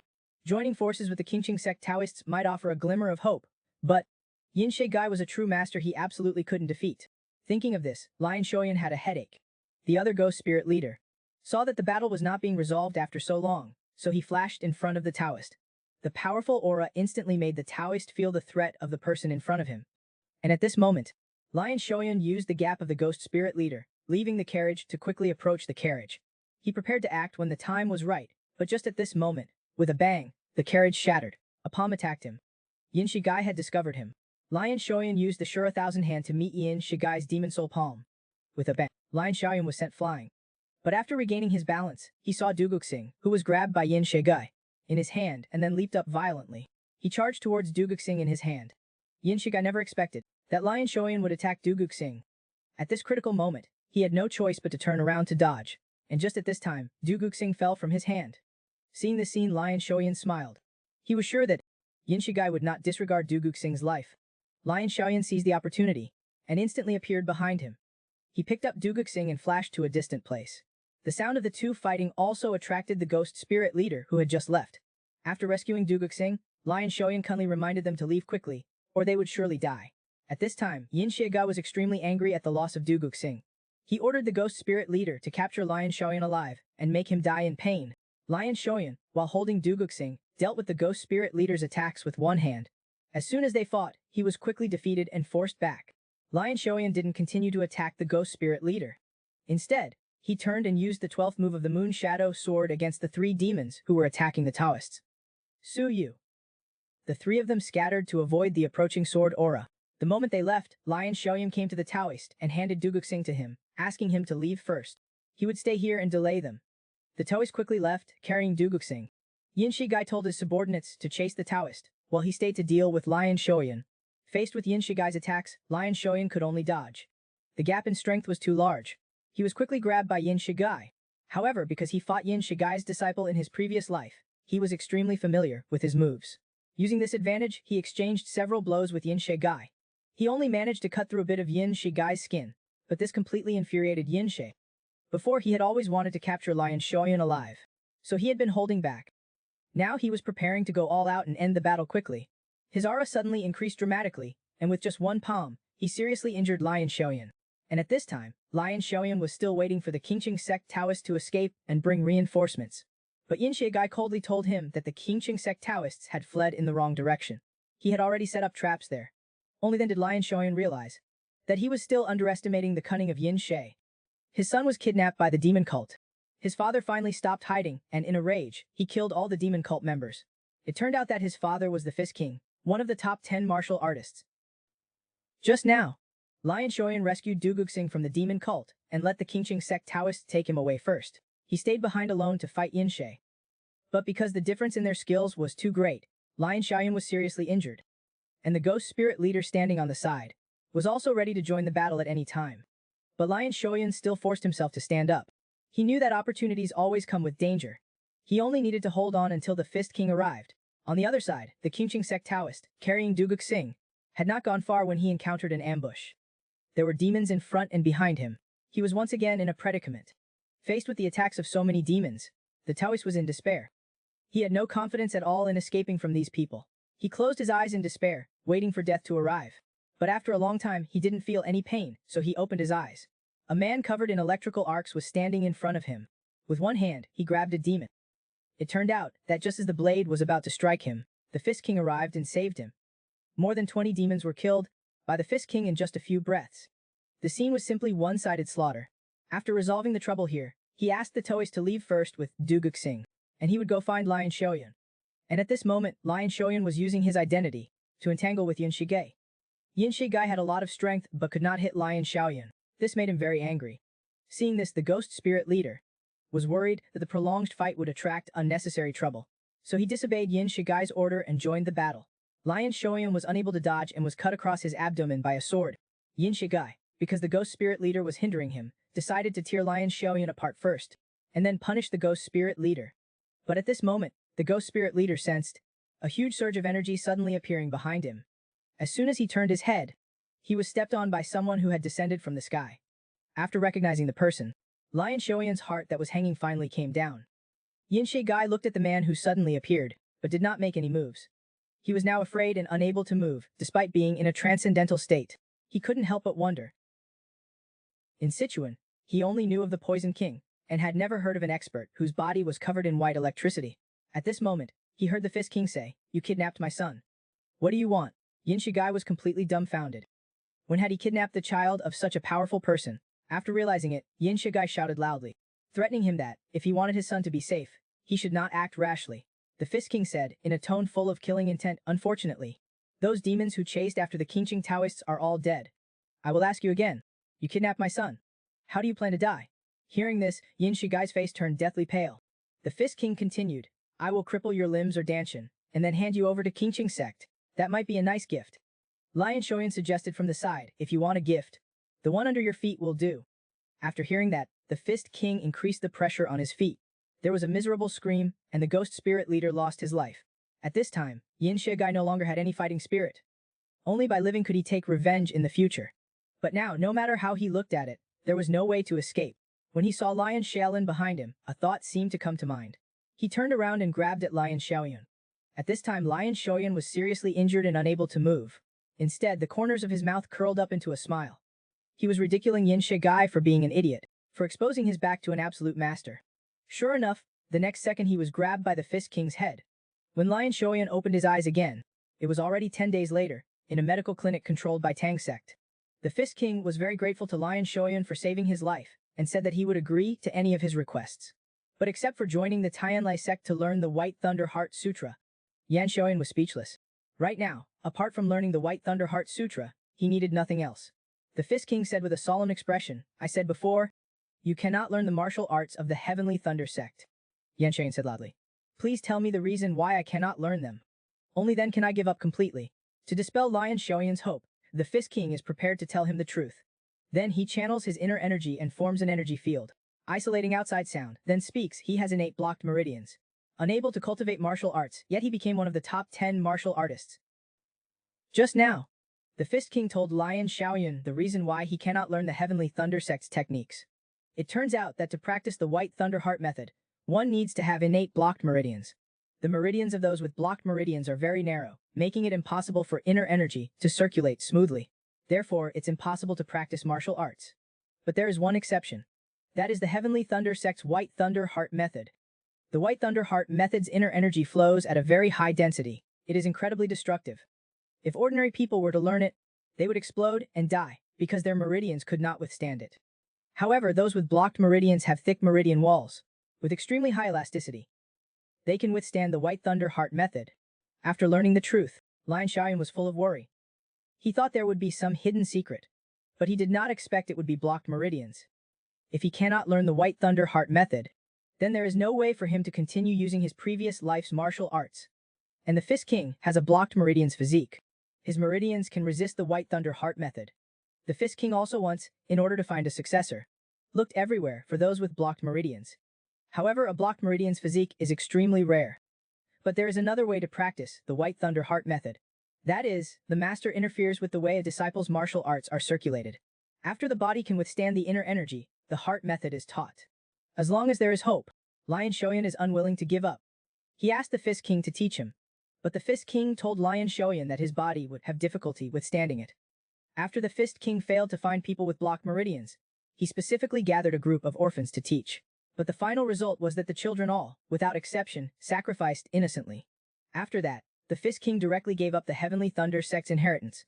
But Lion Shoyan is different from others. The moment he stepped into the martial world, he was ready to sacrifice. Under Lion Shoyan's persistent insistence, the Fist King agreed to his request. Before channeling the energy, the Fist King was still persuading him, but Lion Shoyan did not refuse at all. In his previous life, he was a disciple of the Heavenly Demon. He learned the strongest martial art, the Heavenly Demon Divine Art, and has a lot of experience. Now he only needs to follow the Fist King and channel the White Thunder Heart method inner energy into his body, circulating it once through his body. Although Liang Shoyan had practiced the Heavenly Demon Divine Art in his previous life, he did not dare to be careless. If he could not keep up with the Fist King's inner energy, then his meridians would break, and he would die. At the beginning, he was able to deal with it calmly. But as the Fist King channeled more inner energy into his body, with higher intensity, Yuan Shoyan's expression became somewhat pained. Blood also spilled from the corners of his mouth, and his mind began to become a little hazy. Yuan Shoyan gritted his teeth and persevered. At this moment, the Fist King was also very worried. They had reached the final moment. If he were to stop now, Yuan Shoyan would fall into a predicament from which he could not escape. He could only pray silently in his heart. As long as Lion Shoyan did not lose consciousness, it would be over after persisting for a while longer. Along with Lion Shoyan's roar, a massive amount of energy burst forth from his body. At this moment, the Fist King did not know if it was successful. Lion Shoyan was sitting there motionless, with blood continuously flowing from his mouth. Just when he was regretting his recklessness, several arcs of electricity suddenly appeared on Lion Shoyan's body. Then his heart resumed beating. He slowly stood up. At this moment, the Fist King realized that he had succeeded. Lion Shoyan successfully learned the White Thunder Heart method. This was truly a stroke of luck. Thus, Lion Shoyan officially became the Fist King's disciple. But he had some questions about this matter. After practicing the White Thunder Heart method, he felt that the distribution of the inner energy in his body was uneven. For no reason, he had lost a lot of inner energy. The Fist King told him. This was because the density of the inner energy in your body had increased, so the volume had to shrink. To make a change, you have to increase the time you spend cultivating the heart method. But it's still very difficult to do that just with this one thing. Because the inner energy produced by the White Thunder Heart method has a high density, the efficiency of accumulation is very slow. However, the low efficiency only applies to the inner energy produced by the White Thunder Heart method. It has the property of attracting the surrounding Kuai. When the total amount of inner energy exceeds a certain level, the accumulation efficiency will also increase, enough to reach the efficiency of the 9 great sects and the 5 great families' heart methods. However, it requires a foundation of 1 Jiazi's worth of inner energy. Lion Xiaoyan was speechless. In 60 years, he would have become an old man. The Fist King, seeing him frowning, tossed him a small box. After Lion Shoyan opened it, it turned out to be a secret spiritual medicine from the Shaolin Temple. Brat, this spiritual medicine was what the Fist King, when he was young, obtained from Abbot Yongwen, the elder abbot of the Shaolin Temple. Taking one can increase 1/2 Jiazi's worth of cultivation. However, because of the White Thunder Heart method, Lion Shoyan can only get 1/4 Jiazi's worth of inner clothing after taking it. To consolidate the White Thunder Heart method, Lion Shoyan began to cultivate assiduously under the Fist King's guidance. When eating dinner at night, he found a piece of paper on the table. After reading the contents, Lion Shoyan was shocked. He didn't expect the time to arrive so quickly. The young man had to walk back and forth over a pile of leaves 10,000 times each day, without making the leaves sound, and without leaving any trace on them. At the same time, he had to punch 10,000 times each day until lightning appeared on his fist. After Yan Shoyan learned the White Thunder Heart method, he practiced every day with his master. One day when he was having dinner, he found that a piece of paper had suddenly appeared on the table. After opening it, his expression changed. Previously he had promised to treat the inner demons of the Afternoon Gate's junior disciple. They arranged for Lion Shoyan to meet them outside the city 2 days later. Lion Shoyan was a little worried. 3 months had passed. Now they were finally contacting him again. He was worried that a conflict had arisen within them. If he cured the inner demons, would they turn around and try to eliminate him? How could he defend against that? Through the incident with the Yin Shi ghost, he knew that even if he knew the future, it was not omnipotent. One always had to consider the variables. Now, because the foundation of his White Thunder Divine Art was not yet solid, he could not use inner shadows. If he encountered danger, it would not be something he could bear. Before Lion Shoyan had left the city, he was stopped by the Afternoon Gate's disciples. Under their lead, Lion Shoyan arrived at the designated location. Yan Shoyan pushed the door open and his figure was instantly shaken. There were many people in the room, all holding weapons. They did not look to be in good condition. It seemed as though they had just experienced a battle. A girl was lying on the bed, tormented by her inner demons. She no longer looked like a human. Just as Yan Shoyan was about to speak to start treatment, a beam of sword light shot towards him. It turned out that while on the way here, the people of the lower gate had encountered an attack. They thought Lion Shoyan had leaked the information, because he was the only one who knew about it. However, Lion Shoyan did not know their departure time or location, but the people of the afternoon gate still considered him the most suspicious, because Lion Shoyan knew a lot of information about the afternoon gate and could cure the demon's inner demons. This made them believe that Lion Shoyan had connections to the demons. At this moment, Lion Shoyan understood that it was impossible to complete the treatment easily. The lower gate would not be easily convinced that he had not leaked the information. Then it could only be that someone within the lower gate leaked it. Perhaps the person who caused the junior disciple to become so ill was a demon spy hidden within the lower gate. Lion Shoyan wanted to continue to persuade them to let him treat the junior disciple first, but the people of the afternoon gate insisted that he was one of the demons. They prepared to capture him and negotiate with the demon lord. Lion Shoyan helplessly rubbed his head. He originally did not want this to happen. He simply shouted loudly, "Come out!" Immediately following that, an immense pressure descended from the sky. The person who had arrived was his master, the Fist King. Lion Shoyan asked his master to restrain everyone, but not to harm them. Seeing the person who had suddenly appeared, the people of the lower gate all raised their swords and charged towards him. The Fist King only moved his fingers, and these people instantly became immobile. Lion Shoyan couldn't help but marvel at his master's power. Just with finger wind alone, he suppressed everyone on the other side. After a few breaths, everyone in the room was subdued by the Fist King. Lion Shoyan walked to the girl's bedside. On the table next to her was the martial art manual she had been practicing, the Teye Divine Art. Lion Shoyan picked it up and looked through it. It was indeed the same as what he remembered. He and the elder were prepared to begin the girl's treatment. Through exploring her pulse, he learned that the girl's meridians had not yet died. Lion Shoyan channeled a trace of inner energy into the girl's body to awaken her consciousness. Although there would be some side effects, there were some things that had to be instructed. Without the patient's own will to back it up, it is impossible to overcome inner demons. After she regained consciousness, Lion Shoyan helped the girl sit up. He had the girl circulate her energy along the path he had guided, and she could not lose consciousness along the way. Lion Shoyan placed his palm on her back. A trace of inner energy slowly entered her body. At this moment, he realized that the girl's danshin had atrophied. Her acupoints were narrow and were filled with turbid kuai. If a mistake were to occur during the circulation of energy, he would be framed as a demon spy. And the reason for her inner demons was because she had mastered a flawed heart method, which even experts could not see, because hidden within the secret manual was a fatal flaw. The more proficient they became, the more toxins accumulated in the body, eventually spreading to the heart. Actually, the method for treating inner demons is very simple. One only needs to eliminate the toxins from the body. Soon Lion Shoyan forced the toxins out of the girl's body. Then he wiped the toxins from the surface of the girl's body, because he was afraid that the toxins that had just been removed would enter her body again. At this moment, Lion Shoyan noticed the mole on the girl's collarbone and the scar on her neck. When he was leaving, he asked the people of the afternoon gate to bring the girl to see him on a regular basis. Because removing inner demons is not something that can be solved in one go. After leaving, Lion Shoyan was very worried. Because he was worried that his master would misunderstand him, thinking he was one of the demons, and that the previous kidnapping incident was staged by him.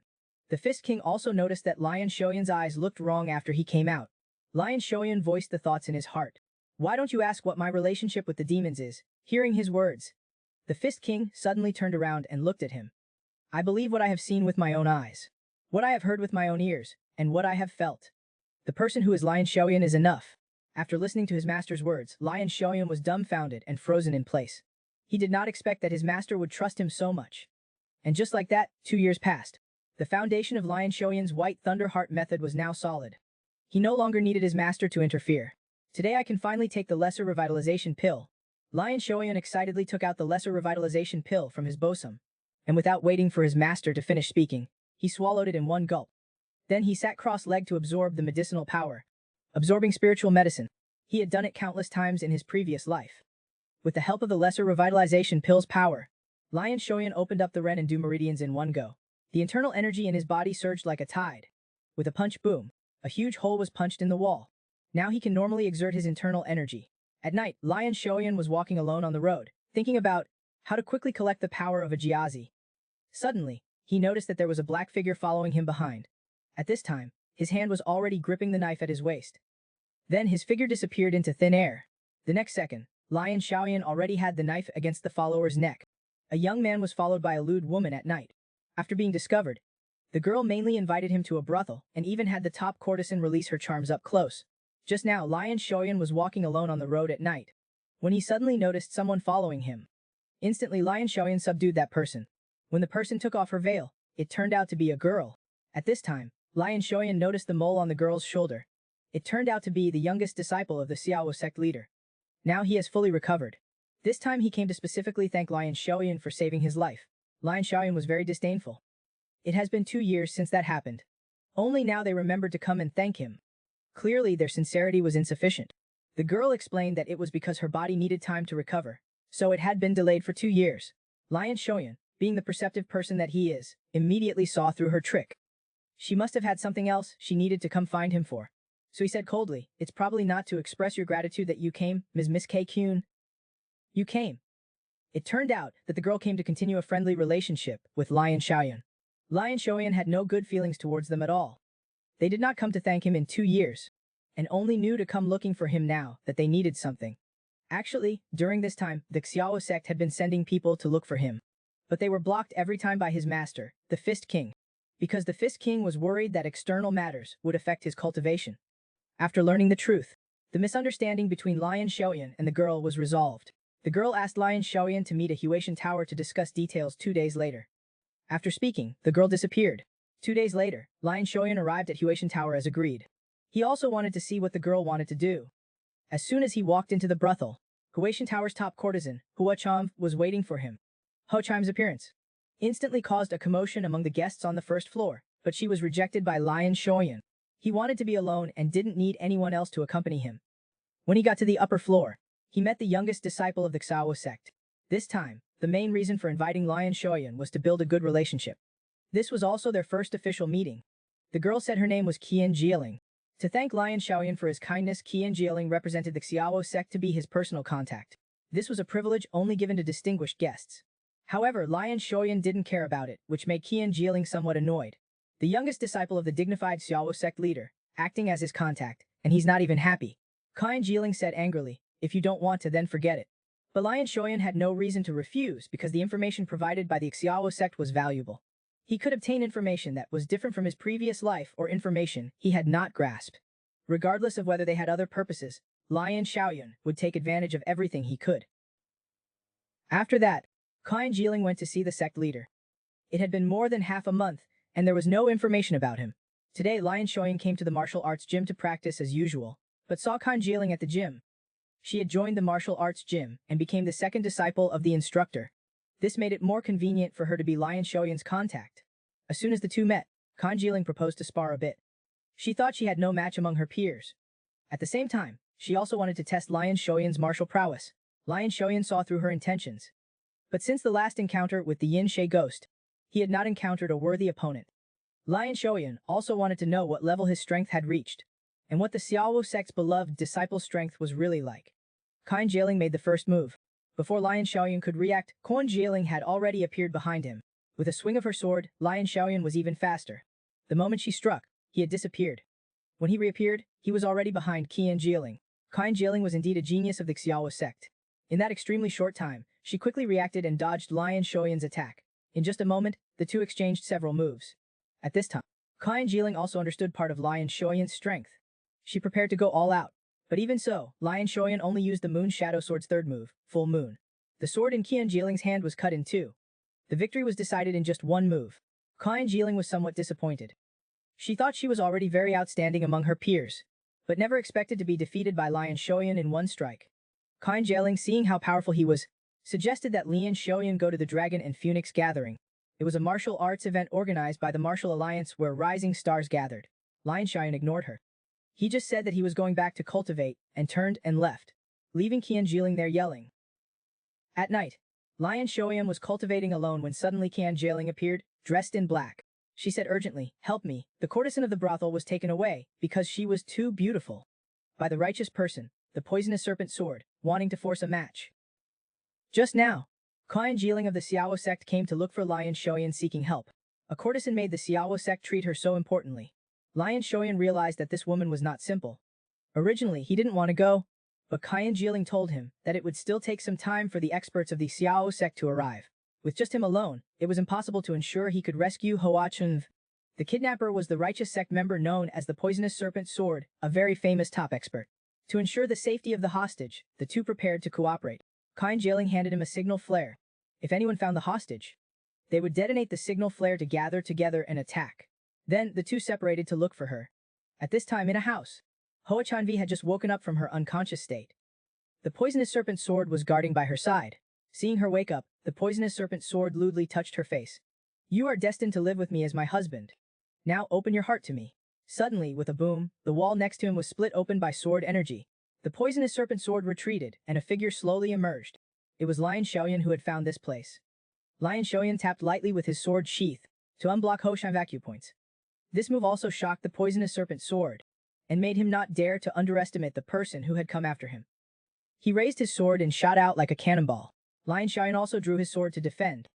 The Poisonous Serpent Sword's swordsmanship was tricky and strange. It was as agile as a poisonous snake. Lion Xiaoyan was having some trouble dealing with it, so he used the sword-switching technique. The Moon Shadow Sword's 12th move, Shrinking Moon, instantly appeared. Several sword energies shot towards the Poisonous Serpent Sword. But it wasn't over yet. Switching swords only served to confuse him. Immediately after, Lion Xiaoyan used the second move. Crescent Moon attacked him as quickly as lightning. There was a clang. The Poisonous Serpent Sword blocked that fatal blow. Lion Xiaoyan retreated quickly. Before the Poisonous Serpent Sword could react, Lion Xiaoyan used the Moon Shadow Sword's 8th move. Several moons. In just a split second, Lion Xiaoyan appeared in front of the Poisonous Serpent Sword. With a sword, he slashed towards his neck. This sword was as fast as lightning. The Poisonous Serpent Sword was a master after all. In just a moment he reacted. He slightly tilted his body, dodging the vital spot. The sword light grazed his shoulder. The body injury also completely enraged the Poisonous Serpent Sword. He unleashed several sword energies towards Lion Xiaoyan. Lion Xiaoyan raised his sword to meet them, but just at this moment, the Poisonous Serpent Sword smiled slightly. Then several hidden arrows were shot out. Seeing the hidden arrows hit Lion Xiaoyan, the Poisonous Serpent Sword smiled. But just then Lion Xiaoyan suddenly appeared at his side. With a punch that contained the power of lightning, hitting him in the face. The one who was hit by the hidden arrows just now was Lion Xiaoyan's afterimage.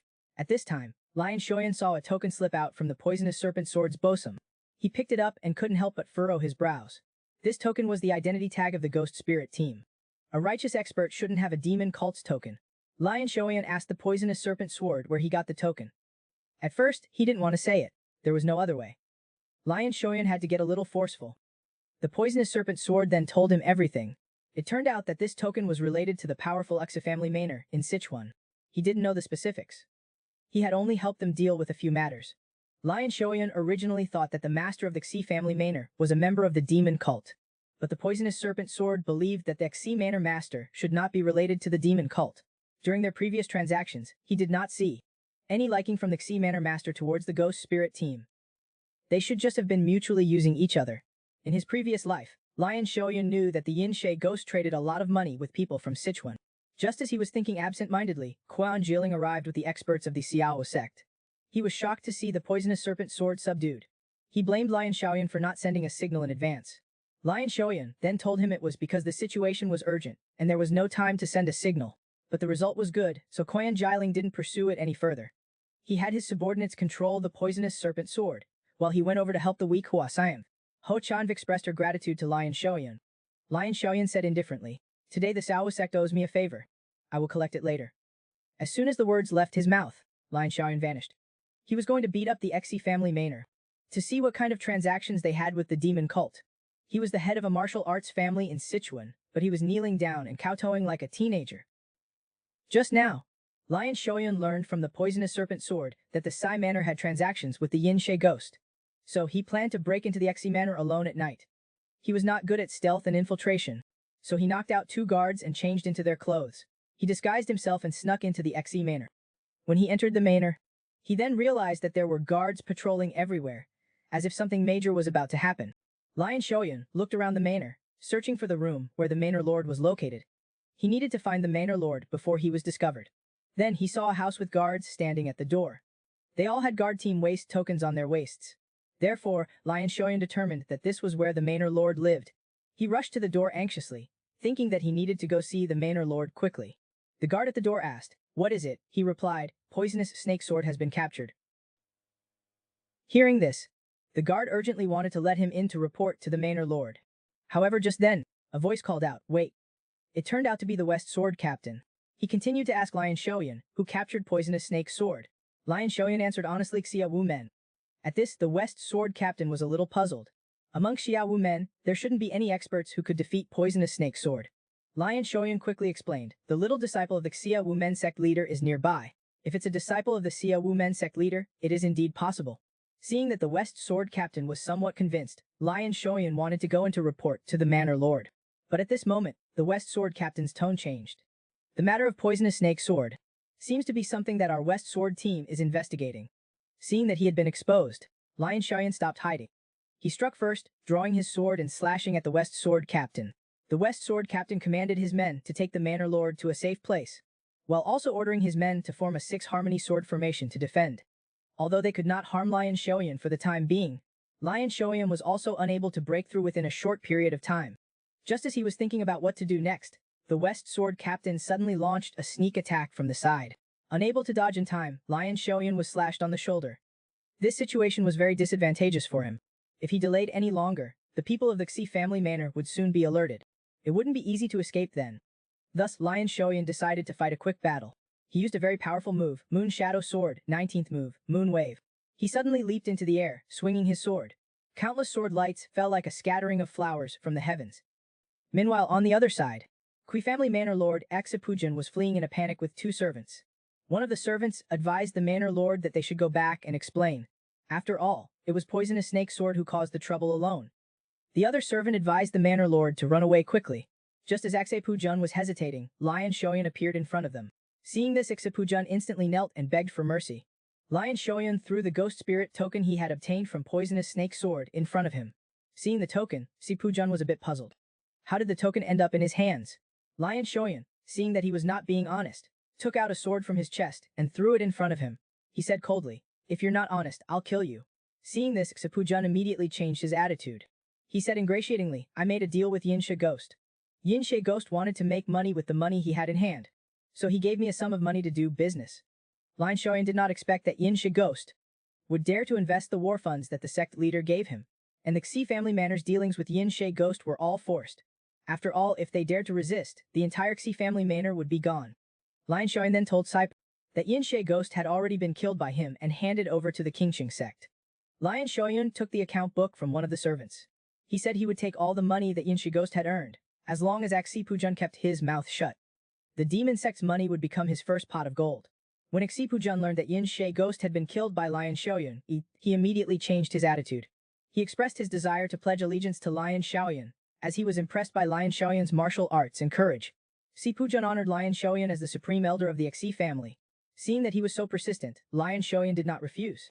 He threw the account book to Axipujan and told him to take care of Yinshe Ghost's affairs. Even though he had become the supreme elder of the Xi family manor, Lion Xiaoyan would not remain at the Xi family manor. This action instantly moved Axipujan greatly. He believed that Lion Xiaoyan was doing it to save his face. After the matter at the Xi family manor concluded, a few days later, Can Jieling found Lion Xiaoyan. He brought the thing he was looking for. Lion Xiaoyan took it and looked at it. It was the problematic martial arts that the heavenly demon had spread into the orthodox martial world. The Red Fire Divine Art, a martial art based on yang energy. It should be able to restrain Du Guxing's heavenly yin constitution. Some time ago, Lion Xiaoyan and Qian Jieling went to their masters for dinner. He saw that his master was in low spirits and knew that his master must be worried about his son's matter. Du Guxing was of the heavenly yin constitution. In order to evade the demon sect's Fist King, he had brought his entire family to Qingqing Mountain. However, hiding in Qingqing Mountain was not a long-term solution. To resolve his master's worries, Lion Xiaoyan told Qian Jieling to send a message to the head of the Hu Yang Trading Company, saying that he had a way to treat his son's inner demon. Now the head of the Huo Yang Trading Company had arrived in Sichuan with his son. He was not a doctor, yet he had healed the illness of the richest man in the martial world's son. He not only did not ask for any money, but gave all his money to the other party. He asked him to help buy spices. It turned out that just now, Lian Xiaoyan had healed the inner demon of the son of the head of the Central Plains' #1 trading company. His son's inner demon was caused by studying the martial art that the heavenly demon had spread throughout the martial world, the Red Fire Divine Art. This was a piece of cake for him, a former disciple of the heavenly demon. The head of the trading company wanted to express his gratitude by giving him a tael of gold. However, Lion Xiaoyan did not accept it. Instead, he gave all the money on his person to him and asked him to help buy spices. Because Lion Xiaoyan knew that next autumn, The sea area near Zhejiang, where the Huoyang Trading Company was located, would have a large number of pirates, resulting in reduced trade and a huge increase in the price of spices. This would be an important asset for him to step onto the path of being an elder. Although Lion Xiaoyan did not take the trading company head's money, he obtained the VIP token of the Huoyang Trading Company. To become an elder of the Martial Alliance, Lion Xiaoyan needed the power of the Huoyang Trading Company. During this time, he had obtained the support of Seia Wu men, and had also acquired the Huoyang Trading Company, which should have belonged to the demon sect leader. It was only a matter of time before it was discovered. Therefore, Lion Xiaoyan planned to lay low. Just then, Lion Xiaoyan suddenly sensed danger behind him. As he turned around, he saw a huge fist coming toward him. Hastily, Lian Xiaoyan drew his sword. A sword kai was unleashed. It turned out to be his master. The Fist King wanted to test his strength. Lion Xiaoyan did not disappoint his master. He could now use lightning on his weapon. His ability to manipulate lightning had also reached the lightning spirit realm. Lion Xiaoyan followed his master to the Tang Sect in Sichuan.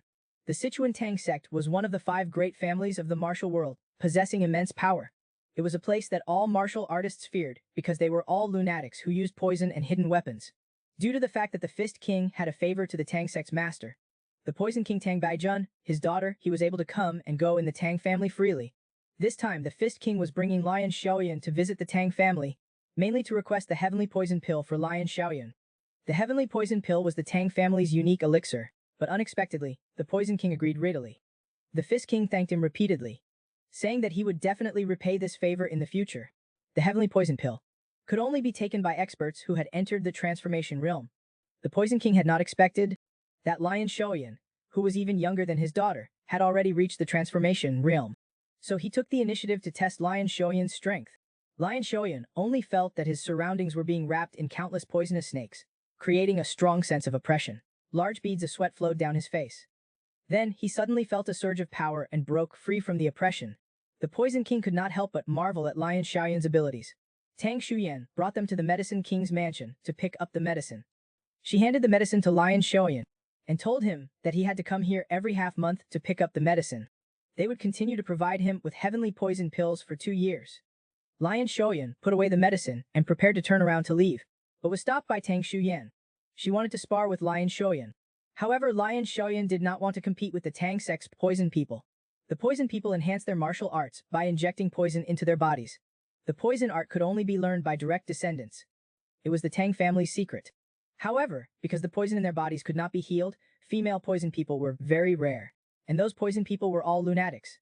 In a sense, Lion Xiaoyan believed that poison attacks were even more terrifying than demonic attacks. Furthermore, there were no benefits to be gained from competing with Tang Shuan. Lion Xiaoyan was unwilling. Tang Shuan suggested making a bet. If he won, she would give him something. At first, Lion Xiaoyan thought the heavenly poison pill was pretty good, but when he saw the thing that Tang Shuan took out, Lion Xiaoyan's eyes were widened. This thing was too precious. He couldn't refuse it. He was the most powerful blacksmith in the martial world. Before he died, he burned his soul and made 5 famous swords. What Tang Shuan took out was one of them. It was a famous sword called War Furnace. Lion Xiaoyan could not resist its temptation. For people who used swords, Yezi's sword was a treasure that they would even gamble their lives to obtain. However, he did not have any valuable things to use as a bet. Tang Shuan did not want anything precious from him. She went to the Fist King, hoping that after she won, the Fist King would agree to a request from her. The Fist King nodded his head in agreement. Seeing that his master had agreed, they began their match. Lion Xiaoyan accepted her challenge. Although he did not know what Tang Shuyan's goal was, since she had taken out War Furnace as a bet, she was confident that she would absolutely not lose to Lion Xiaoyan. But that did not matter. He was going to have the divine sword War Furnace. Since his opponent was a poisoned person who used poison, he needed to be extra alert to avoid being poisoned.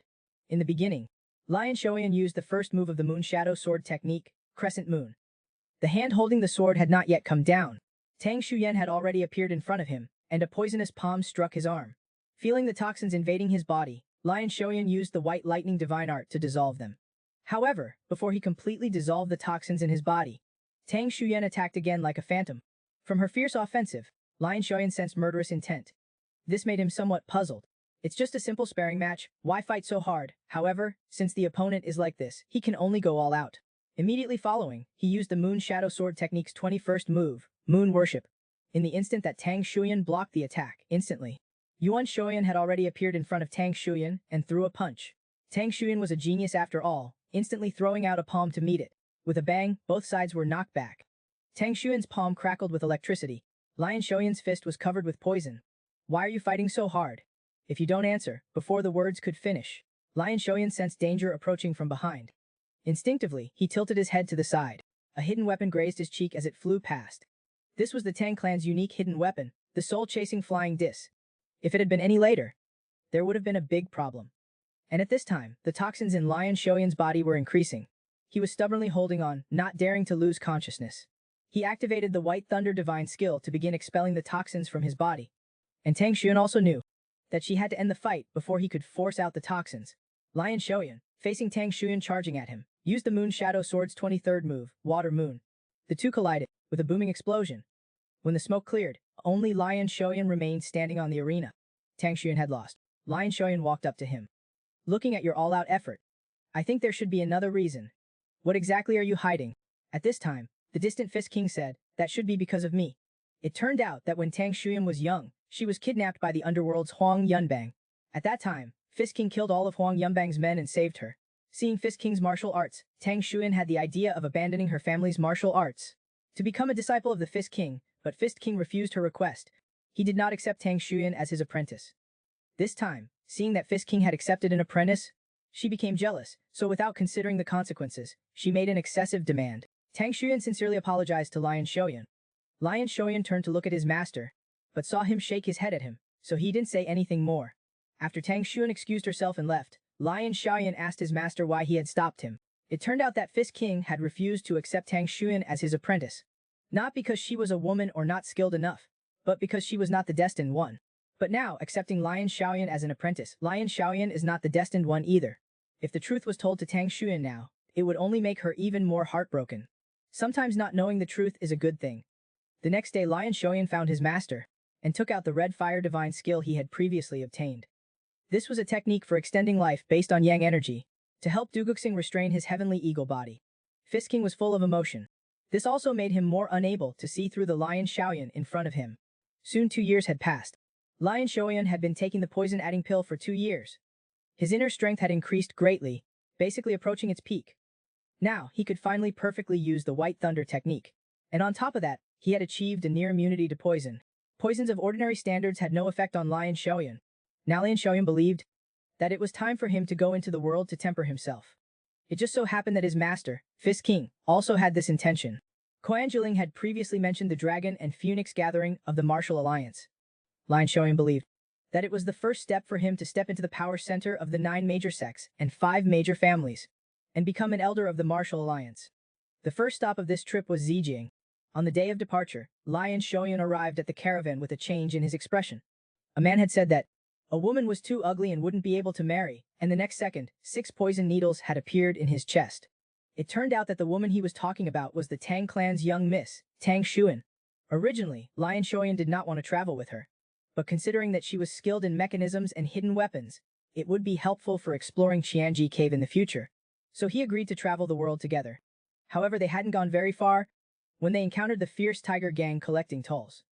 Normally, paying the money would be enough to pass, but Kuan Jiling and Tang Shuyan's beauty aroused the bandits' evil intentions. They wanted to capture the two of them and have a friendly, deep interaction. Just then, the leader walked up to Tang Shuyan. With a gust of wind, Tang Shuyan's right eye, which was covered by her hair, was revealed. Seeing this scene, the man backed away 3 steps in fright, spitting out in disgust, saying it was a real letdown. With that face, you'll never be able to marry. But since you can't marry anyway, how about becoming my concubine? Actually, if the scar is covered up, she looks pretty good.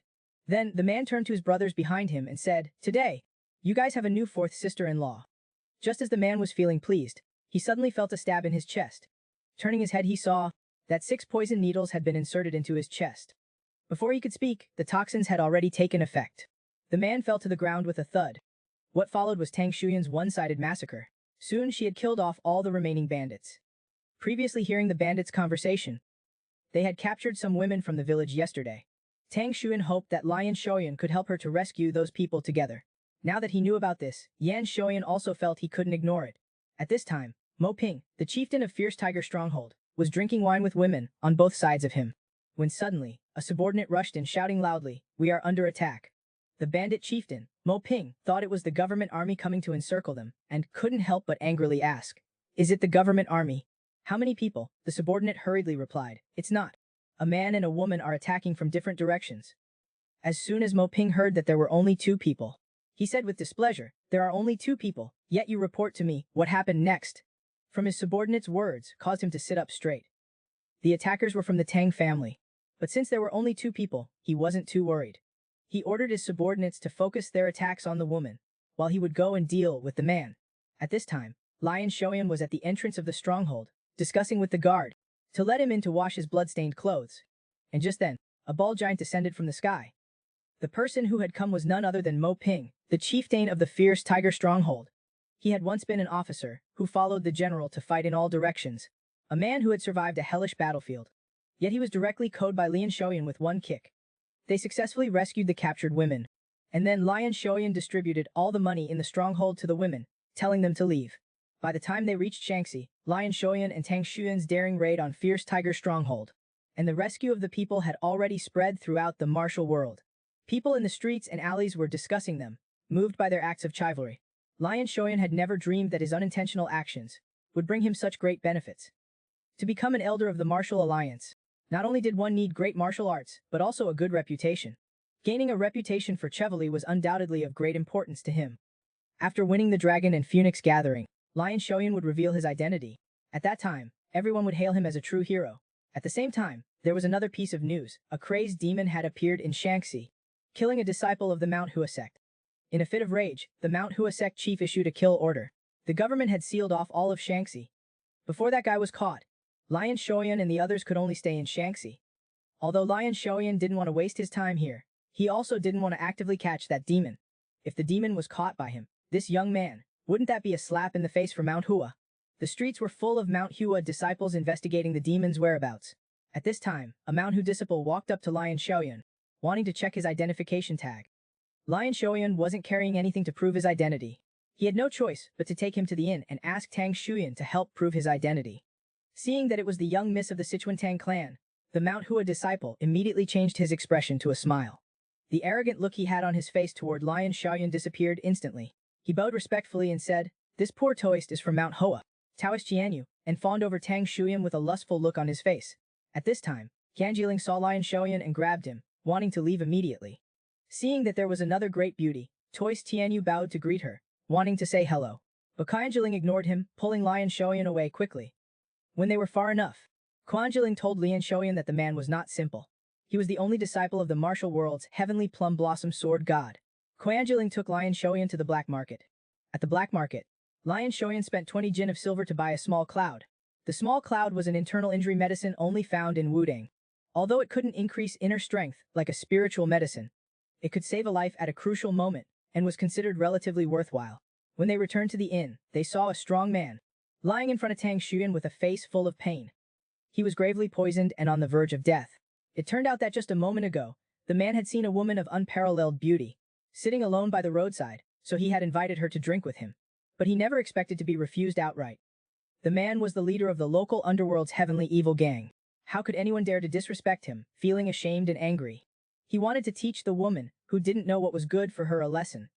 But before he could raise his hand, he felt a sharp pain in his chest. Immediately following, he collapsed limply on the ground. Without even realizing it, he had been heavily poisoned. Lion Shoyan, seeing that he could still hold on for so long after being poisoned, knew that he must have decent martial arts. He was also a local big shot. Considering all these things, he should be of great use. So Lion Shoyan persuaded Tang Shuan to let the man go, and let him handle the man. Lion Shoyan leaned down and said softly to the man, "If you help me with a small task, not only will I detoxify you, but I will also act like this whole thing never happened." Seeing that he could save his life, the man agreed immediately. That night, Zhang Xiang was somewhat indignant. He was the leader of the heavenly evil gang. When had he ever suffered such humiliation? So he mobilized his subordinates, preparing to kill Lion Shoyan under the cover of night. But just as he picked up his weapon and prepared to leave, the door was suddenly broken open with great force. The subordinates who were just about to leave were blown away. Zhang Xiang looked at the doorway in a panic. Just then Lion Shoyan walked in calmly, with all the members of the heavenly evil gang lying on the floor behind him. It turned out that Lion Shoyan wanted Jianshang to use the power of the underworld to help him find the location of the crazed demon. When the time came, he would then hand the demon over to the Mount Hua sect. In this way, he could lift the lockdown and also have the Mount Hua sect owe him a favor. Not long after, Zhang Xiang told Lian Xiaoyan that he had found the location of the demon. Lian Xiaoyan disguised himself and prepared to go take a look at how the Mount Hua Taoists were going to capture the demon. When he arrived at the time, the demon is already surrounded by the Mount Hua disciples, judging by their positions. Even Lian Xiaoyan recognizes that this is the Plum Blossom Formation. 5 first-class masters have trapped the demon, who is a top-level expert. In the formation, the demon is only on the receiving end. Suddenly the demon bellows, his momentum surges instantly, and then he rushes recklessly towards one of them. Seeing this, Taoist Tianyu, in order to save his companion's life, leaves his position and rushes towards the demon. Seeing someone rushing at him from behind, the demon reveals a smile and then suddenly changes direction and sprints towards the opening in the formation. Because Taoist Tianyu left his position, the formation fails, and the demon takes the opportunity to break their encirclement. Lian Xiaoyan, who is watching from the sidelines, cannot help but curse them as idiots, and immediately chases after the direction where the demon escaped. The demon was injured from the previous fight and was quickly caught up by Lian Xiaoyan. But in order not to leave sword marks on the demon, revealing his identity, Lian Xiaoyan prepares to suppress him with his bare hands. The demon, seeing someone chasing him, directly uses his innate ki, consuming his life force, preparing for a desperate fight. Facing a demon whose strength has surged, Lian Xiaoyan, without using a weapon, is finding it very difficult to cope. He cannot break through the demon's protective armor with just his fists. Since exterior attacks are ineffective, Lian Xiaoyan prepares to attack from within. At this moment, his right hand is seen covered in lightning. Then he suddenly leaps up, hitting the demon's head with a palm strike. The power of the lightning destroys the demon's body from the inside out, eliminating the demon. Lian Xiaoyan breathes a big sigh of relief. Now he just has to wait for the Mount Hua disciples to arrive. But just as he is about to leave, a voice suddenly comes from behind. "I'd like to chat with you. Do you have time?" Hearing the voice, Lian Xiaoyan is startled. When did this person appear? He had not noticed him at all. Don't let his short stature fool you, he isn't even 1.5 meters tall. He is actually the #1 swordsman of Mount Hua, the Plum Blossom Sword God, one of the top 10 martial artists. When Lian Xiaoyan was about to leave after getting rid of the demon, the Plum Blossom Sword God suddenly appeared and asked him to have a chat. He was very curious why Lian Xiaoyan chose to leave after defeating the demon and also concealed his identity. Lian Xiaoyan does not hide anything but states his reasons directly. He simply does not want to cause unnecessary misunderstandings. The Mount Hua Sword God, after learning this, still expresses, on behalf of Mount Hua, that they owe Lian Xiaoyan a favor. The Plum Blossom Sword God laments, "My disciple should trust his fellow disciples and should have kept his position in the formation." At this point, Lian Xiaoyan cannot help but curse Taoist Tianyu inwardly. What an idiot. The Plum Blossom Sword God asks Lian Xiaoyan if there is anything else he needs. Lian Xiaoyan replies that he does not need anything. He just hopes that the blockade can be lifted soon. Lian Xiaoyan does not show even the slightest greed, which makes the Plum Blossom Sword God look at him in a new light. The Plum Blossom Sword God hopes that when Lian Xiaoyan travels, he can take Taoist Tianyu with him. Hearing this, Xiaoyan flatly refuses. He does not want to bring that idiot along. The Plum Blossom Sword God believes that Tianyu has been stuck in the mountains all his life, praised as a genius, which is not good for his future growth. He needs to train more in the martial world, so that he can realize his own shortcomings. He also states that Lian Xiaoyan can use force on him on the road. Seeing that Lian Xiaoyan is still unwilling, the Plum Blossom Sword God takes out an identity token from his breast pocket. Seeing this, Lian Xiaoyan's whole body tenses up. This is the Plum Blossom Sword God's token of gratitude, a proof of the favor he received, to be returned in the future, a priceless and invaluable object. Because of the token of gratitude, Lian Xiaoyan agrees to travel with Taoist Tianyu. The next day the group sets off again on the road to Zijing. Even though Lian Xiaoyan is not happy to see Taoist Tianyu, he is still grateful to Taoist Tianyu for giving him a chance to meet the ghost, one of the top 10 martial artists. Lian Xiaoyan did not let Tianyu ride in the carriage with them, but rather made him ride a horse alone, which made Tianyu very unhappy. During the evening rest, Tianyu kept mentioning intentionally or unintentionally that his master is the Plum Blossom Sword God. Lian Xiaoyan acts as if he doesn't care at all. Finally, unable to bear Tianyu's self-righteousness any longer, Lian Xiaoyan suddenly speaks up. "I remember. I saw some wild dogs in the forest not long ago. Some wild dogs were attacking their prey. One of the wild dogs disrupted the formation and attacked the prey, causing the prey to escape through the gap in the formation. Wasn't that wild dog really stupid?" At this moment, Tianyu has not yet understood what Lian Xiaoyan means, and still defends that wild dog. That wild dog must have had its reasons. Yan Xiaoyan continues, "Luckily they were only wild dogs. At most they will go hungry. But if this happened in the martial world, wouldn't that be a terrible thing? Someone's wrong judgment let a serial killer go and many innocent people might be sacrificed." Even now Tianyu still has not realized it and continues to defend himself. But in the middle of his sentence, he suddenly realizes something and stands up suddenly, shouting angrily, "What are you saying?" Lian Xiaoyan says nonchalantly, I was just talking about some wild dogs. Tiny is now trembling with anger, his jaw clenched but unable to vent. Late at night, after everyone is asleep, Tianyu wakes Lion Xiaoyan and asks him to talk in private. Lion Xiaoyan follows him to a remote place. Tianyu's attitude changes instantly. He wants to avenge the humiliation he suffered earlier. But no matter what he says, Lion Xiaoyan simply does not get angry. Finally, Tianyu, furious, draws his weapon, wanting to settle things with Lion Xiaoyan with force. Lion Xiaoyan finds it very boring and turns to leave, but in his heart, he is thinking, hurry up and fight me. Lion Xiaoyan's attitude completely enrages Tianyu. Tianyu roars, his momentum surging instantly, then calls out loudly to Lion Xiaoyan. At this time, Lion Xiaoyan says mockingly, you forced me to fight you. Tianyu says impatiently, I know, come at me, before he can finish his sentence. Lion Xiaoyan suddenly disappears before his eyes and appears again right in front of Tianyu, before he can react, striking his neck with his sword.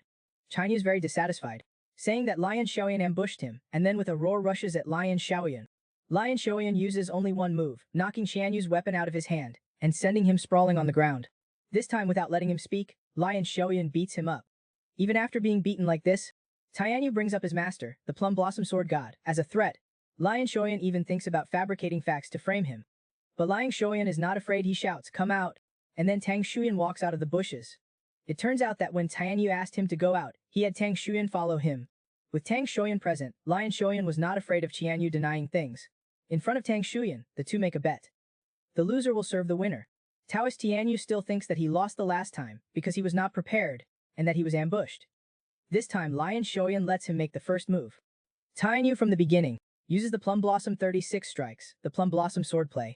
But Lion Xiaoyan only uses a simple punch to block his sword energy. Then, with a flash, he appears in front of Tianyu and heavily punches him in the face, ending the fight with just 2 punches. According to the bet, Taoist Tianyu has to serve Lion Xiaoyan and becomes his driver. But they haven't gone far when the convoy stops because 2 groups of bandits are quarreling in the front. But before long, another convoy stops beside them. Lion Xiaoyan, seeing the flag of the convoy, is startled. Lion Xiaoyan and his group continue to travel towards Hangzhou, Zhejiang, but unexpectedly encounter bandits on the road again. However, this time, there is another convoy. The guards of the convoy are all top-level experts. Seeing the flag of the convoy, Lion Xiaoyan's expression is solemn. 2 flags are hanging on the back of the horse. One represents the royal family, and the other represents the Zhuge family. A young girl is sitting in the carriage, which makes Lion Xiaoyan somewhat puzzled.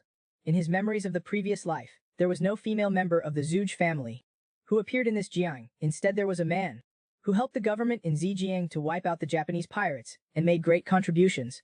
In the martial world, he earned the title of Earth Dragon. When they rest for the night, the woman of the Zhuge family takes the initiative to approach Lion Xiaoyan's camp. She says that her name is Zhuge Hui, and that she wants to make friends with everyone. This makes Lion Xiaoyan suspicious of Zhuge Hui. The group chats happily around the campfire, and in the middle of this, Zhuge Hui invites them to travel together. But Lion Xiaoyan's destination is Hangzhou, while Zhuge Hui is going to Zhejiang. But in order to travel with Lion Xiaoyan, Zhuge Hui changes her destination to go to Hangzhou as well. This makes Lion Xiaoyan even more curious about Zhuge Hui. He doesn't know what this woman's purpose is. After arriving at Hangzhou, Lion Xiaoyan separates from Zhuge Hui. Zhuge Hui is also very curious about them. The disciple of the Plum Blossom Sword God, the young miss of the Tang family, a mysterious but extraordinary woman. And the young master lion who leads this group. She wants to use the power of her family to investigate them. Then she walks out of the carriage. Looking at her now, she has completely changed her appearance and become a handsome young man.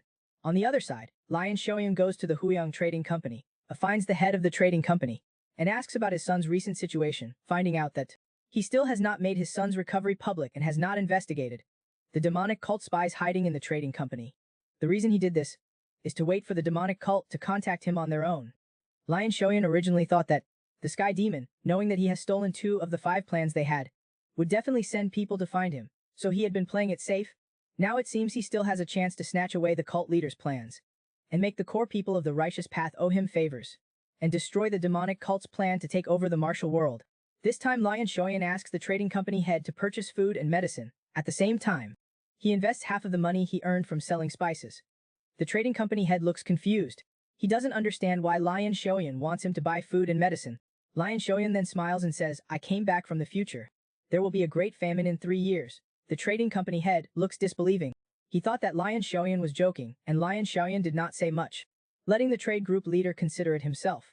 After leaving the Huoyang trade group, Lion Xiaoyan went to Hangzhou's Flower Street with Qian Jieling. He was going there to find someone. someone who could help him break the formation in the heavenly secret cave. Tian. Ku Yunlong was captured by the Swift-Kill Demon Lord in his previous life and became a formation master in the demonic sect. After being captured, he always wore a mask in the demonic sect, so Lion Xiaoyan did not know what he looked like. But his unique aura was deeply engraved in Lion Xiaoyan's memory. He was confident that he would recognize this person as soon as he saw him. When he arrived at Flower Street, a drunken man was causing trouble at the entrance of a brothel. Lion Xiaoyan only took one look and recognized that this man was Ku Yunlong. Lion Xiaoyan wanted to take away the drunken Ku Yunlong, but was blocked by the local gang Huangjian gang. Helpless, he could only use force. At the same time, he asked Qian Jieling to use the Seia Wu gate to investigate his detailed information. When Ku Yunlong woke up, he found himself in an unfamiliar environment.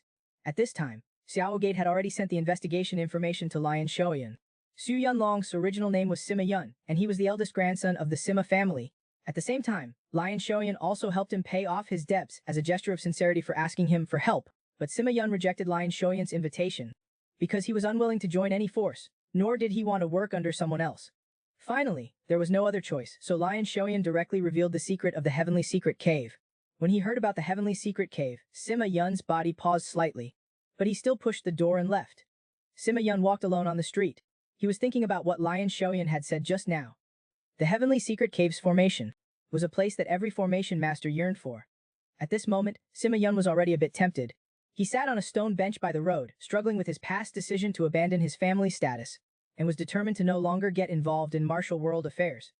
Just as he was lost in thought, suddenly a mysterious man appeared behind him and knocked him out with one palm. His father, in order to force his son to fulfill his former wish, even killed the father of his childhood sweetheart fiancée, just to make him marry a woman from a wealthy and powerful family. Because of this, Sima Yun left the Sima family and came to Hangzhou to enjoy a life of debauchery. Just now, Sima Yun had just left Lion Xiaoyan when he was knocked out and kidnapped by the Huangjian gang leader. Although someone helped Sima Yun pay off his debts, his subordinates, couldn't he be beaten for nothing? He said to Sima Yun with a fierce look, "As long as you come with me to a place, the debt between us will be written off." Sima Yun asked with a look of fear, "Where to?" The Huangjian gang leader licked his lips greedily. At that moment, Lion Xiaoyan suddenly appeared and interrupted their conversation.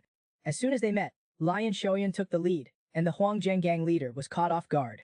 His entire face was smashed. It turned out that the Huangjian gang leader was wearing a human skin mask. His subordinates also saw the abnormality on their leader's face, and that the leader had been exposed. With a turn of his hand, he swung his sword, and 3 subordinates were killed on the spot. At this time, the Huangjian gang leader no longer pretended and completely tore off the human skin mask on his face. It turned out he was a demon. Before this, Lion Xiaoyan had investigated the Huangjian gang and learned that the Sima family was behind it. According to the information from Seia Wu gate before, the Sima family ordered Huangjian gang to intentionally make Sima Yun incur debts in order to force him to return to the Sima family. This made him guess whether the Sima family head had some connection with the demonic sect, but in his previous life, he had not heard of any news about the Sima family. Could it be that the Swift-Kill Demon Lord captured Sima Yun without the Sima family's knowledge? All of this could only be answered by capturing this demon. As soon as the two exchanged blows, Lion Xiaoyan felt a bone-chilling coldness from the demon's attack, and immediately recognized the identity of the demon. He was his second senior brother, the Swift-Kill Demon Lord's confident, soul-seizing ghost. The demon saw that Lion Xiaoyan revealed his true identity immediately and was shocked, and exclaimed, "You know me, I heard that you disappeared after losing to Dao Wang. I didn't expect that you would become a black market boss." When soul-seizing ghost saw that Lion Xiaoyan recognized him, and was still able to maintain his composure, he knew that his opponent, as martial arts, was not simple. So he used his ultimate move as soon as he started a huge sword aura shot towards Lion Xiaoyan, with a loud bang. While soul-seizing ghost was still pleased with himself, Lion Xiaoyan had already appeared behind him, with astonishing speed. A shocked soul-seizing ghost swung his sword again. This sword only hit his afterimage. Lion Xiaoyan's movement was too fast. Soul-seizing ghost attack couldn't even touch the hem of his clothes. Then Lion Xiaoyan suddenly stopped and swung his sword. 3 swords began to rise. Soul-seizing ghost laughed, and with a slight wave of his hand, blocked the attack. This was Lion Xiaoyan's feint. At this moment, he had already appeared behind soul-seizing ghost. The 4th move of the Moon Shadow Sword Moon Slash was used. Soul-seizing ghost felt the opponent's powerful oppressive force. Knowing that he was no match, he took Sima Yun and ran away under the cover of smoke. But while running, Sima Yun suddenly disappeared from his arms. It turned out that as early as just now, Sima Yun had set up a simple formation, and at this time Lion Xiaoyan had also chased over. He wanted to ask Soul-Seizing Ghost about the Swift-Kill Demon Lord's plot. But before Soul-Seizing Ghost could speak, he fell to the ground in pain and died. It turned out that the Swift Kill Demon Lord had cast a forbidden curse on these people. Sima Yun was very grateful for Lion Xiaoyan's life-saving grace. But he still did not believe that his father would work with the demonic sect in order to make him go back. Lion Xiaoyan was very curious. What did he experience in the Sima family? The two sat under the waterfall by the moonlight. Lion Xiaoyan poured a cup of wine for Sima Yun, and Sima Yun drank it all at once, then began to recount his past. It turned out that he was a particularly outstanding genius since childhood, but his father placed all of his unfulfilled dreams of reviving the family on his shoulders. So he borrowed money to send him to the Zhuge family to study, but his father understood that relying on Sima Yun's talent alone was not enough to fulfill his dreams. Even if the Sima family tried hard, they still couldn't catch up to the Zhuge family's toes. So his father started to work with the underworld, opening casinos and selling opium. Not only that, he also secretly adopted orphans and created an assassin organization. Sima Yun knew everything that his father had done, but he was too weak to solve these problems. But this was still not enough to satisfy him. He wanted Sima Yun to give up his fiancée and marry a daughter from a wealthy and powerful family. Sima Yun and his fiancée were deeply in love, but in order to achieve his goal, his father actually sent assassins to kill his fiancée's father. After that, Sima Yun announced that he was severing his relationship with his father and left Hangzhou. But thankfully, his fiancée eventually became a Wuding disciple after listening to Sima Yun's story. Yan Xiaoyan said calmly, "I don't think the Sima family head will give up on you. Do you not want to escape from the Sima family's shadow and gain freedom?" Sima Yun felt that it was impossible. Lion Xiaoyan invited him to go together. Sima Yun suddenly exclaimed excitedly, "If you stay with me, you are making an enemy out of the Sima family. The assassins, trained by the family head, will kill you and your friends." Hearing this, Lion Xiaoyan didn't say anything, but stood up and drew his sword. He slashed at a distant mountain with one sword, and just one sword split the huge mountain in two. Sima Yun was also stunned. Yuan Xiaoyan held out his hand again. "I need you. If you stay with me, I will give you wealth, fame, and power, even the formation diagrams left by Qin Jizi. So how about you entrust the future to me?" The man just pressed his hand on the stone wall. The stone wall instantly collapsed and disappeared, revealing the entrance to a treasure cave. The treasure cave was left by Qin Jizi with countless gold, silver, and treasures. It was a place that martial arts practitioners dreamed of after Yan Xiaoyan had subdued the formation master, Sima Yun. He was already capable of conquering the heavenly secret cave, but now there was an obstacle, and that was the Huashan Sect. Daoist Tianyu. Lion Xiaoyan was thinking about how to make him leave. The next day, Daoist Tianyu took the initiative to suggest that he wanted to explore it alone. Lion Xiaoyan was happy, of course, and also gave him some money for travel expenses. After seeing off Daoist Tianyu, Lion Xiaoyan told Qian Jieling to use Xiao Gate's intelligence to find the location of the heavenly secret cave. When they arrived in the vicinity, they searched for a long time, but still could not find the entrance of the heavenly secret cave.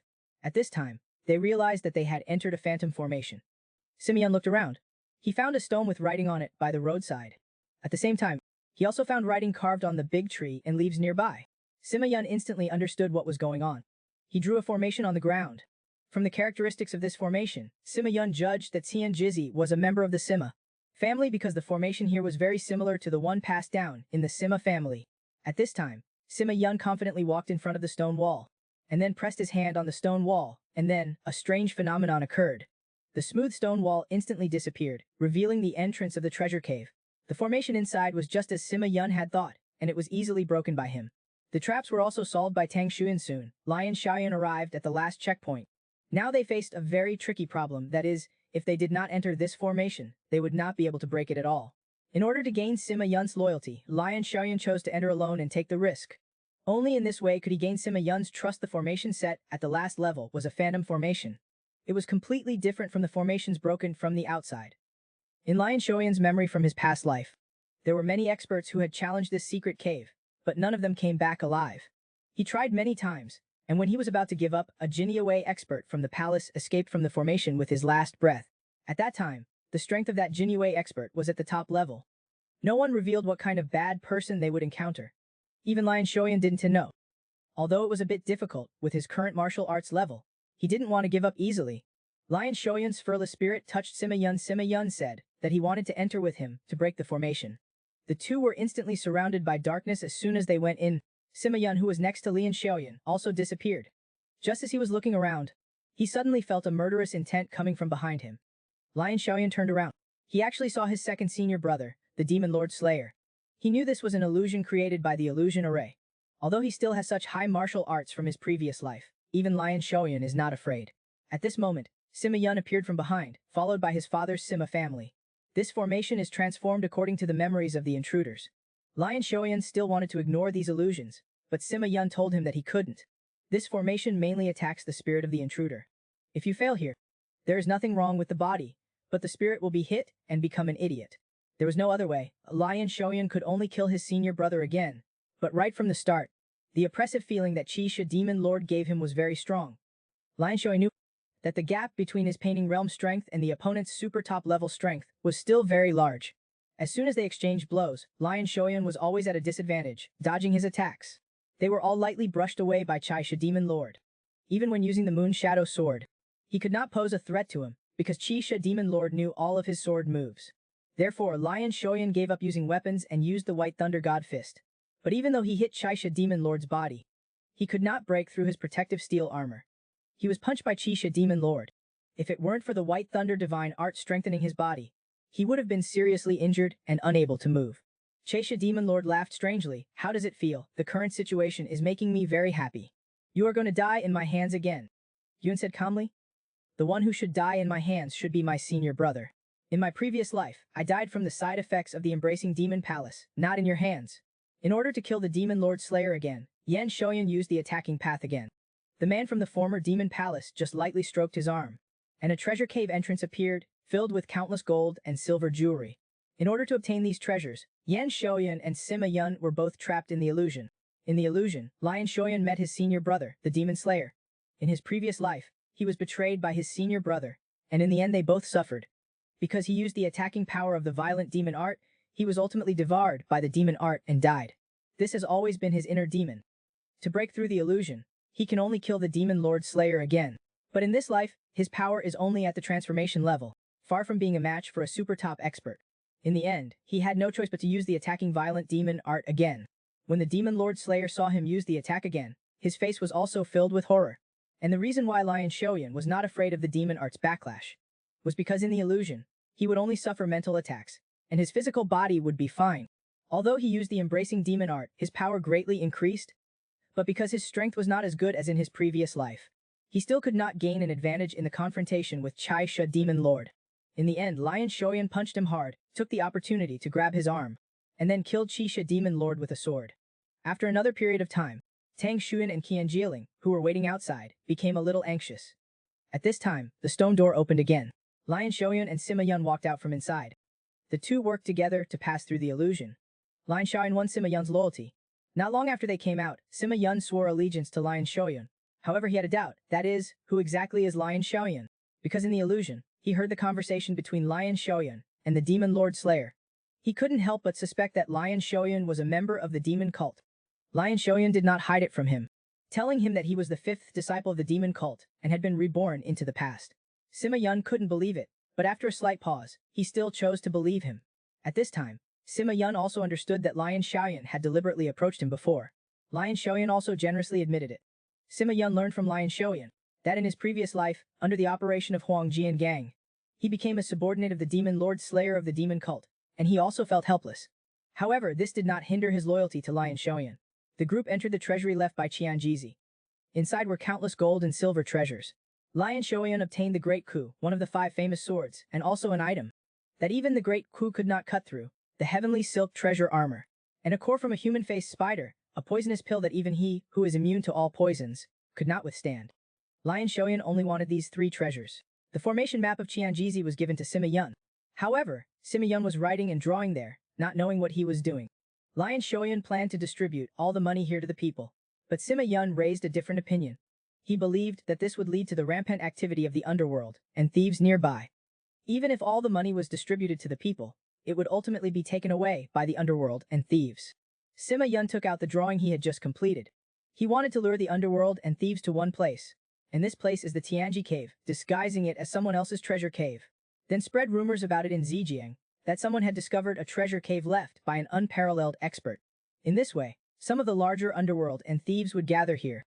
Then let Lion Xiaoyan pretend to be a thief, take advantage of the absence of those mountain bandits' main force, to rob them of the money in their hands. Finally return all the plundered wealth to the people. This would help Lion Xiaoyan establish a reputation for chivalry in the martial world. After the Dragon Phoenix meet, it would definitely cause a sensation throughout the Central Plains. The winner of the Dragon Phoenix meet and the mysterious righteous thief who saved these people are actually the same person. After listening to Sima Yun's suggestion, Lion Shoyan couldn't help but admire his ability. He was able to come up with such a plan in such a short time. Before they left this place, Sima Yun and Tang Shuan repaired the formations and mechanical traps here. Lion Shoyan made several fake martial arts manuals. Now they were just waiting for Qian Jiling to spread the news. Throughout Zhejiang. On their way back, Lion Shoyan's caravan encountered bandits again. Just as he was thinking about quickly resolving the situation and continuing on his way, Yan Shoyan saw a familiar figure among the bandits. That person was actually Taoist Tianyu of the Hoa Mountain sect. The disciple of the Hoa Mountain sword god had actually fallen to becoming a bandit. On the way back after exploring the treasure cave, Yan Shoyan encountered bandits again. He had originally wanted to quickly resolve the situation and get rid of these bandits, but he saw a familiar figure among them. It was Taoist Tianyu who had left some time ago. Lion Shoyan was shocked. He transmitted his voice. You have actually fallen to becoming a bandit. Taoist Tianyu hurriedly explained, don't misunderstand, there is a reason why I am doing this. At the same time, he also requested that Lian Shoyan not kill anyone, because he wanted to follow these people to the bandits' lair to investigate some things. They made eye contact. The leader of the bandits saw that Lion Shoyan was not speaking and was emitting a murderous aura. He felt some anger in his heart. He pulled out the long sword from his waist and charged towards Lion Shoyan. As soon as he reached the front, he was knocked out by Lion Shoyan with a punch. The other bandits were so frightened when they saw this that they turned around and ran. After they left, Taoist Chanyu revealed the reason. It turned out that Taoist Tianyu had encountered a crying child.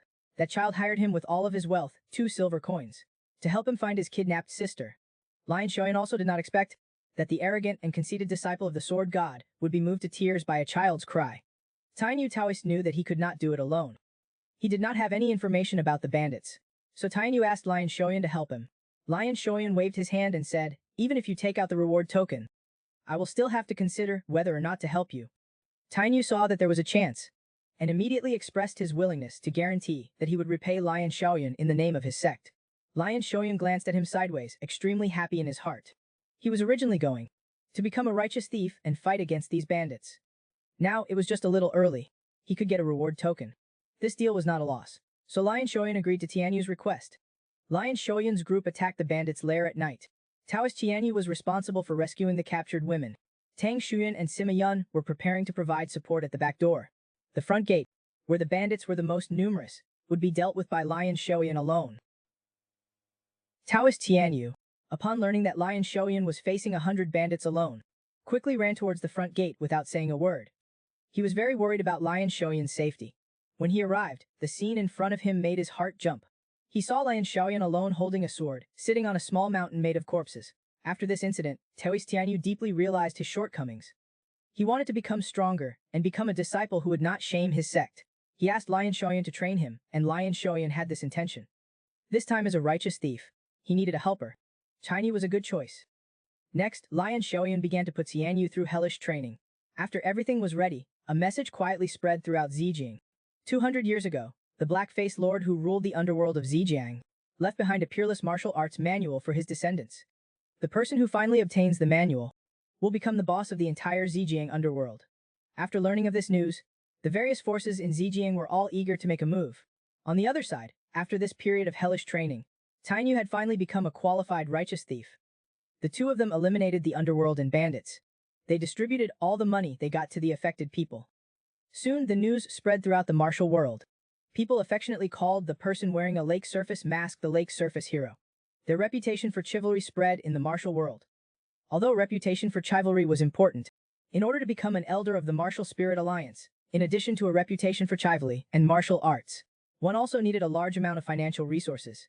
During this time, Lion Shoyan had Quan Jiling investigate Zhuge Hui, but he did not find any information about him. However, he did find a person sent by the Zhuge family.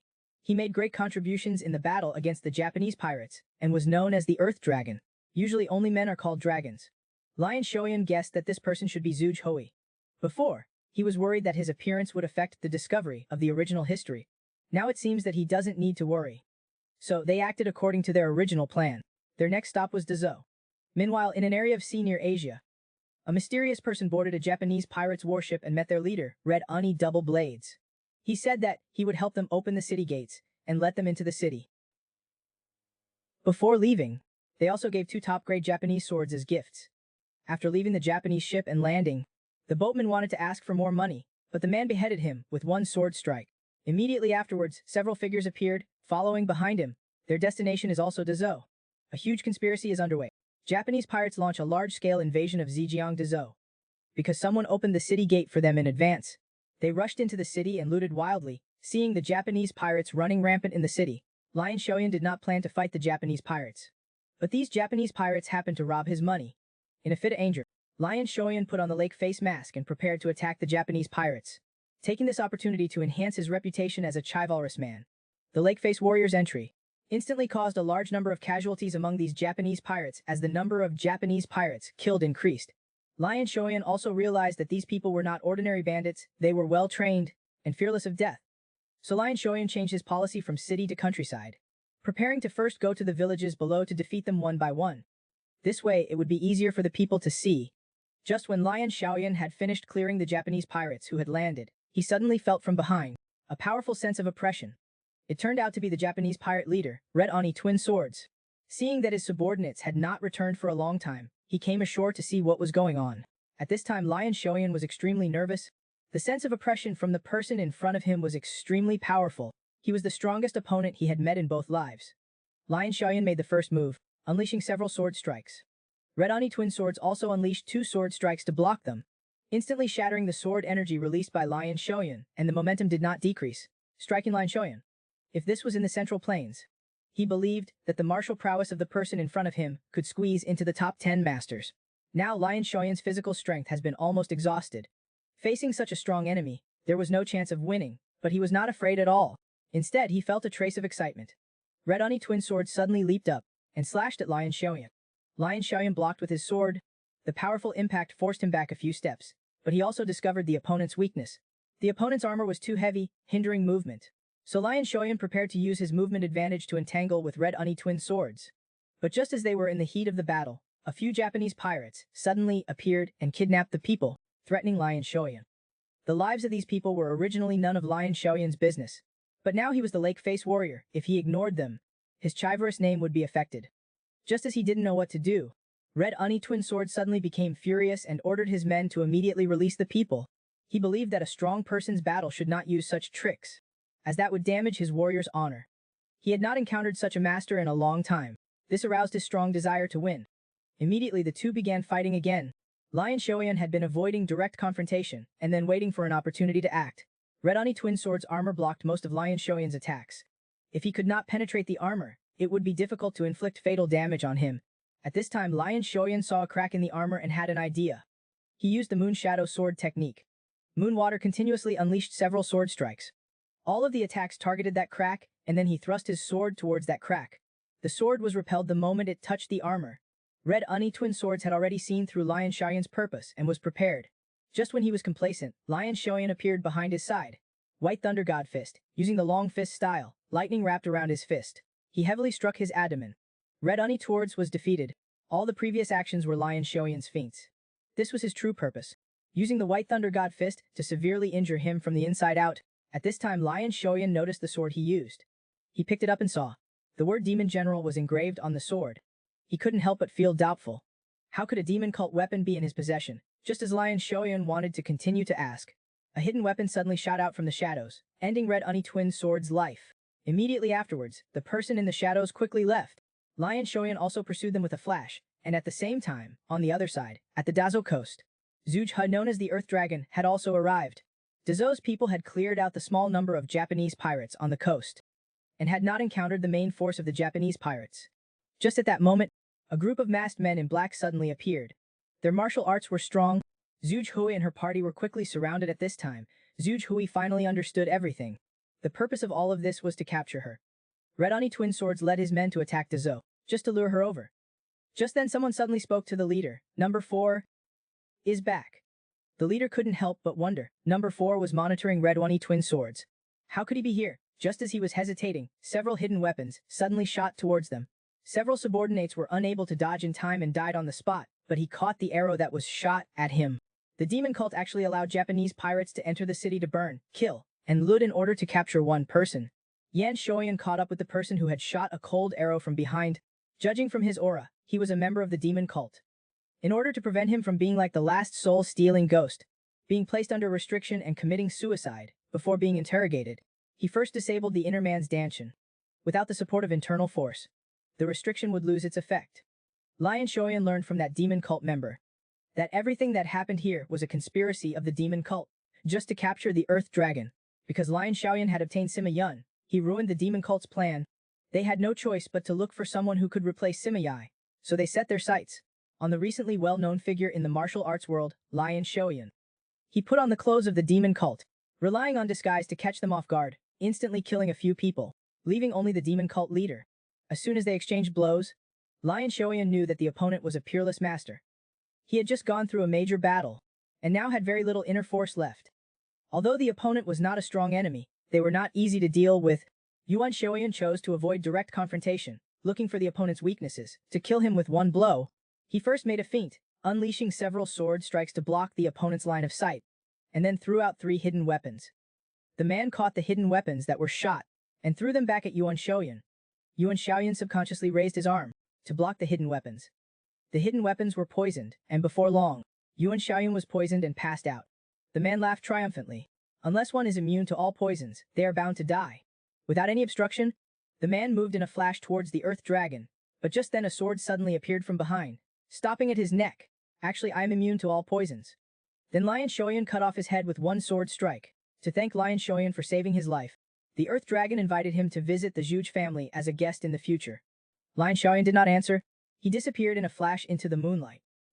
When the Earth Dragon was cleaning up the battlefield in the city, he found the body of Red Oni twin swords.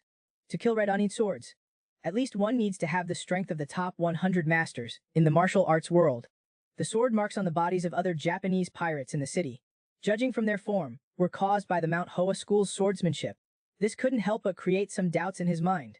On the other side, Lion Xiaoyan's previously collected money suffered a lot of losses due to the arrival of the Japanese pirates, so he took Qin Yu to rob several bandit dens again.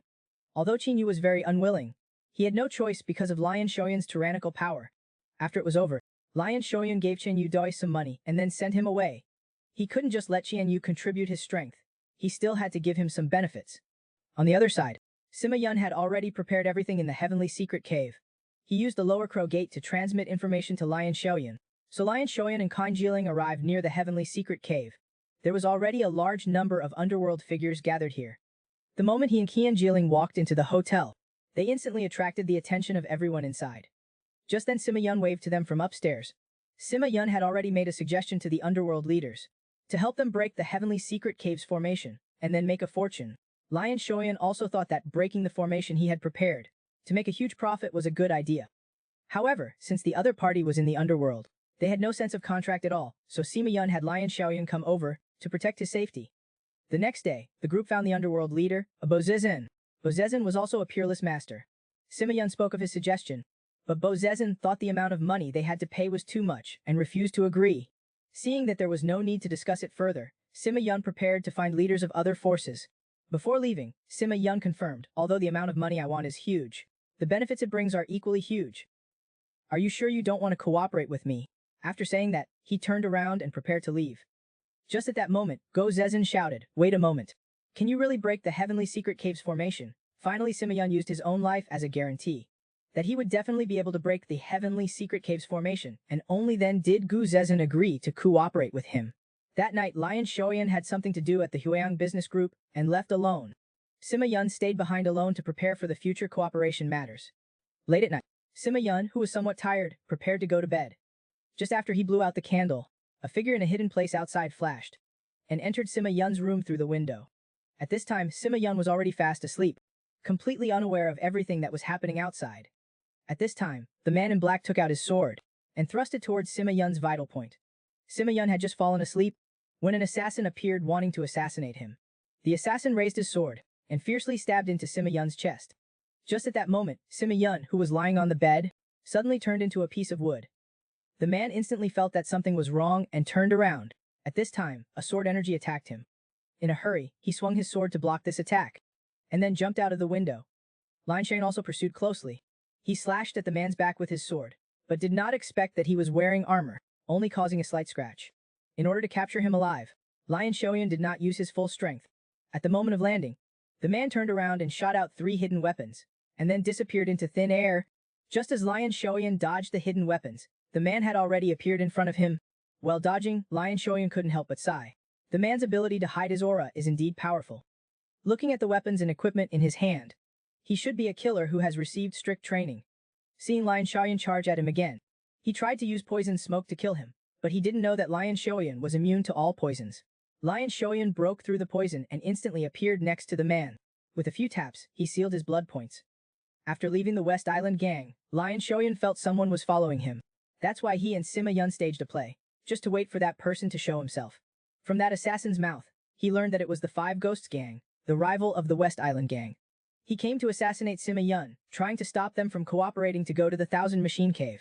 Out of curiosity, Lion Shoyan pulled off the man's mask, and then his expression changed.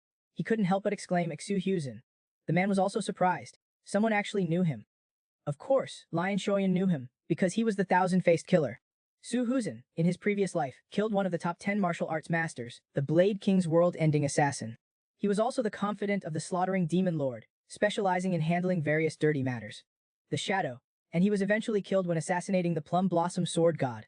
At this time, he should not have joined the demonic sect. Thinking of this, Lion Shoyan couldn't help but raise the corner of his mouth. This life he wanted to subdue Xu Husen, and make him his shadow. So Lion Shoyan spoke his mind. I can spare your life, but you must become my subordinate. He did not rush Xu Husen to answer, but invited him to go to the Thousand Machine Cave together. Under the leadership of Sima Yun, they prepared to attack the Thousand Machine Cave. Sima Yun walked very slowly, he was delaying time. Sima Yun was worried that after breaking through the Thousand Machine Cave, the West Island gang leader would have other thoughts. Delaying time was to let the other forces follow behind. That way the West Island gang leader wouldn't dare to act rashly. Under Sima Yun's leadership, they successfully reached the depths of the Thousand Machine Cave. The gold and silver treasures inside made the West Island gang leader, Gu Zezhen, extremely shocked. They also found the martial arts manual they had been dreaming of. But upon closer inspection, they found it to be a demonic scripture, which made them a bit annoyed. His aura surged, and he wanted to break the contract. Just when he wanted to use force to solve the problem, a flash of sword light appeared. An electric arc appeared in front of him. Then Lion Shoyan said coldly, anyone who crosses this line, I will immediately cut off their head. Feeling the pressure in front of him, Gu Zezhen did not dare to step forward. Sima Yun then said, now is not the time for infighting. Other forces are closely following behind us. If we fight among ourselves, we will all die in the end. Do you want to give all the gold, silver, treasures and martial arts manuals to them? Only I know how to safely escape from here. The four of them chose to stand together at the third wave town. Just as they walked out of the Thousand Machine Cave, they encountered an ambush by other forces. Lion Shoyan took the lead, clearing the way. Anyone who stood in their path was killed with a single sword strike. Seeing how powerful Lion Shoyan was, Gu Zezhen was very grateful. He was very glad that he made the right choice just now. Just as they were running quickly, Su Husen, who was behind Lion Shoyan, suddenly had a change in his eyes. He pulled out the long blade from his waist. Then, a flash of blood appeared. Lion Shoyan had entrusted his back to an assassin. During their escape, Xu Husen's eyes flickered, and he drew his blade from behind and struck out with it. Immediately afterwards, screams rang out and blood splattered. It turned out that someone was ambushing Lion Shoyan from behind, and Su Husen stepped in to stop it. He was also curious about Lion Shoyan, what kind of person would entrust his back to an assassin. With the combined efforts of several people, they quickly broke out of the encirclement. The West Island gang leader, Gu Zezhen, admired Lion Shoyan greatly. He stated that he would fulfill the contract and invited them to have a drink when they have time. After separating from Gu Zezhen, Sima Yun saw that Lion Shoyan and Xu Husen had something to talk about. So, he took the initiative to suggest that there was good wine in the carriage. Su Husen was not only proficient in assassination and surveillance, but also some more hidden tasks, which were also more suitable for him. To become an elder of the Martial Arts Alliance, Lion Shoyan needed him to do many things secretly. However, there was a problem. The reason why Xu Husen was known as the Thousand-Faced Killer was because of the Ghost Valley manual given to him by the slaughtering demon lord. Unless they went to the demonic sect, it would be impossible to find the manual. But there were other methods. It was said that the Shadow Thief, who stole all over the Central Plains, could solve it by stealing a tomb. There must be a lot of things that can replace the Ghost Valley manual in there. In his previous life, Lion Shoyan died just after discovering it, so he didn't know if he had successfully opened the tome. But now, he was the only one who knew the location and method of opening the treasure vault. But now he couldn't go to get the treasure. To enter the treasure vault, Lion Shoyan needed power, money and talent. First, he had to gain Su Husen's loyalty. Lion Shoyan exposed Su Husen's secret. Su Husen was a filial child. Because his hands were stained with blood, he didn't dare to appear in front of his parents. Su Huzhen was protecting his parents in his own way. In his previous life, the slaughtering demon lord used his parents as hostages to gain his loyalty. Lion Shoyan would certainly not do that. He would give Su Huzhen's parents a large sum of money, and then send someone to protect them. And just like that, Lion Shoyan successfully subdued the thousand-faced killer Xu Huzhen. The lake hero protected the people against the pirates, gaining considerable prestige among the people. Now that everything was settled, Lion Shoyan prepared to go to Hunan to hold the dragon and phoenix gathering. They had just arrived in Hunan when something happened that made him very unhappy. Lion Shoyan had Xu Huzhen arrive ahead of time to book a room at an inn. However, unexpectedly, they were told that their room was taken by the Huangfu family as soon as they arrived. The Huangfu family was one of the 5 great families. But Lion Shoyan disliked others, stealing his things the most. Led by Xu Huzhen, they arrived at the door of the room. Lion Shoyan tried to solve the problem through conversation, but the other party refused to open the door. This made Lian Shoyan a little annoyed.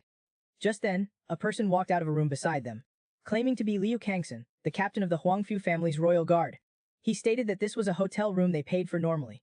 It was impossible for them to give up the room. Lian Shoyan was speechless.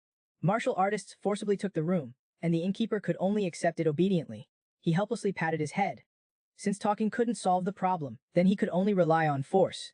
Liu Kangxin, upon hearing that Lion Shoyan wanted to solve the problem with force, could not help but feel a little amused.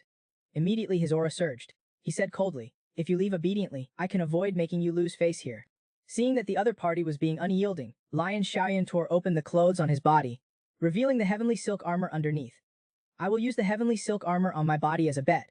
As soon as the words left his mouth, the tightly closed door suddenly opened. A man walked out from inside, looking excited.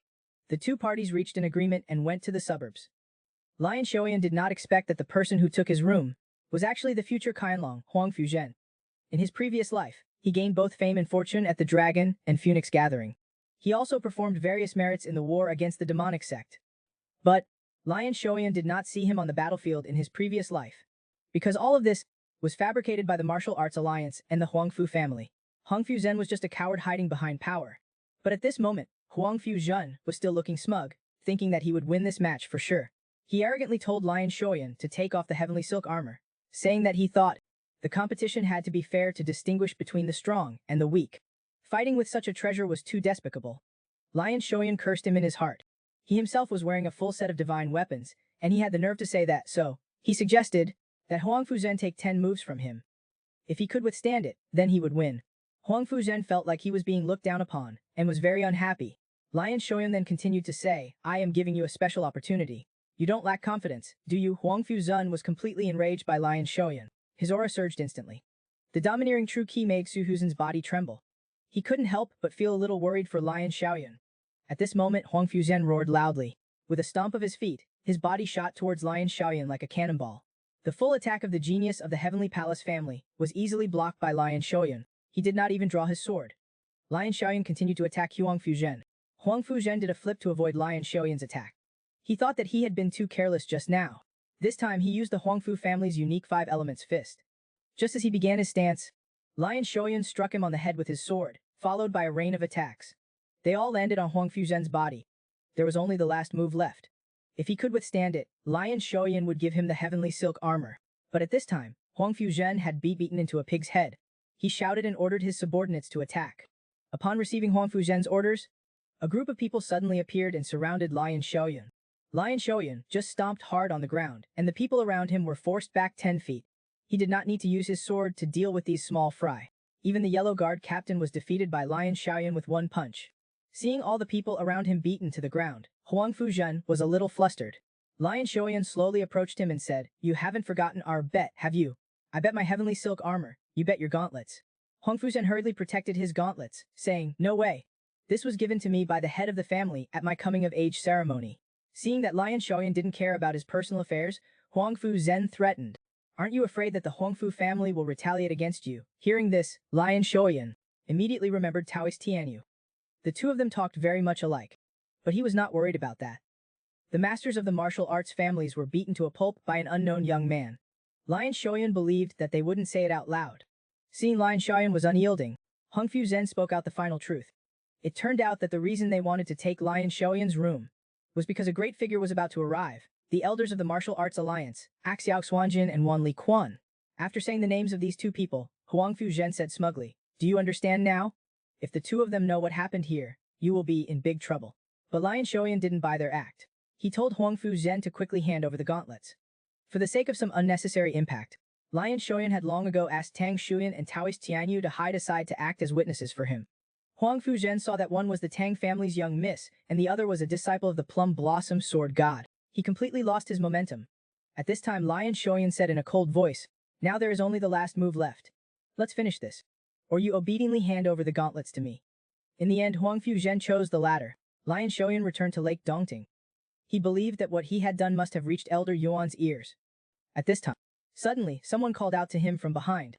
When Lion Shoyan turned around, his lips curved into a smile. The person who called out to him was Seia Wu, an elder of the Martial Alliance. Lion Shoyan immediately greeted him respectfully. He originally thought that he would be making trouble for Lion Shoyan because of Huang Fuzhen's matter.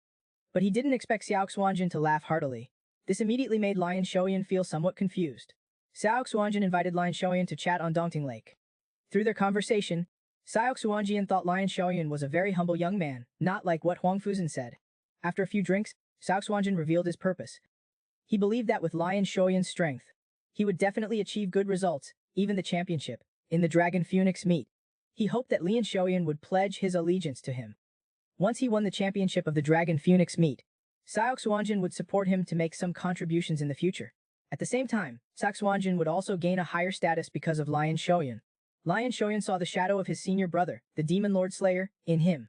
He was an amazing person, but Lion Shoyan still refused him outright, because Seia Wu's proposal went against his plan. Lion Shoyan's ultimate goal was to become an elder. No leader would want his subordinates to be on equal footing with him. In order to make Seia Wu worry that he would pose a threat to him, Lion Shoyan promised him that he would not join any faction. In order to establish a friendly relationship with Seia Wu, Lion Shoyan took out a thick stack of silver notes from his chest and offered them with both hands. Seia Wu accepted them hesitantly. Now his emotions after being rejected by Lion Shoyan were completely gone. Instead, his goodwill towards Lian Shoyan had greatly increased. Taking this opportunity, Lion Shoyan made a request to Seia Wu. With Seia Wu's help, Lion Shoyan successfully met with Jiang Shu, the former head of the Azure Dragon unit. His network in the Martial Alliance was quite extensive. This person would be an indispensable figure for Lion Shoyan to become an elder. Lion Shoyan came to Li Jiangsu's house. He wanted to save Li Jiangsu's granddaughter, who had fallen into a demonic state, in order to gain his loyalty, but as soon as Lion Shoyan spoke, Li Jiangsu instantly flew into a rage. The broom in his hand was crushed. Is the future heir of the demonic sect, who returned to 20 years ago with his memories from the previous life. He just chose to give up the demonic sect after being reborn, and wanted to join the martial spirit king instead. Hello everyone, my dearies. Many dearies have asked me where to watch the Moonshadow Sword comic.